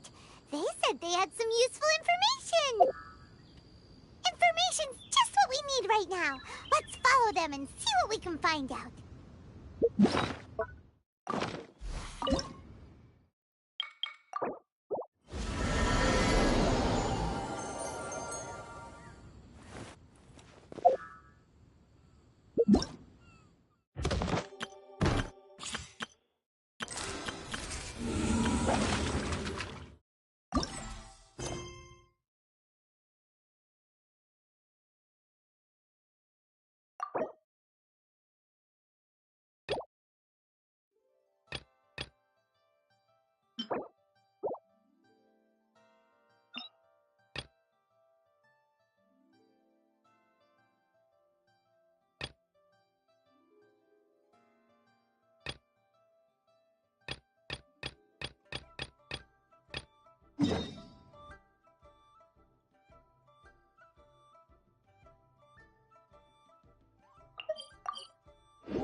Traveler, please, over here. It has been a while since you joined the Adventurers Guild. Are your adventures going smoothly? Is that so? Apart from your own skills, reliable teammates are also indispensable when adventuring. Another person to count on is always good after all. But recruiting such dependable companions is no easy matter, is it? Yep, and it's even harder to get a guide as good as Paimon. Ah, yes. I do have some information that may be of help to you.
Let me consult our records. Ah, there it is. There's been a certain blonde stranger who arrived in Mondstadt lately, dressed in most unusual clothes. Blonde. Dresses all funny. It feels like Paimon's heard this one before. Wait! Do you mean... Does that stranger's face look anything like his? Hmm? Like the honorary knights? No, they couldn't look more different. This stranger is a very tall man, and even has an eye patch. Seriously? How does this have anything to do with Kaya? Eye patches can't prove that you're related anyway. That stranger declined the guild's invitation, so I can't say that I know anything about the relationship between him and Mr. Kaya. Nonetheless, you can look for him if you're interested. Perhaps he might accept your commission instead. After all, it is not uncommon for some adventurer. He would certainly be a big help on your journey.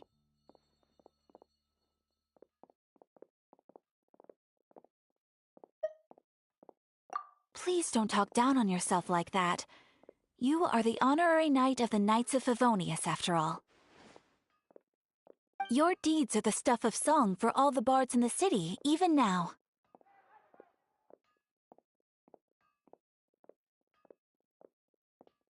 Well, as to further news about him, you may want to ask Mr. Lawrence. He stands guard at the city gate, so he may know something about that stranger. I wish you every success, adventurer.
Otherwise, this minute will be through. Surprise! Huh. Ah! Hi! Kya!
Yeah, you nearly got him! Wow, Putty.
So close, so close! Stay cool!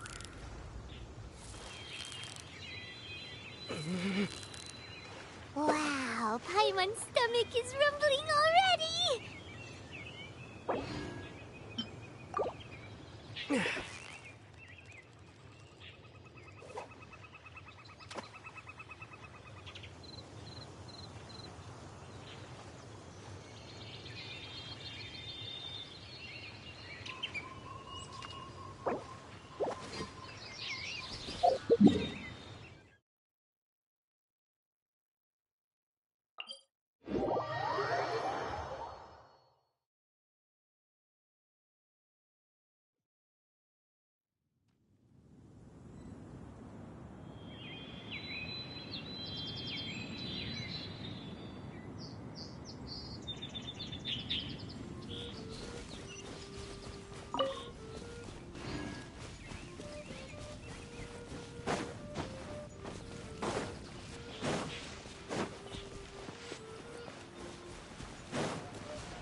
You've got it! You got it!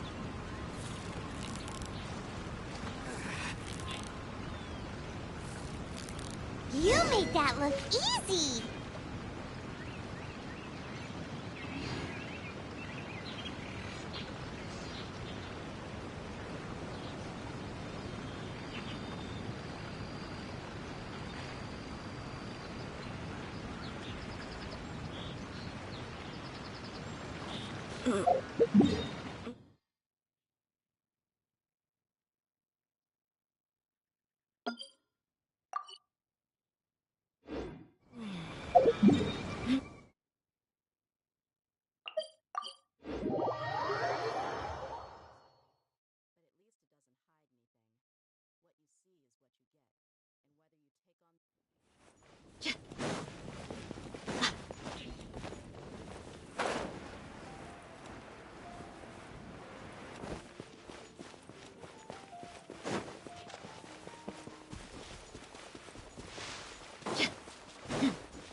Add ast.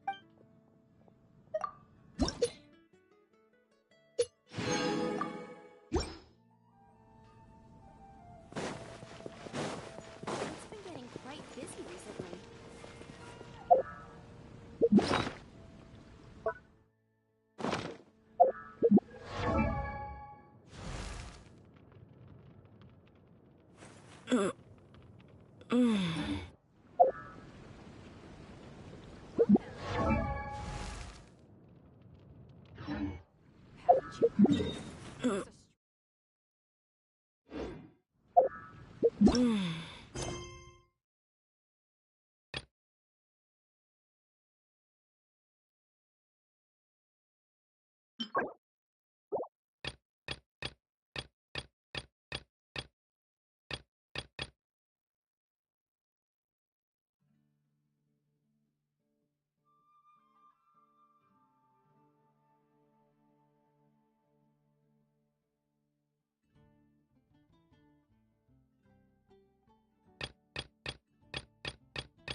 It's been getting quite busy recently.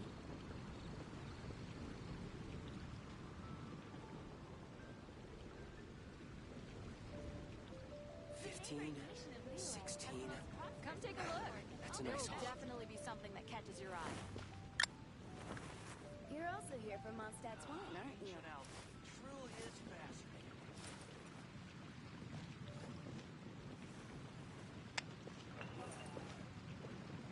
It's been getting quite busy recently. Anna, I will make you better. Haven't you heard? There's a strange woman. My people are used to the desert life.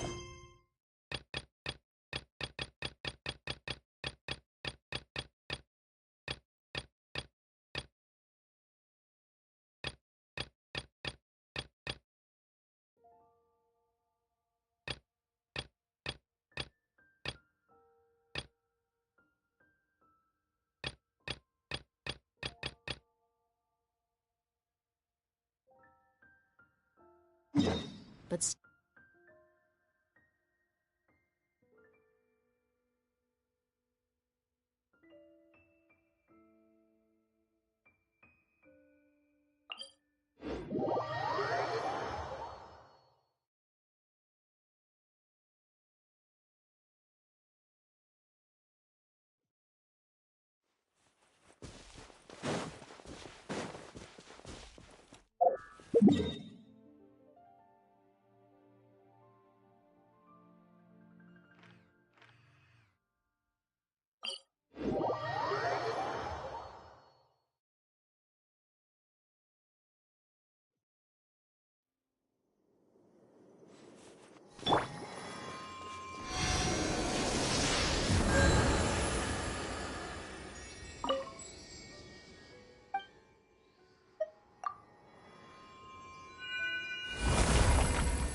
Terra Smash!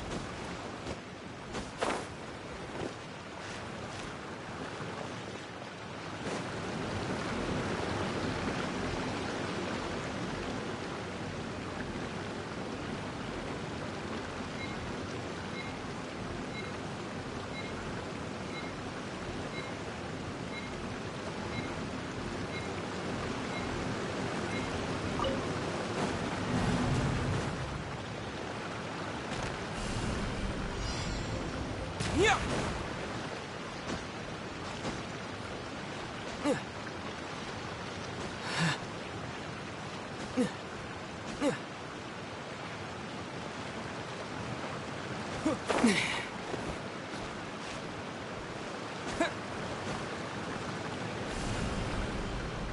Terra Smash!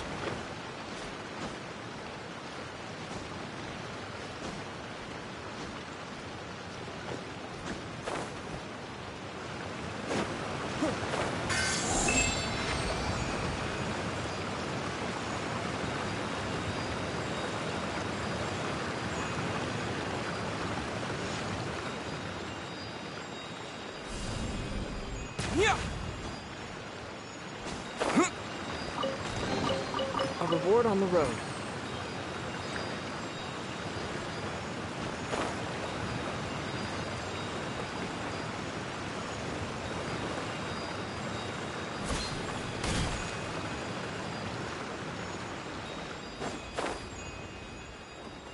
Yeah.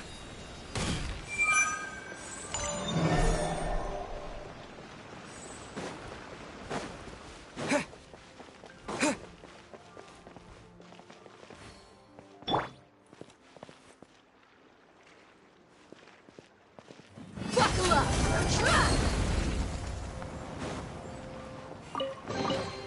I call dibs.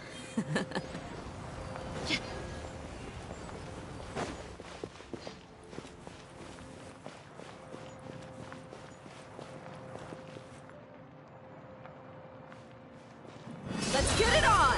Hey!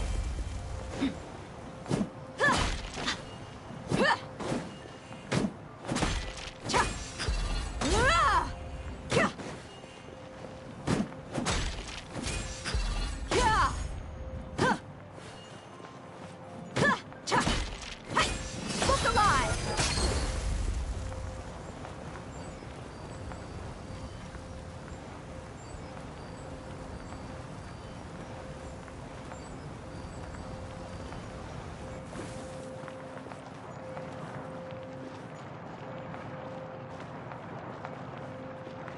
Buckle up! Ha!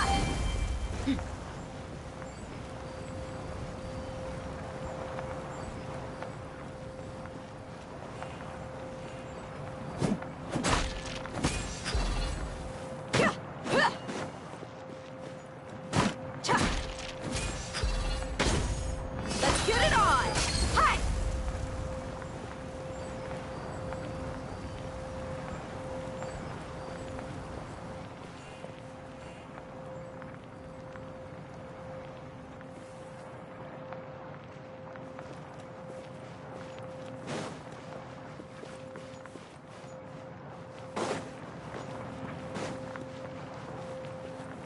Buckle up!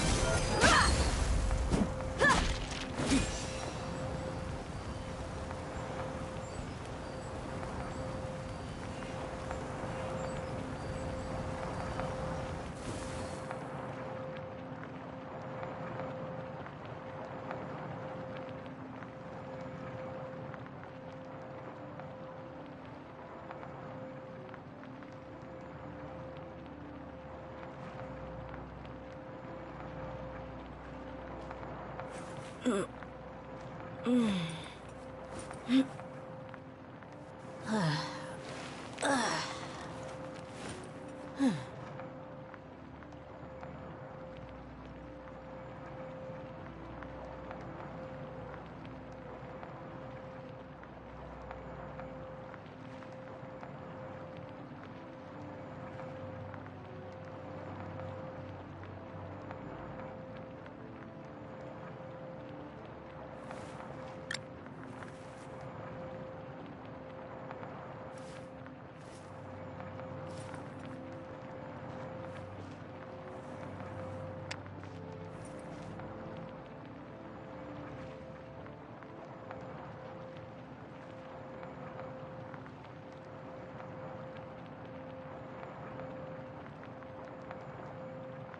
We mercs have one simple rule.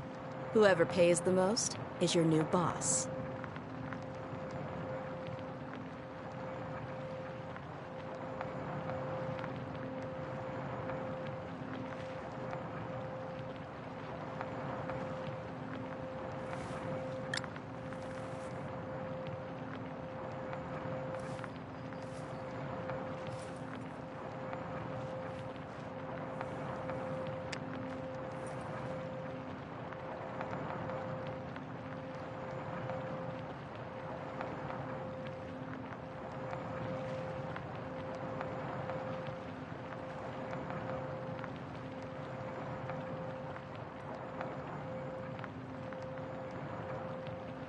My people are used to the desert life, but still, I hope that one day they'll be able to find an oasis of their own and leave the sandstorms behind for a better life.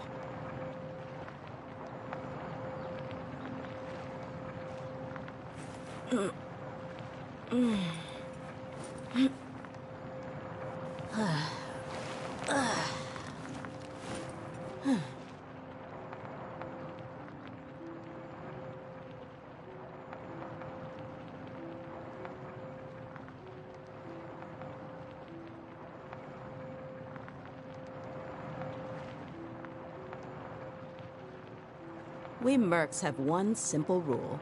Whoever pays the most is your new boss.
The desert's a tough adversary, but at least it doesn't hide anything. What you see is what you get, and whether you take on the challenge is entirely up to you.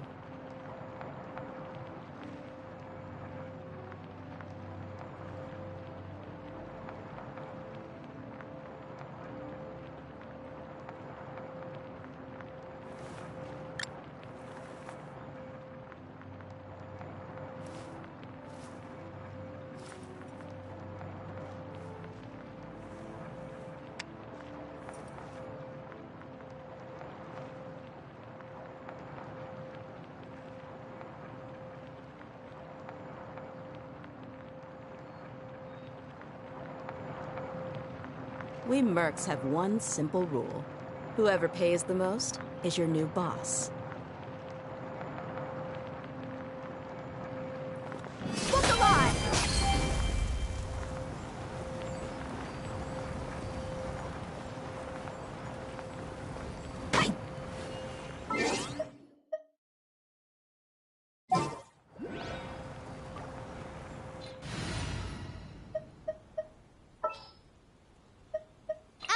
Amber, reporting.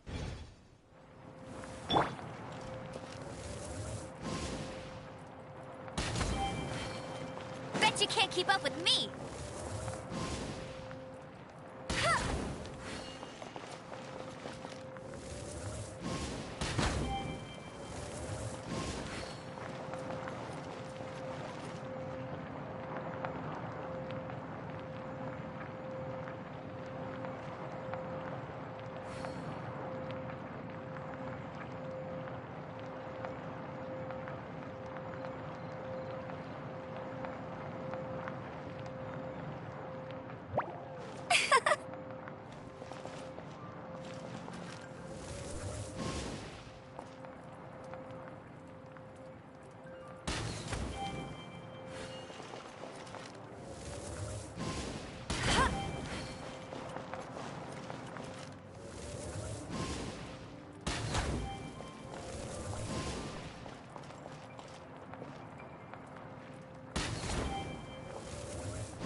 Another target tracked down by Outrider Amber.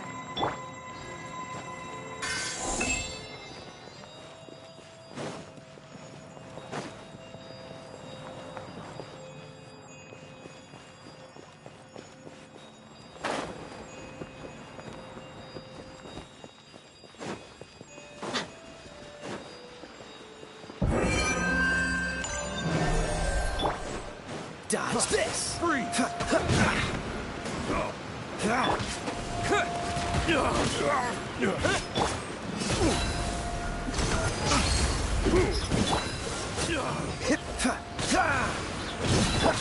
You're dead meat!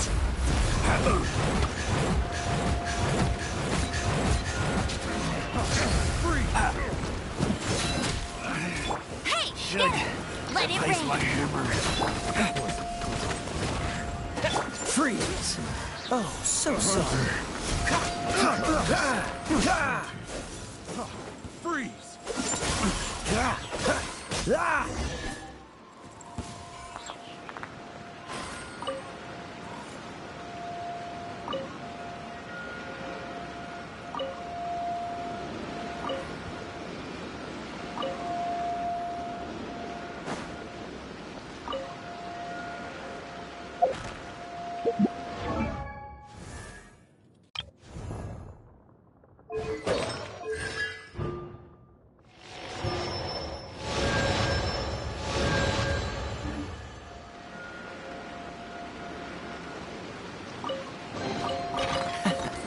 Quite the find.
Wow!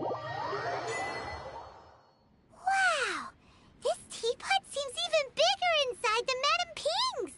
There's even a great big house in the middle, too! Huh. But feeling around it.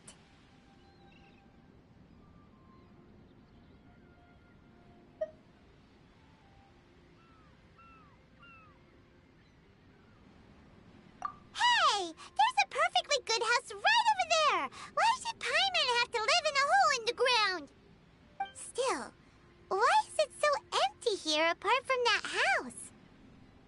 Oh, wait a second. What is that?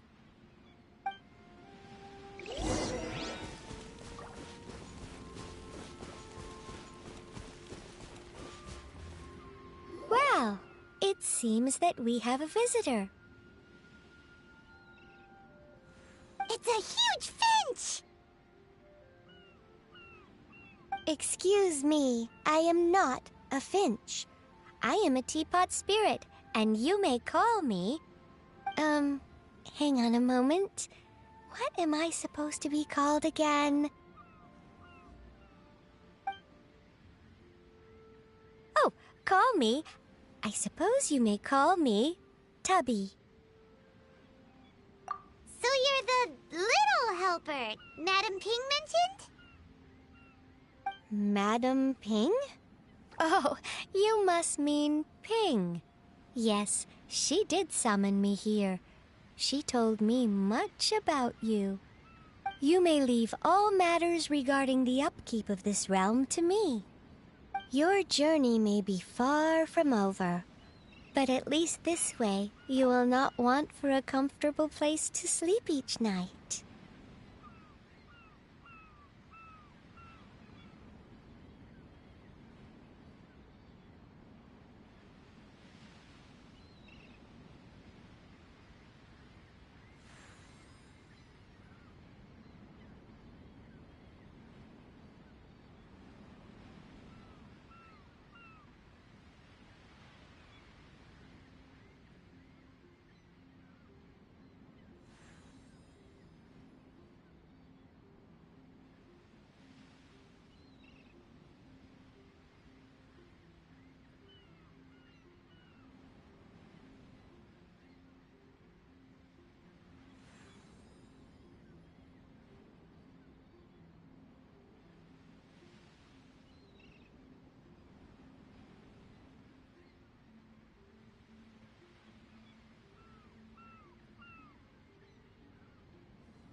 Though it is the Adepti who create realms such as this, they generally do not have the time of day to attend to the banal matter of their maintenance.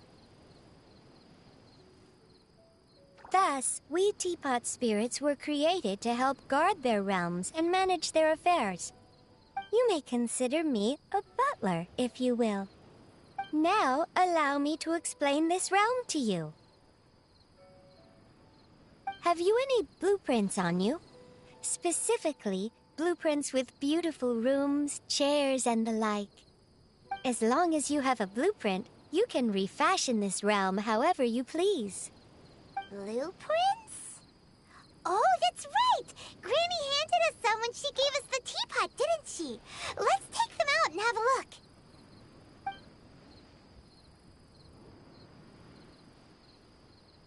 Yes, these are the blueprints I'm talking about. Go on, open them up. Just commit the image of the objects to memory and prepare the necessary materials. Then simply release the thought from your mind and the object in the blueprint shall appear within this teapot. Wow! Is that all it takes? Then we could build a whole city inside, couldn't we? I doubt it. A golden-eyed adeptus explained this to me at some point in the past. He said that even though subspace creation is a product of adeptal power, even that has its limits. This world is not a true one, after all. It provides merely a moment of brief respite from the mortal realm, not a means of escaping it entirely. A golden-eyed adeptus? Paimon wonders who could that be? I hardly remember myself. What's more, I have never seen that adeptus again since.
Well, let's not dwell on that.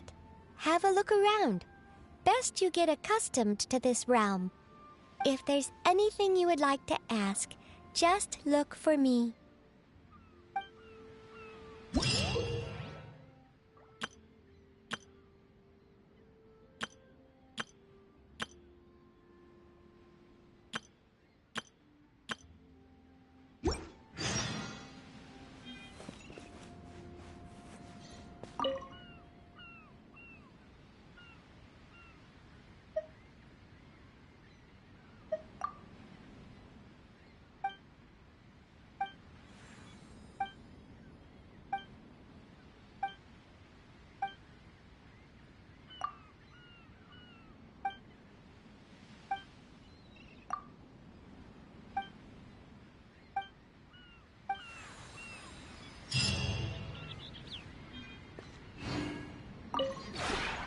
Maybe you're not used to the place at the moment, but once you've materialized enough rooms and furniture through subspace creation, it will feel just like home.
If you ever have any...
The desert's a tough adversary, but at least it doesn't hide anything. What you see is what you get, and whether you take on the challenge is entirely up to you.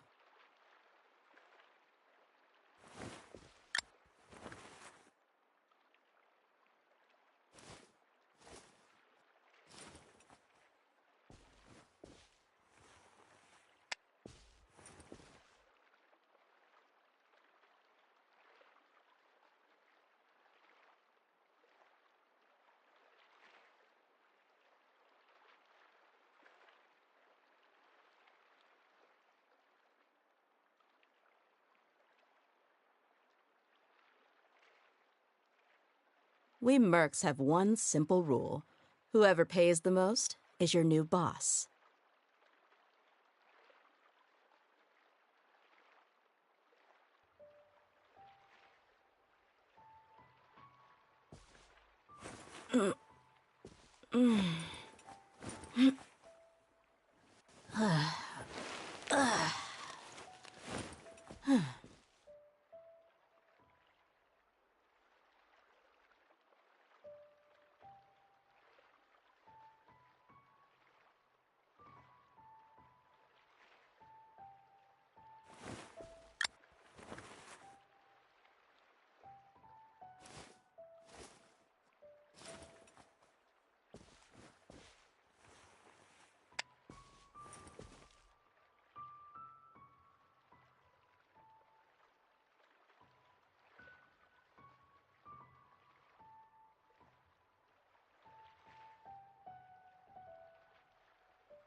My people are used to the desert life, but still, I hope that one day they'll be able to find an oasis of their own and leave the sandstorms behind for a better life.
We mercs have one simple rule. Whoever pays the most is your new boss.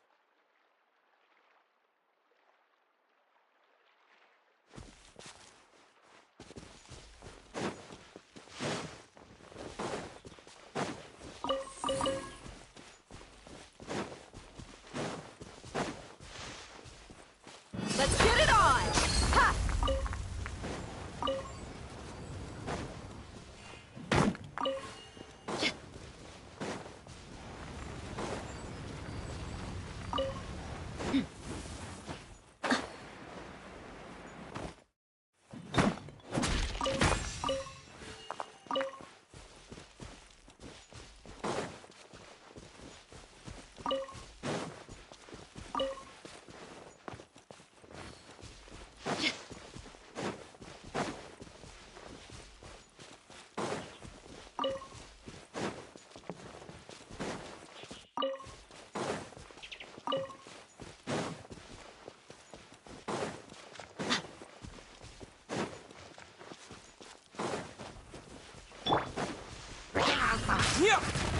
Cool it!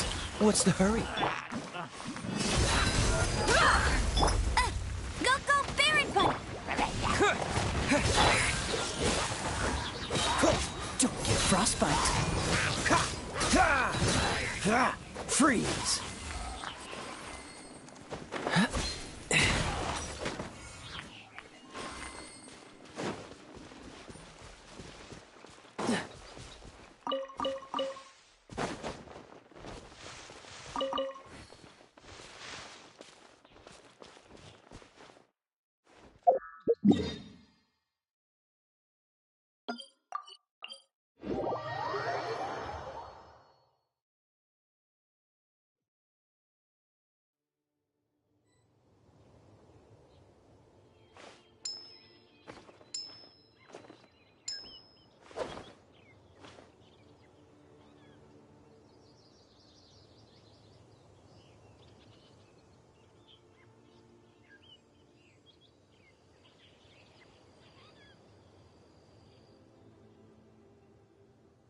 I didn't know you were such a slacker.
Come on, let's get moving. We're not frozen in place after all.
I didn't know you were such a slacker.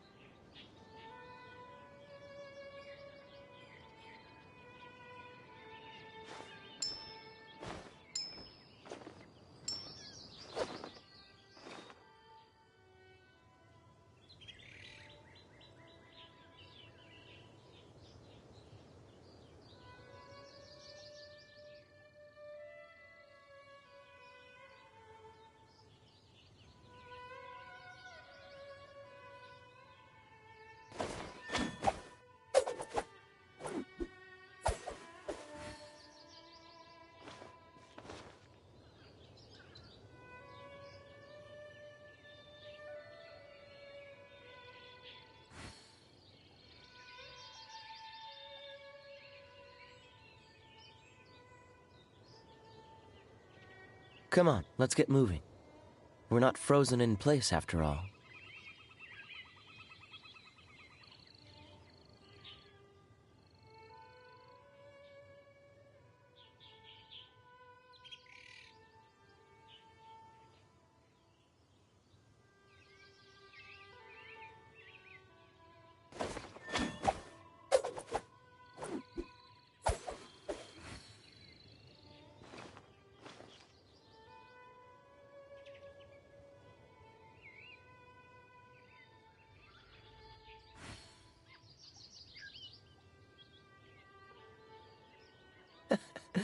Seems all the other knights already have their hands full.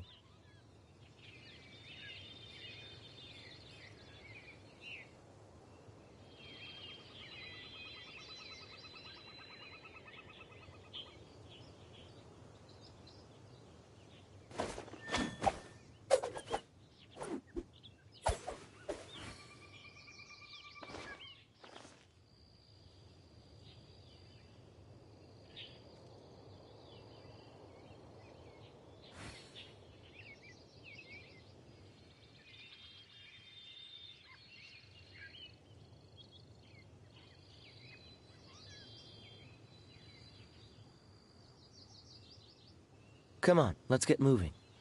We're not frozen in place after all.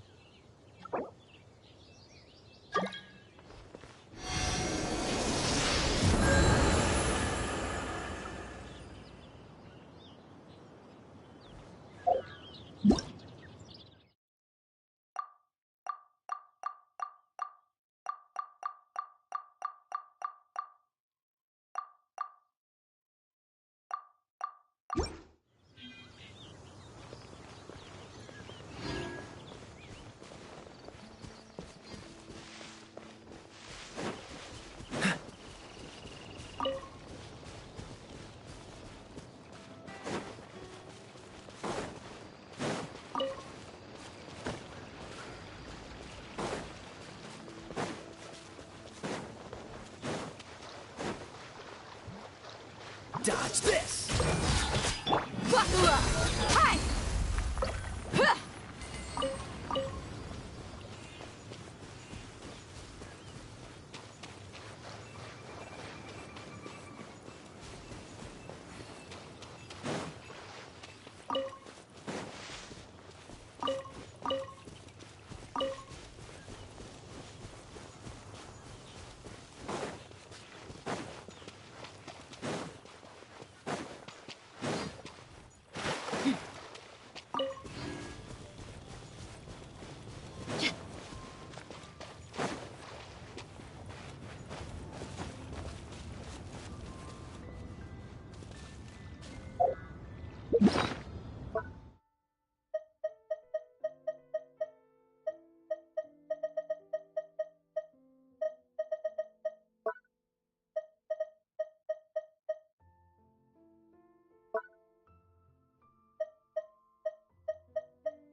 Oh, wow.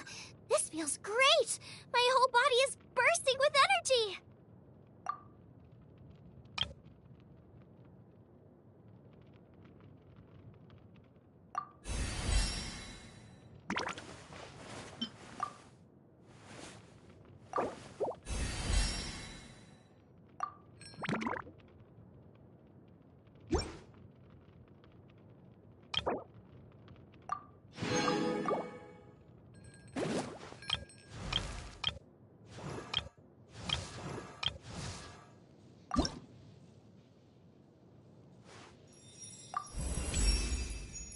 Surely.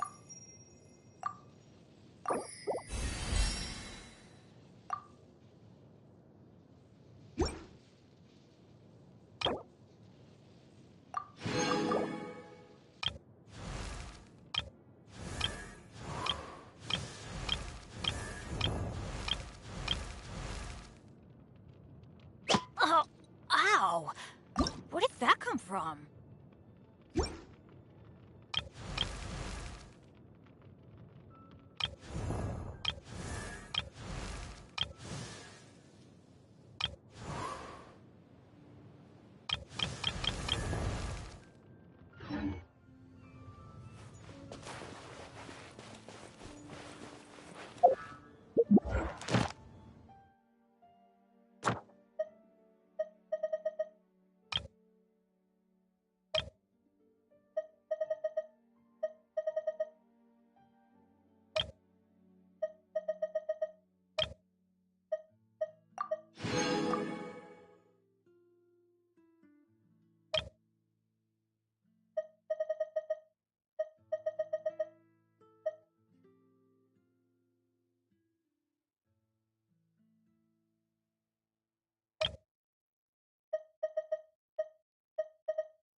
According to some of the older Eremites, it does actually rain in the desert on occasion.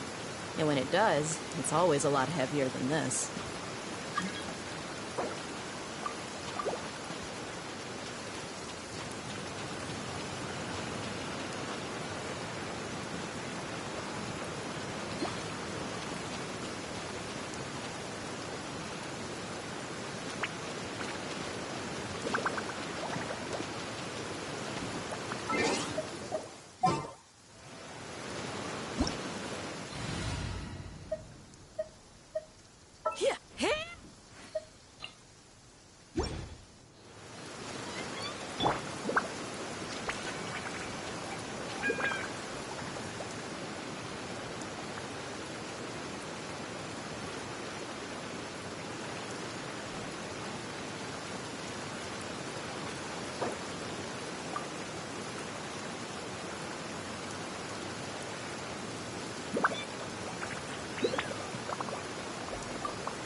From our homeland, or a fool who trespasses upon the waters of Chainsa. Coveting the shapes of the living, pure water can take on many forms. In this way, shall water deliver your punishment.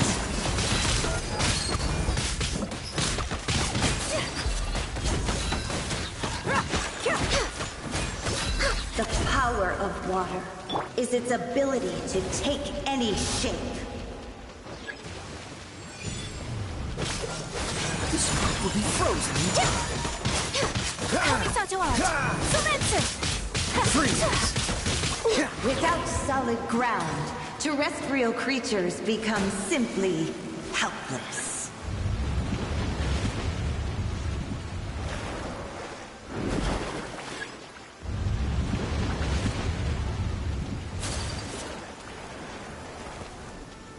The power of water is its ability to take any shape. Cool it. Gloves off.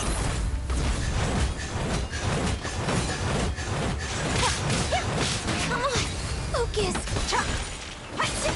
Dodge this. Don't get frostbite. I empower this. Embrace the ice!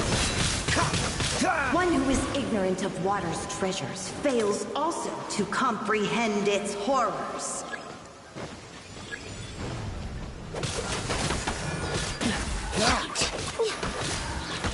This moment will be frozen. All hail!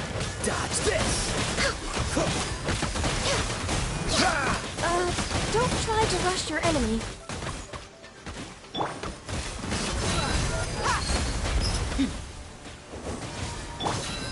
Freeze! Oh, so sorry. Let's see what happens when you lose your foothold.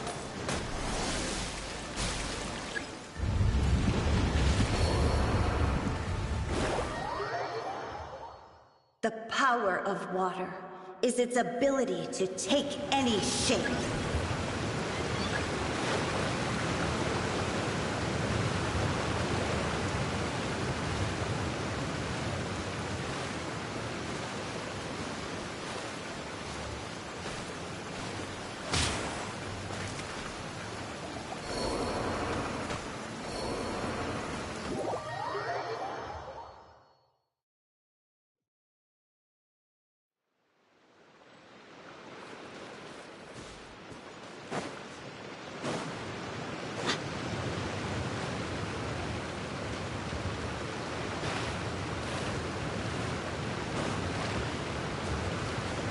Dishonored.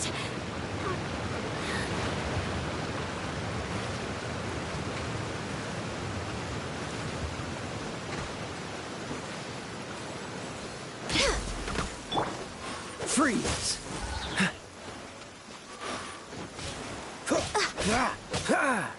Dodge this! For Rex Lapis! This moment will be frozen in time. Cool it!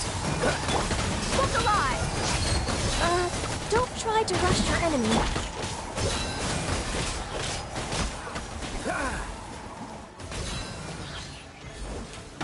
We seek but a small haven of tranquil waters. Is that so much to ask for? As long as rain falls and rivers flow, water will exist forever.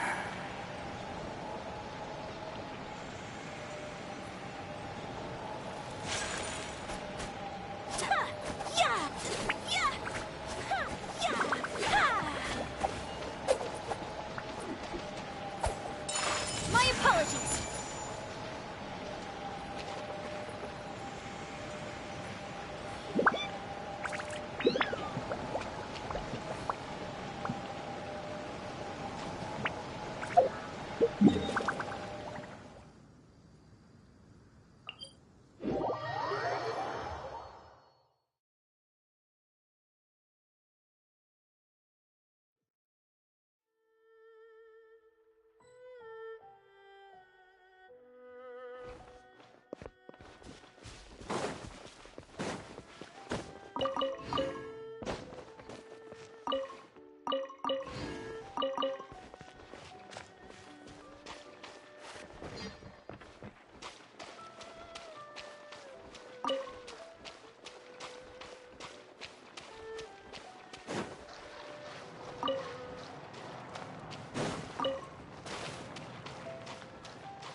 You asked for it.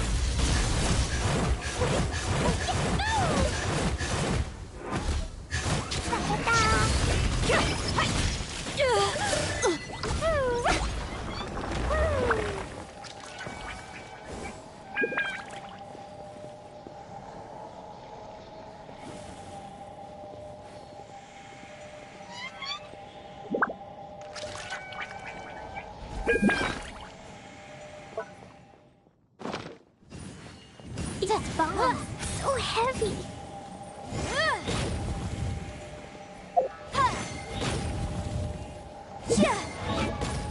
Motion to compel.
According to some of the older Eremites, it does actually rain in the desert on occasion.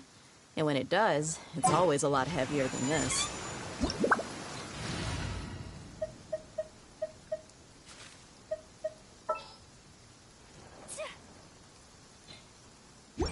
An assassin from our homeland, or a fool who trespasses upon the waters of Chainsa.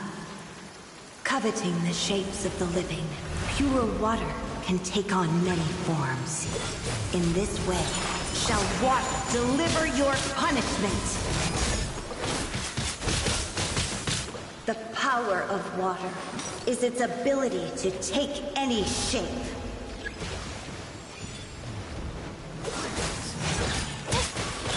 Let's get it on! My opponent! Dodge this! Without solid ground, terrestrial creatures become simply helpless.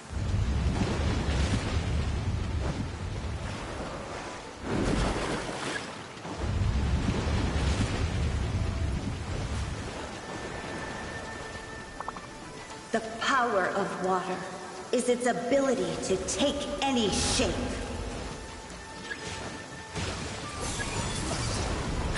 Freeze! What's the hurry? Hit high!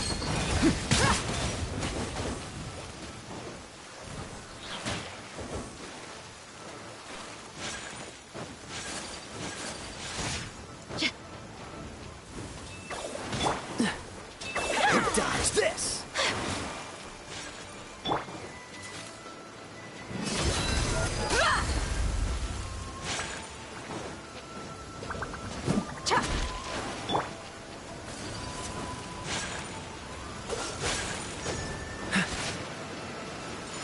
Swirling snow!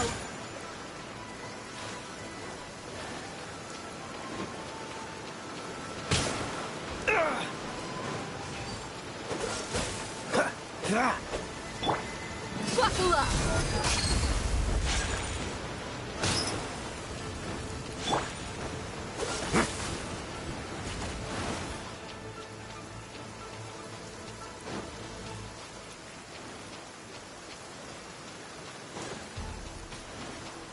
Cool it! Look alive! Hi! Do not overdo it!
Pardon my indiscretion.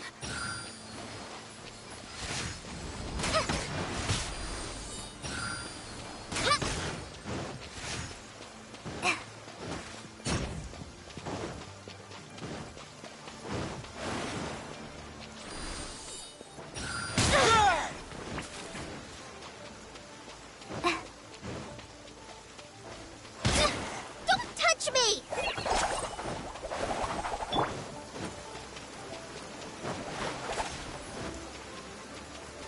You ain't messing around! Let's get it on!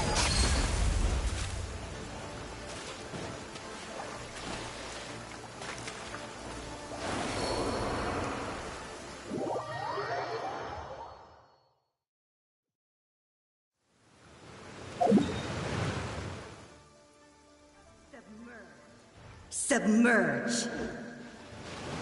They got me good.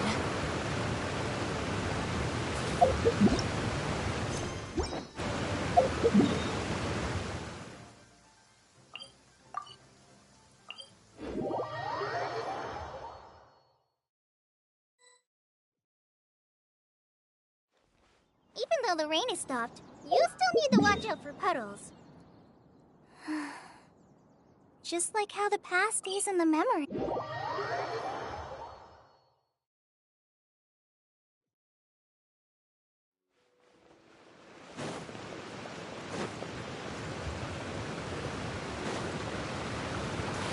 My guiding stars.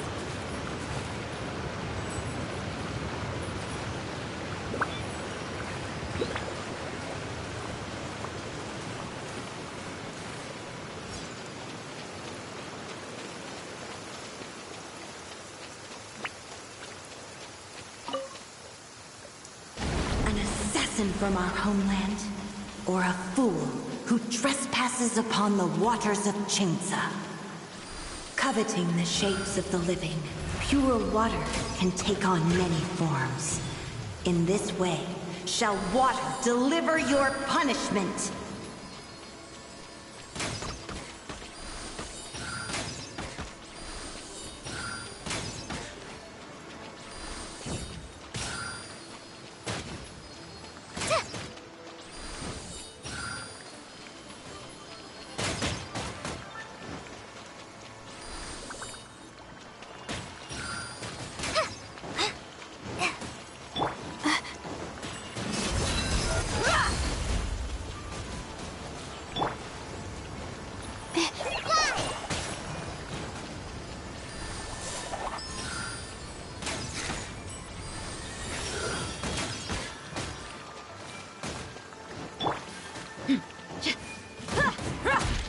Buckle up!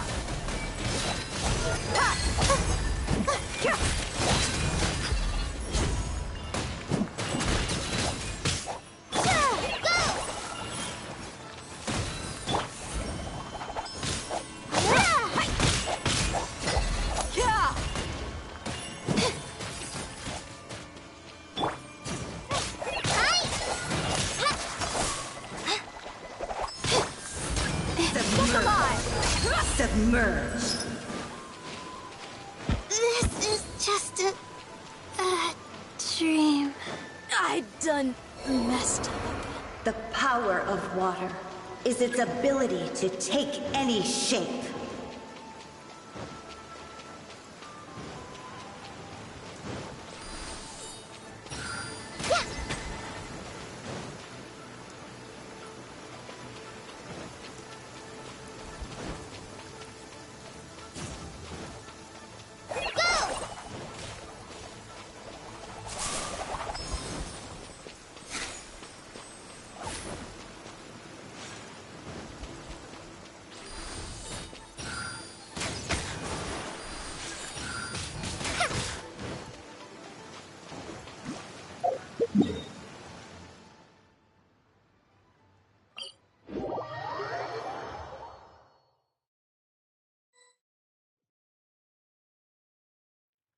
Even though the rain has stopped, you still need to watch out for puddles.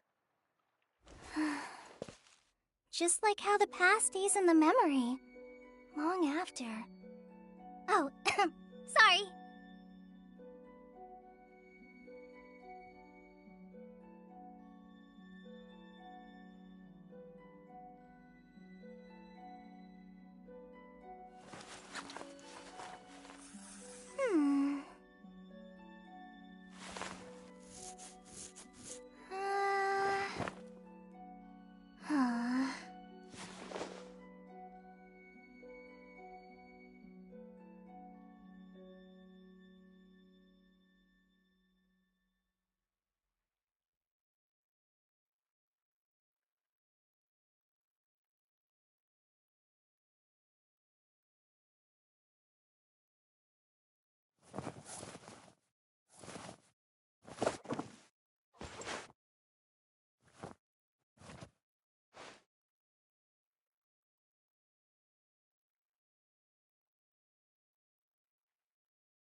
Remains unfinished.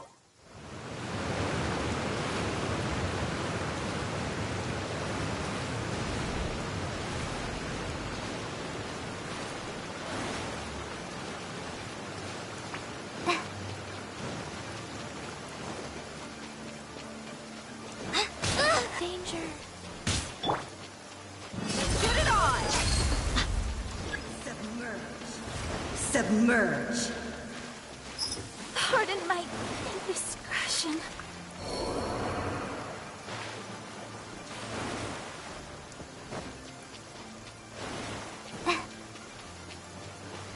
How the...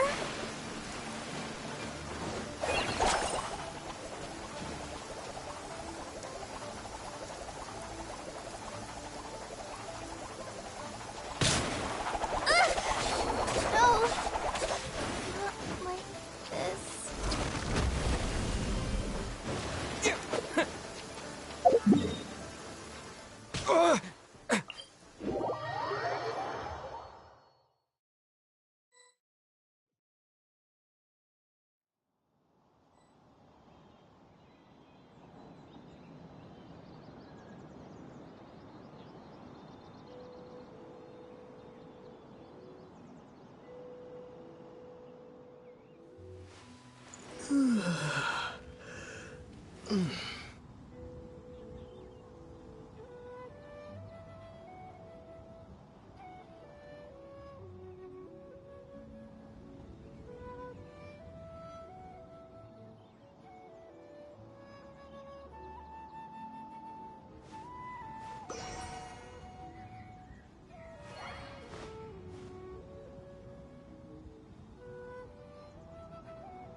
Happy to oblige.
Catch the wind.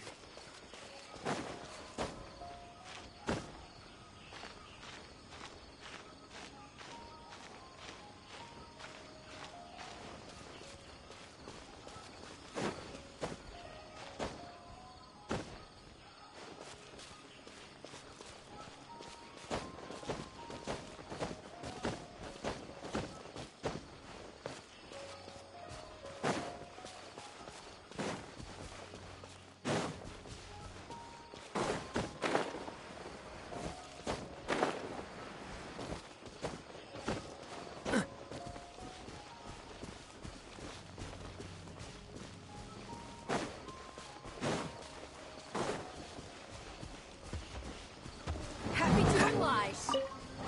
Oh, so sorry.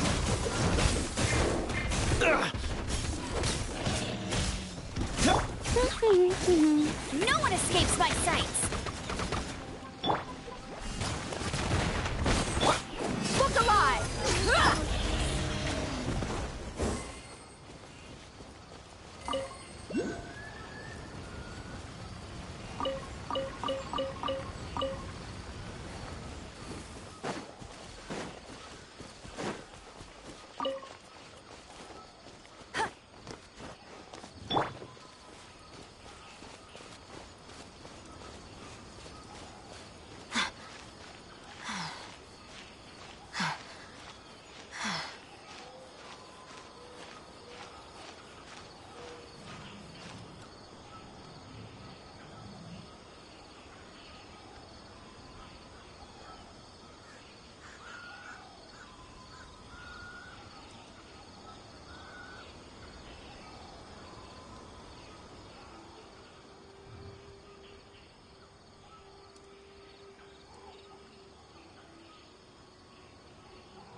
Terra Smash!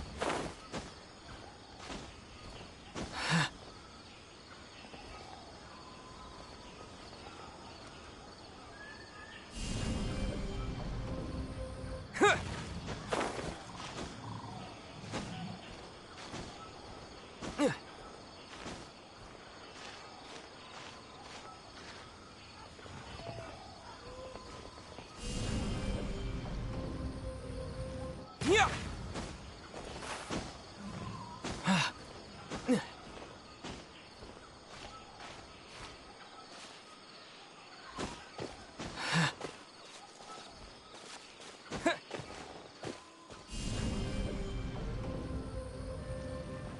Terra Smash!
time for afternoon tea.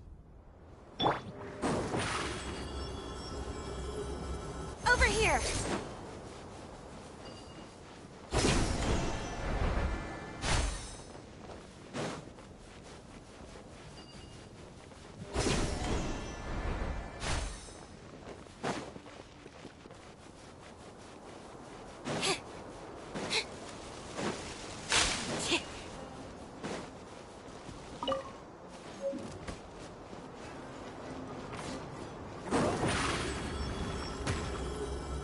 Surprise!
Over here!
Your journey ends here.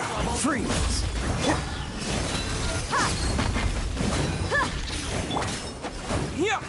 Pound it to the ground!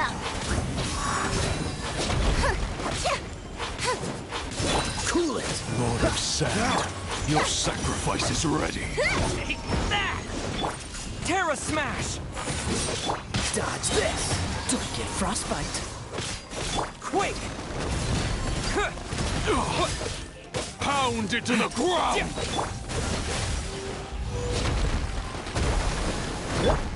Surprise! Buckle up! Hi! Gloves off!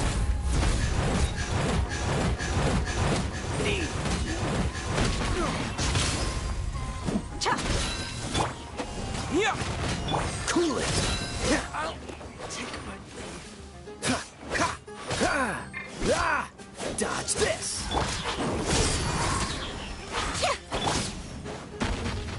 Look alive! The golden slumber. Freeze! This moment will be frozen in time. Terra Smash! Zip on up! Surprise! I'm getting sick of this. Let's get it on! Be amazed! Take that! Terra Smash!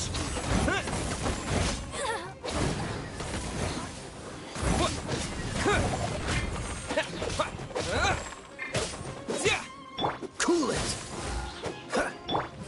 Zip on up!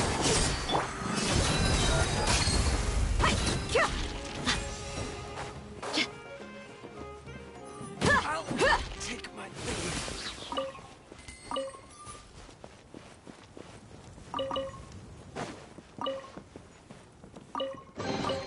I could make a tidy sum selling some of this.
The desert's a tough adversary, but at least it doesn't hide anything. What you see is what you get, and whether you take on the challenge is entirely up to you.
Look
alive!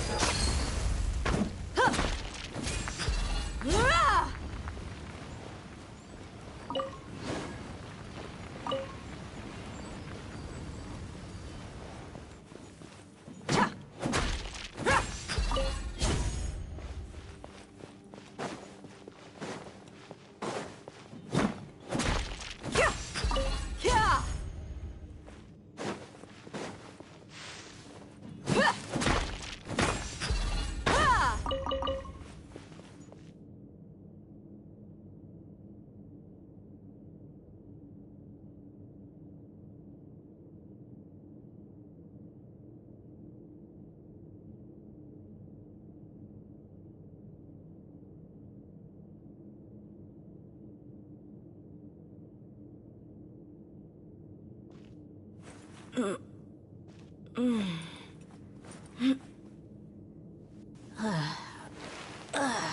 We mercs have one simple rule.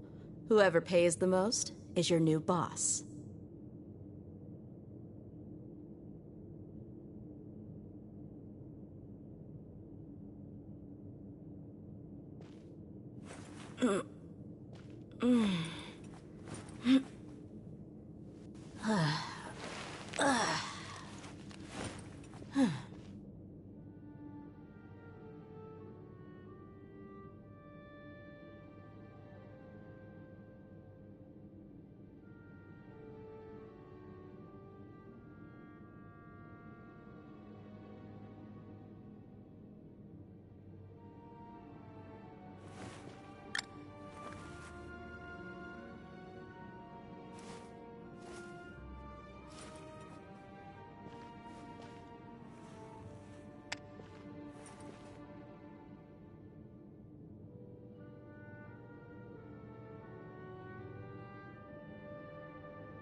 My people are used to the desert life, but still, I hope that one day they'll be able to find an oasis of their own and leave the sandstorms behind for a better life.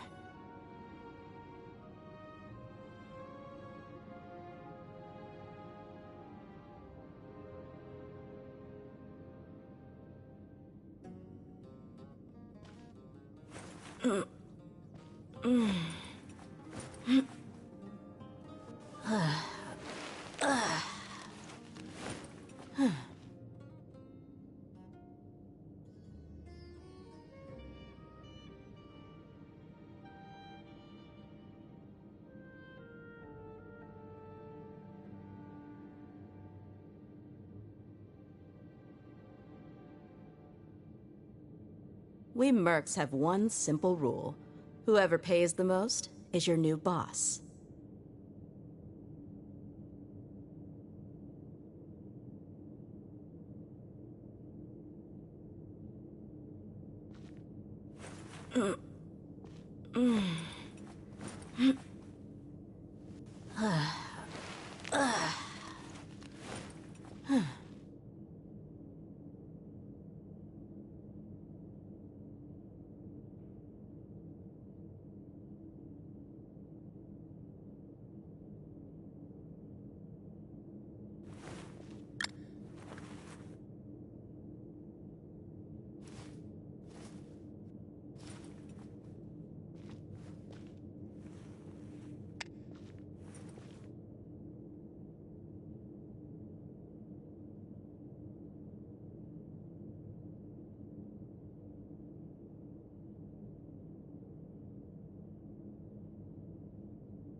The desert's a tough adversary, but at least it doesn't hide anything.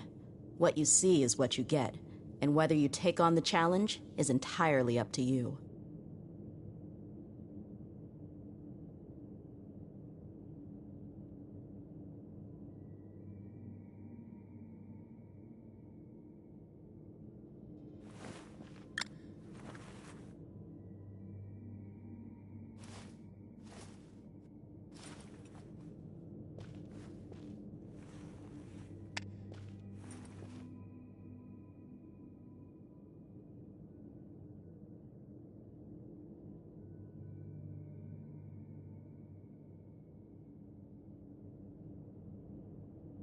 We mercs have one simple rule. Whoever pays the most is your new boss.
My people are used to the desert life, but still, I hope that one day they'll be able to find an oasis of their own and leave the sandstorms behind for a better life.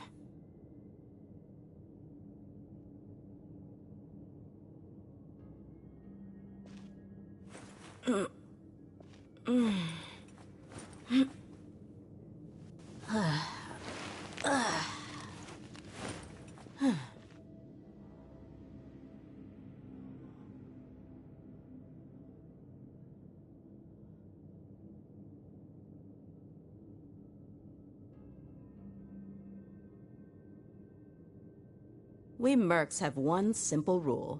Whoever pays the most is your new boss.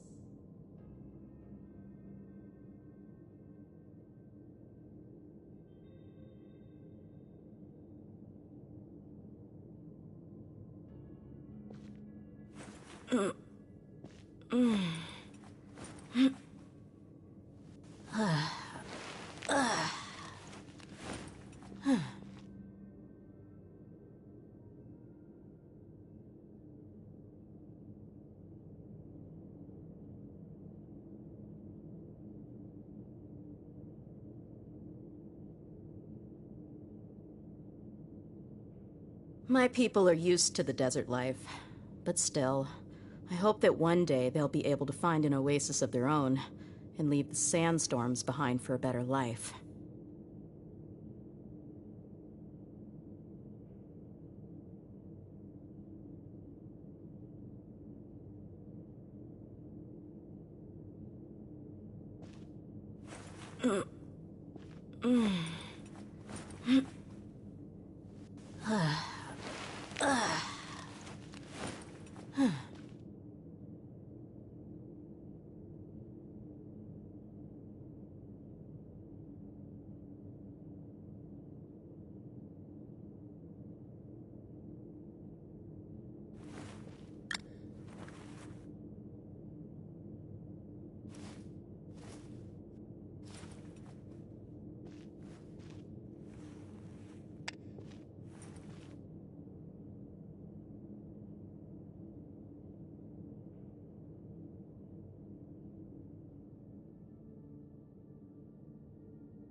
The desert's a tough adversary, but at least it doesn't hide anything.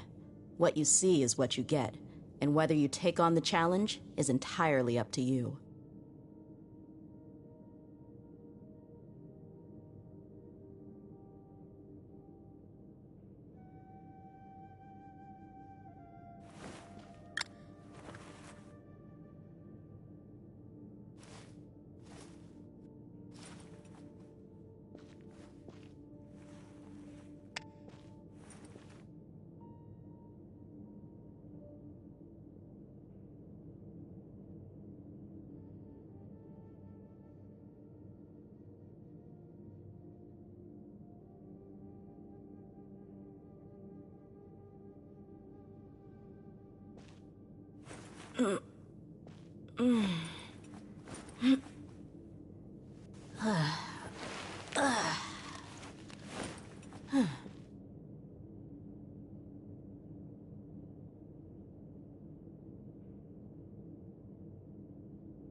My people are used to the desert life, but still, I hope that one day they'll be able to find an oasis of their own and leave the sandstorms behind for a better life.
We mercs have one simple rule. Whoever pays the most is your new boss.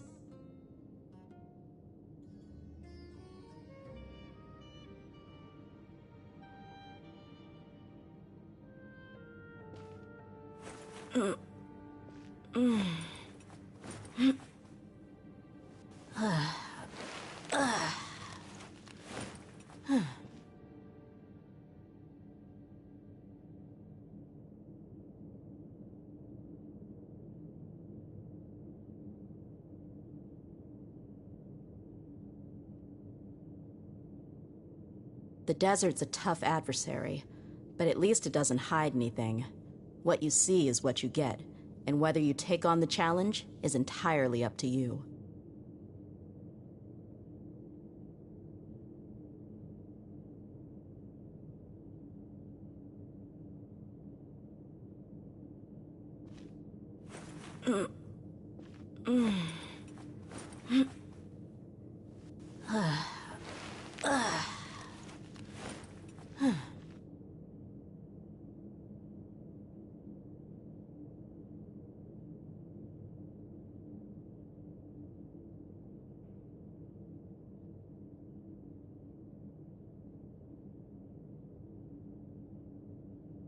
My people are used to the desert life, but still, I hope that one day they'll be able to find an oasis of their own and leave the sandstorms behind for a better life.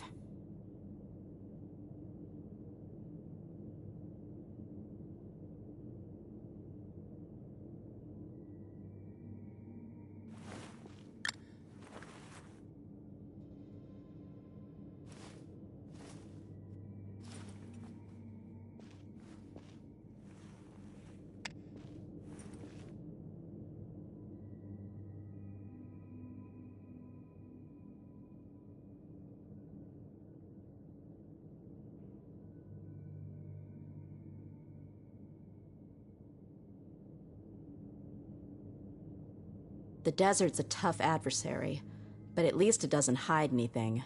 What you see is what you get, and whether you take on the challenge is entirely up to you.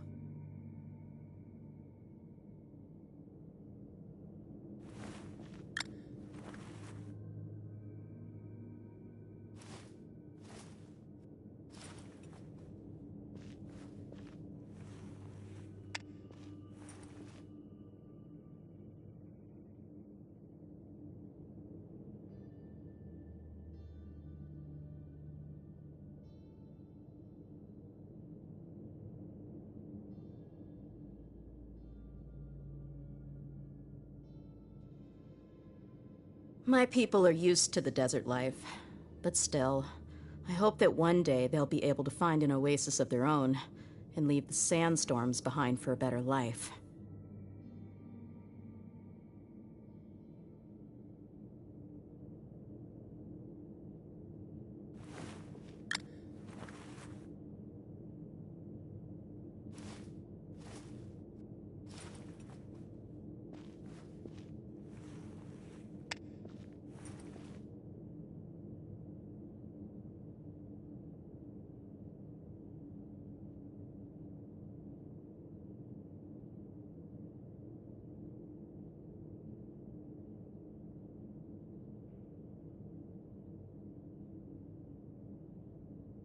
We mercs have one simple rule. Whoever pays the most is your new boss.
My people are used to the desert life, but still, I hope that one day they'll be able to find an oasis of their own and leave the sandstorms behind for a better life.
The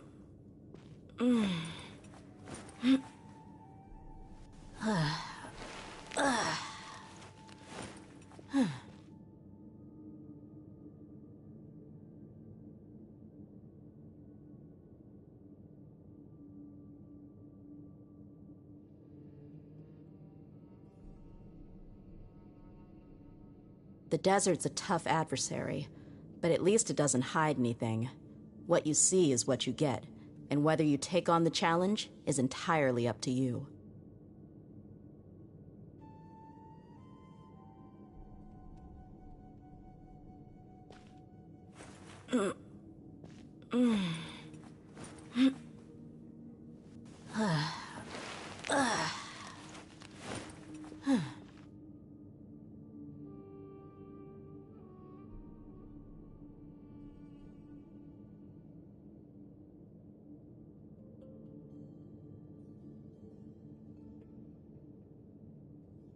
My people are used to the desert life, but still, I hope that one day they'll be able to find an oasis of their own and leave the sandstorms behind for a better life.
We mercs have one simple rule.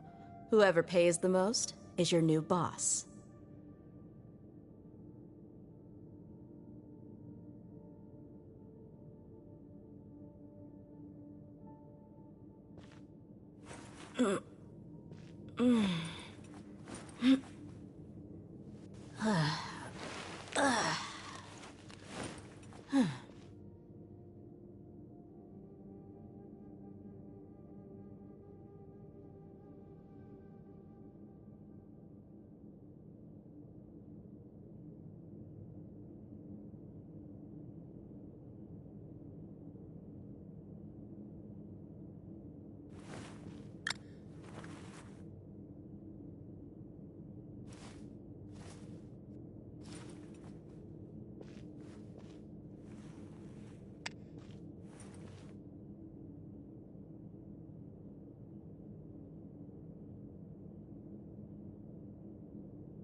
The desert's a tough adversary, but at least it doesn't hide anything.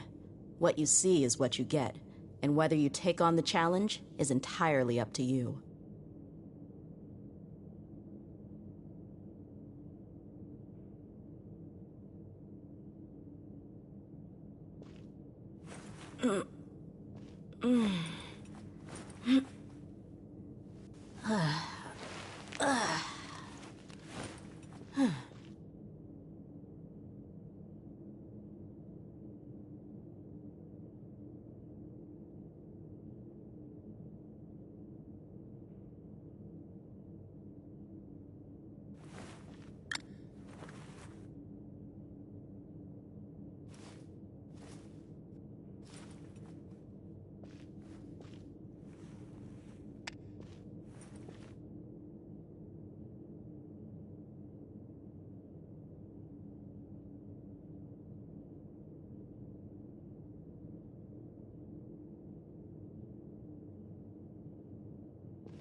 My people are used to the desert life, but still, I hope that one day they'll be able to find an oasis of their own and leave the sandstorms behind for a better life.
The desert's a tough adversary, but at least it doesn't hide anything.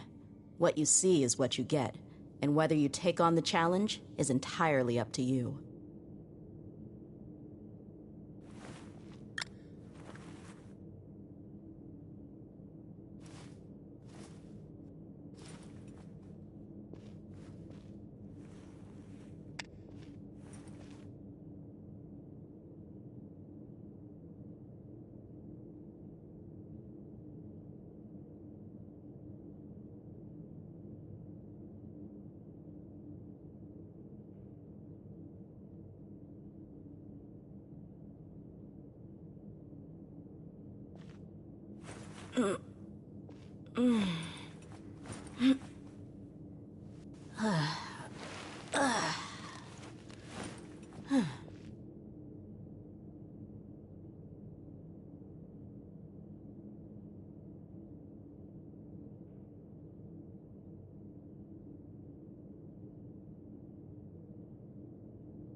My people are used to the desert life, but still, I hope that one day they'll be able to find an oasis of their own and leave the sandstorms behind for a better life.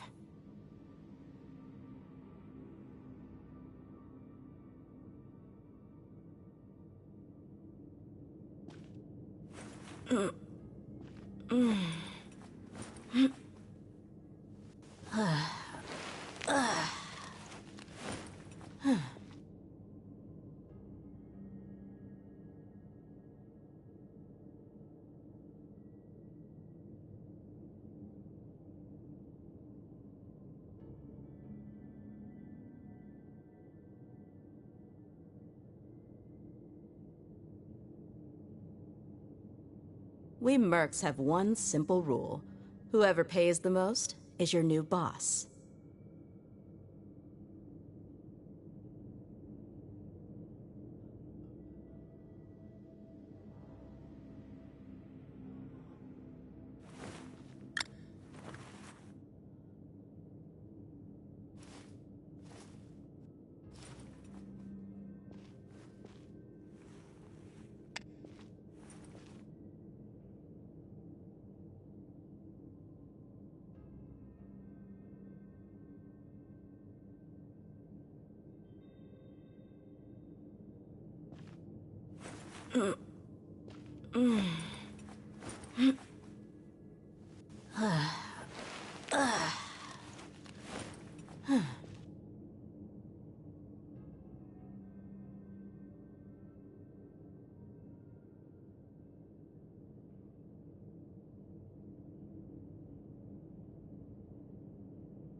My people are used to the desert life, but still, I hope that one day they'll be able to find an oasis of their own and leave the sandstorms behind for a better life.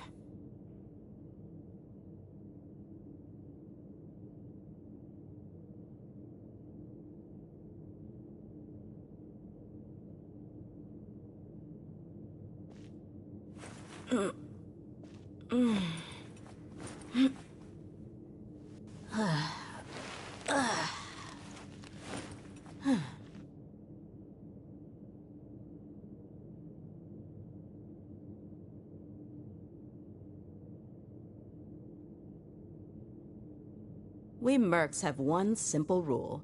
Whoever pays the most is your new boss.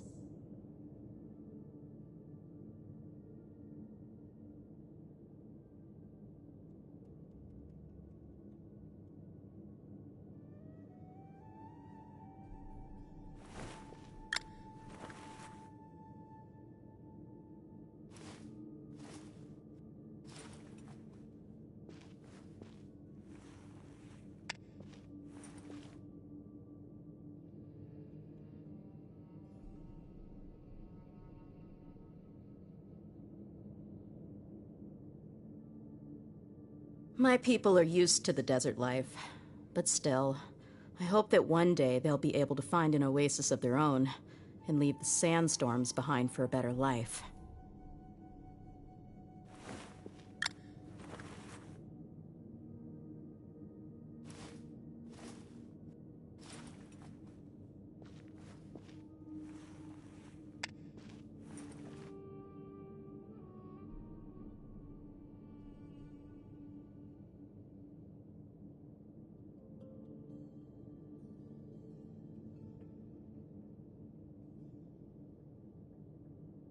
The desert's a tough adversary, but at least it doesn't hide anything.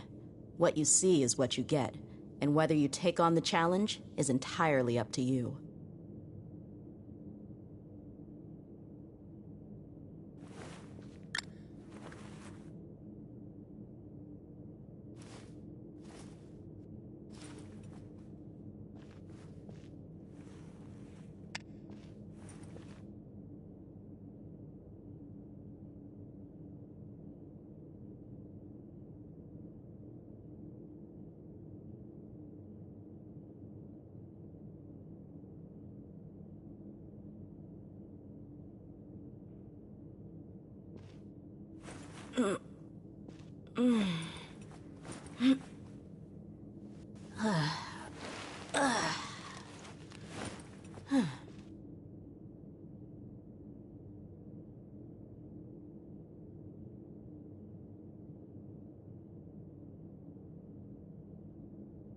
We mercs have one simple rule.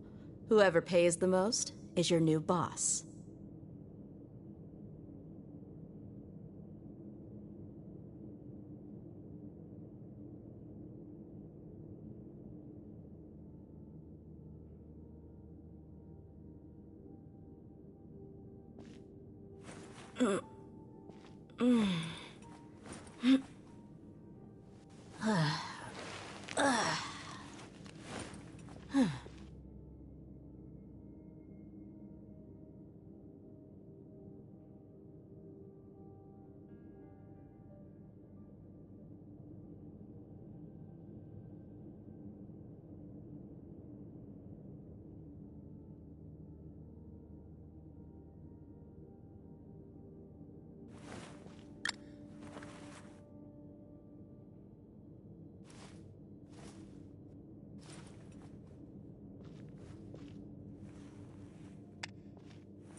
My people are used to the desert life, but still, I hope that one day they'll be able to find an oasis of their own and leave the sandstorms behind for a better life.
You're dead meat!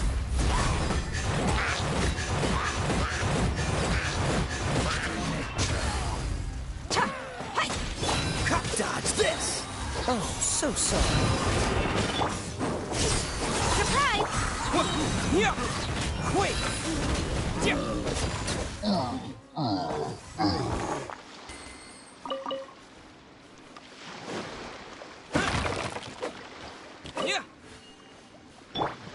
Over here!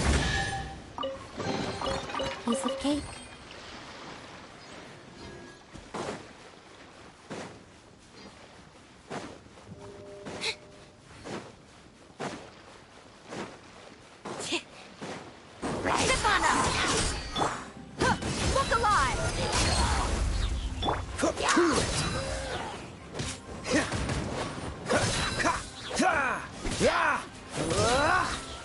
Dodge this! Right.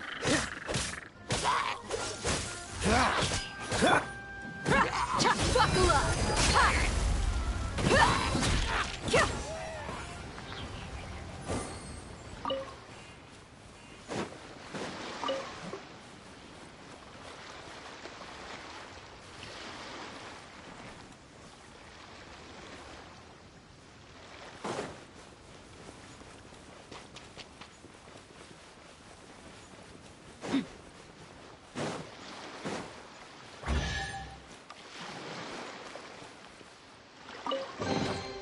Well, how about that?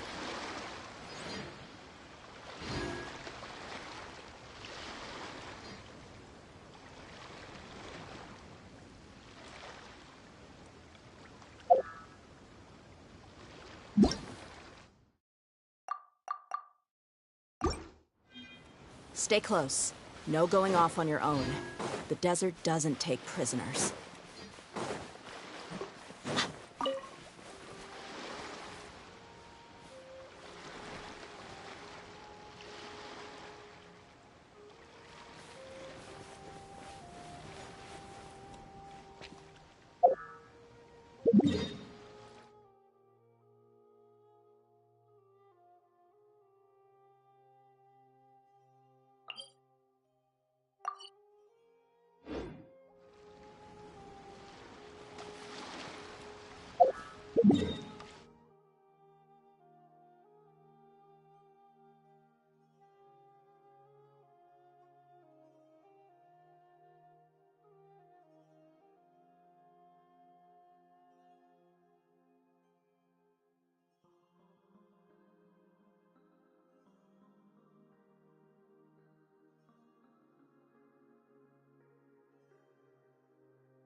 smash!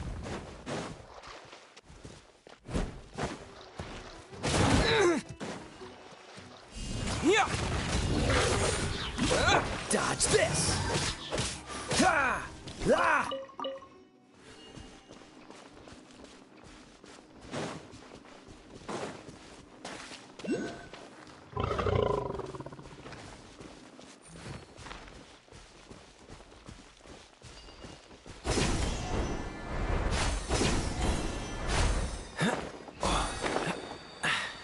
Catch the wind.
Seems all the other knights already have their hands full.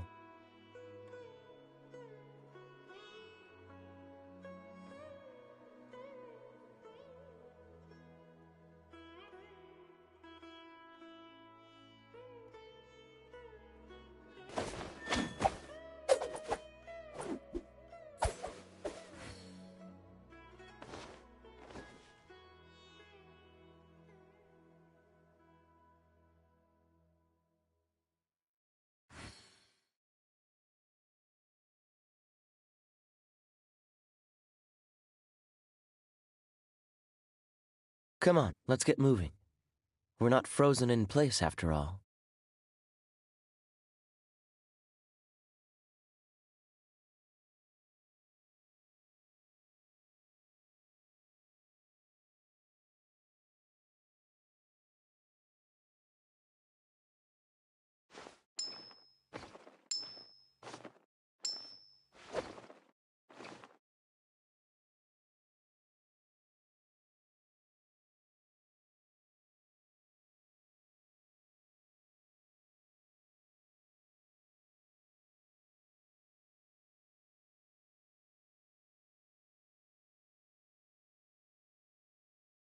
I didn't know you were such a slacker.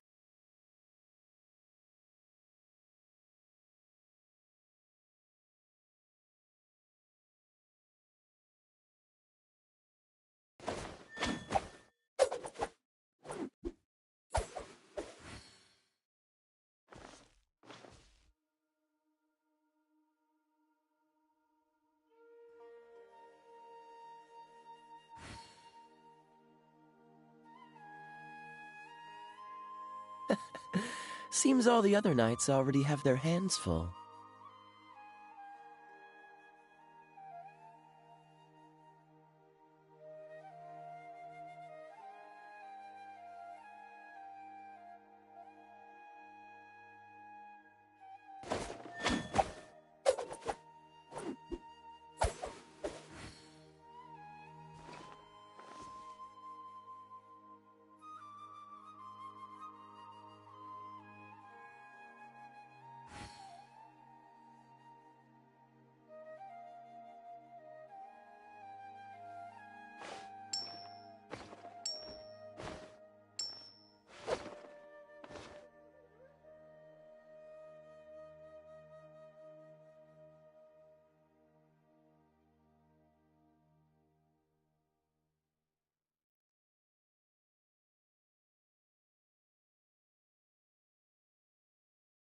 I didn't know you were such a slacker.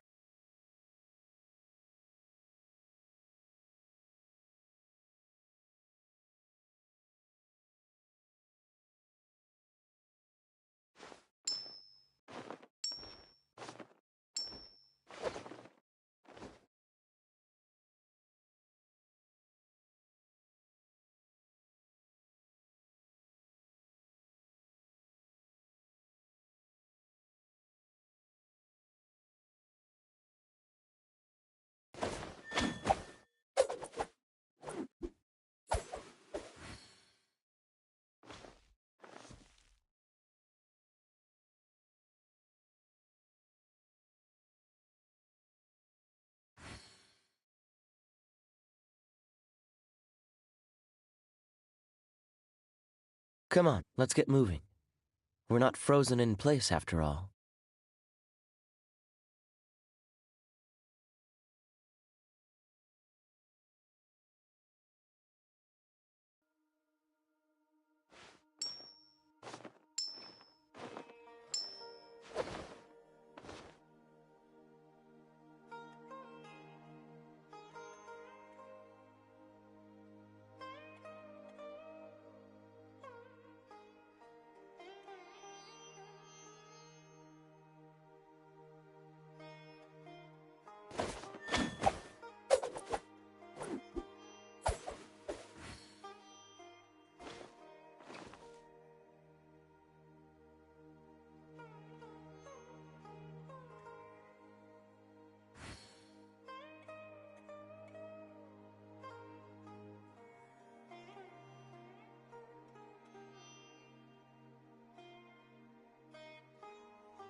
I didn't know you were such a slacker.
Come on, let's get moving. We're not frozen in place after all.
Seems all the other knights already have their hands full.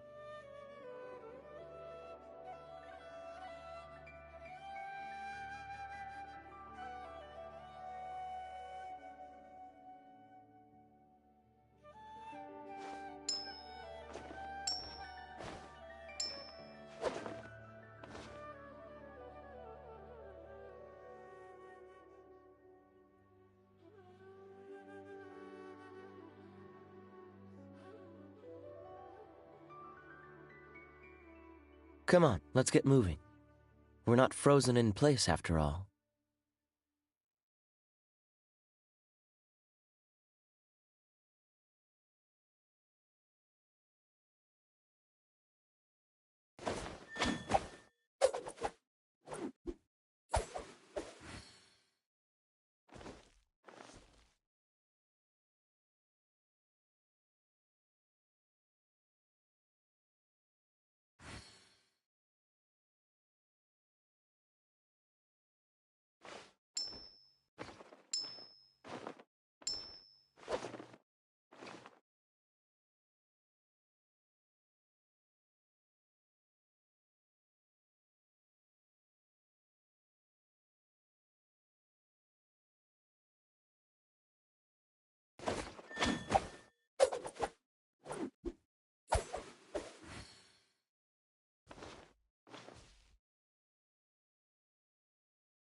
Seems all the other knights already have their hands full.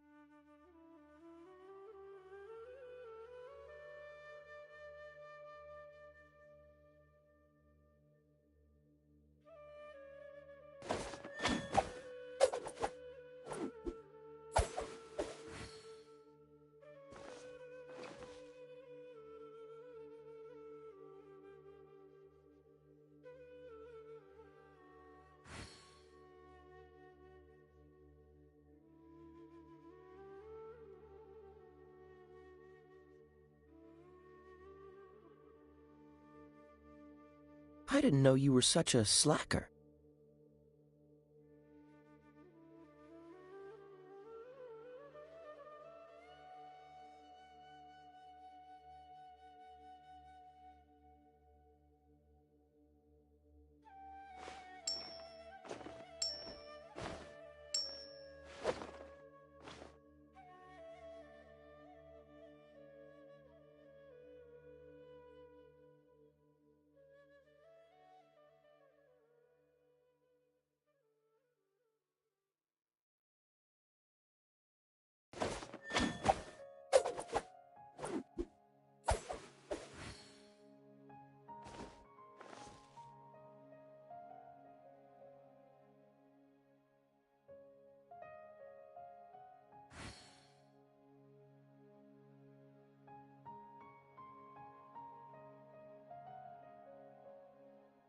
Come on, let's get moving.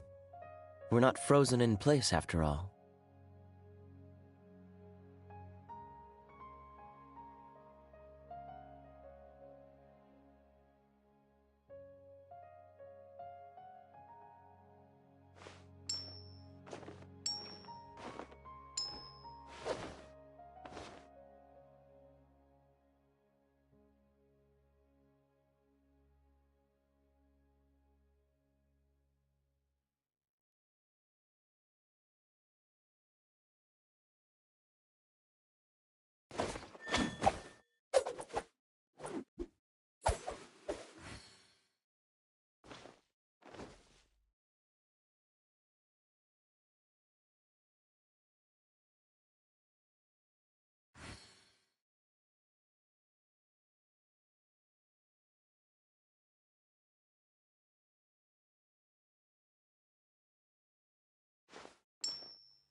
Seems all the other knights already have their hands full.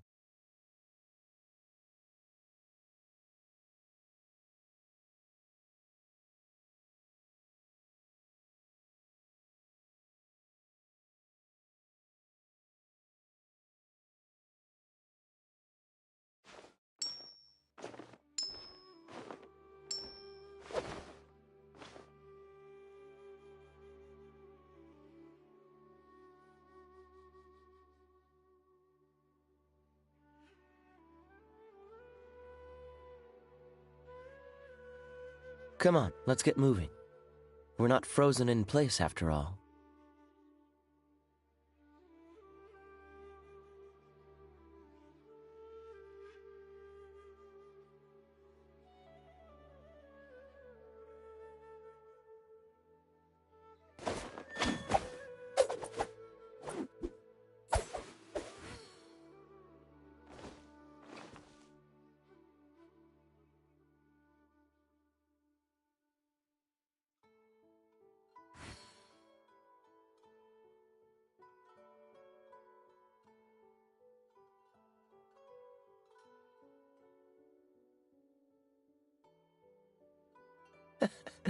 Seems all the other knights already have their hands full.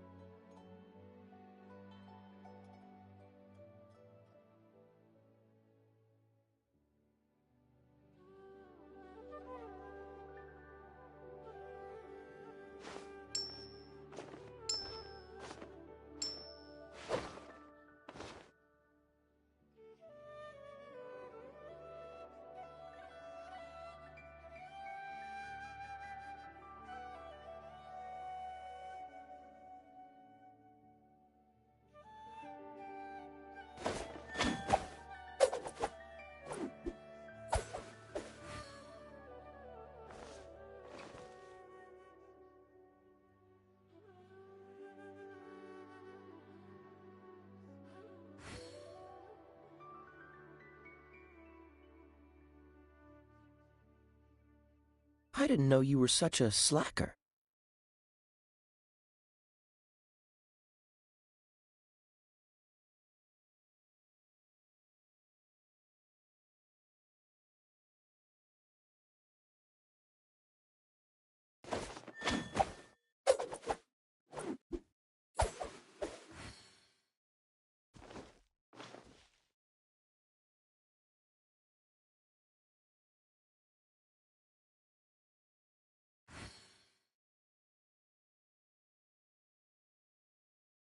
Come on, let's get moving.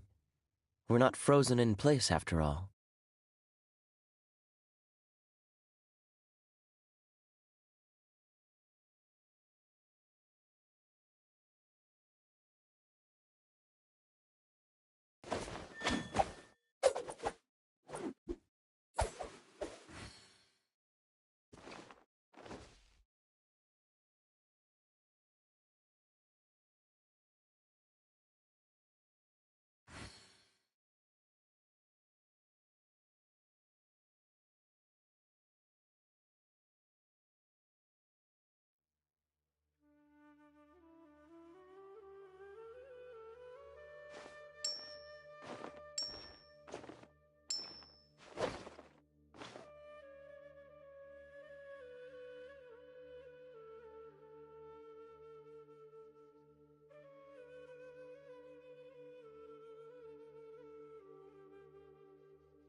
Seems all the other knights already have their hands full.